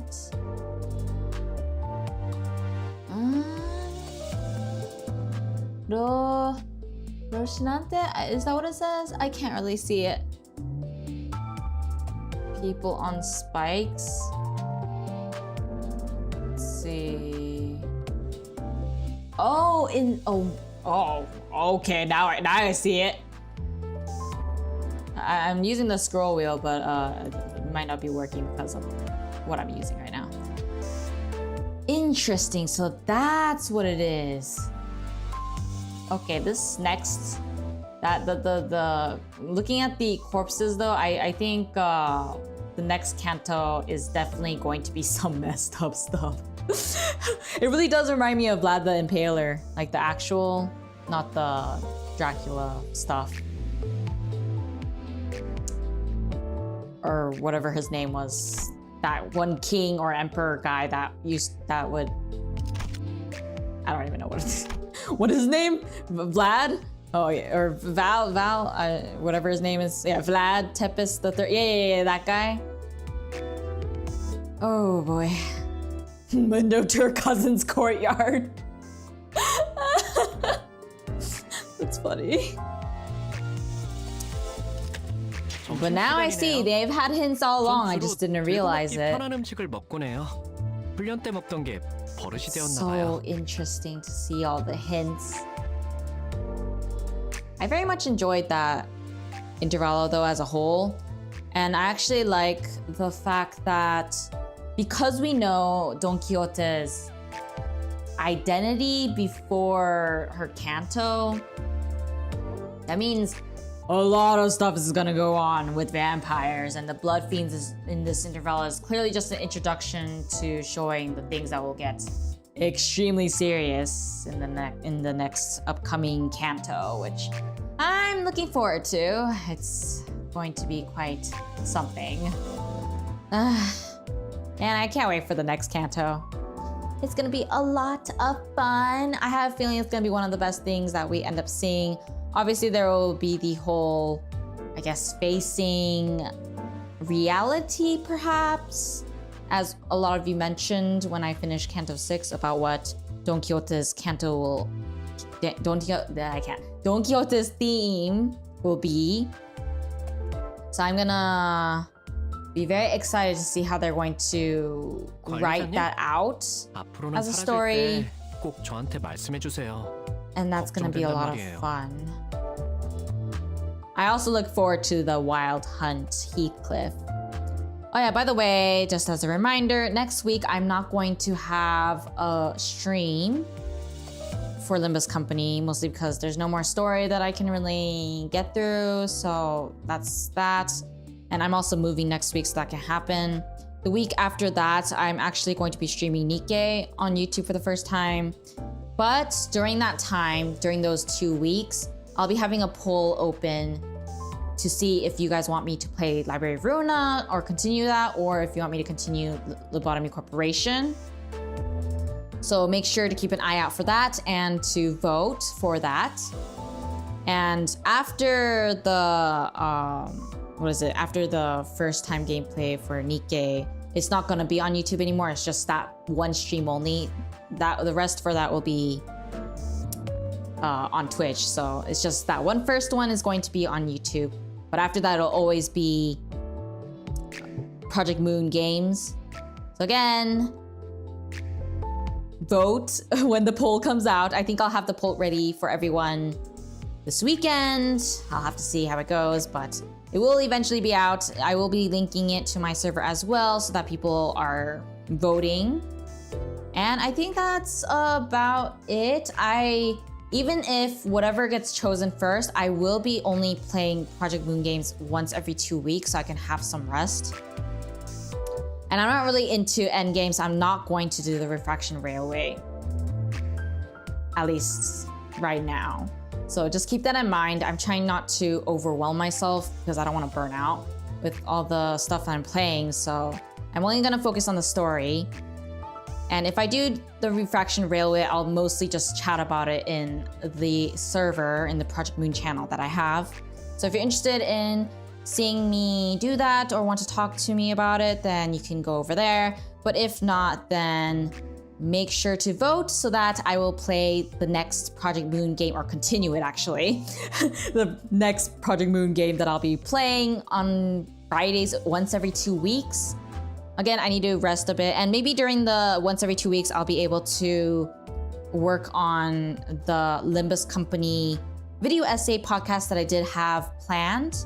The server link should be listed in the description of the live stream. I'll also have it available linked on the pinned comment after the stream is over. So it's going to be fun. And obviously, if there's an event or a story update for Limbus Company, then I'll prioritize that over Library of Ruina or Lobotomy Corporation, whichever gets chosen. So just FYI about that. So to reiterate, next week there's no stream. The week after that, I will be playing Nikkei for the first time. And then the week after that, I'll be playing whichever, either Library of Ruina or Lobotomy Corporation, whichever gets chosen in the poll of the community post that I will be posting probably this weekend. So make sure to vote. Please vote. Please. And at that point, I will be playing Project Moon games, which is whatever gets voted, once every 2 weeks. And if a story update happens for the Limbus Company, then I'll be prioritizing that. And again, if you enjoyed watching this stream, then make sure to give it a like and subscribe and join my server if you'd like to chat with all of my server members and with me about Limbus Company. And in the meantime, while I am playing Library of Runa, Limbus Company, or Lobotomy Corporation, whichever it is, once every 2 weeks, I will be creating Limbus Company video essay podcast episodes. So you can look forward to that eventually after I finish moving and have recovered fully from that move.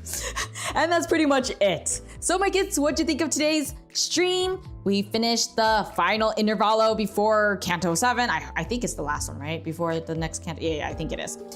So let's etch this into our memory and keep it safe. And as always, formally inviting you to my next tea party, the so-called anime enthusiast fox. Who's that? This was Didina. So until the next one then, bye.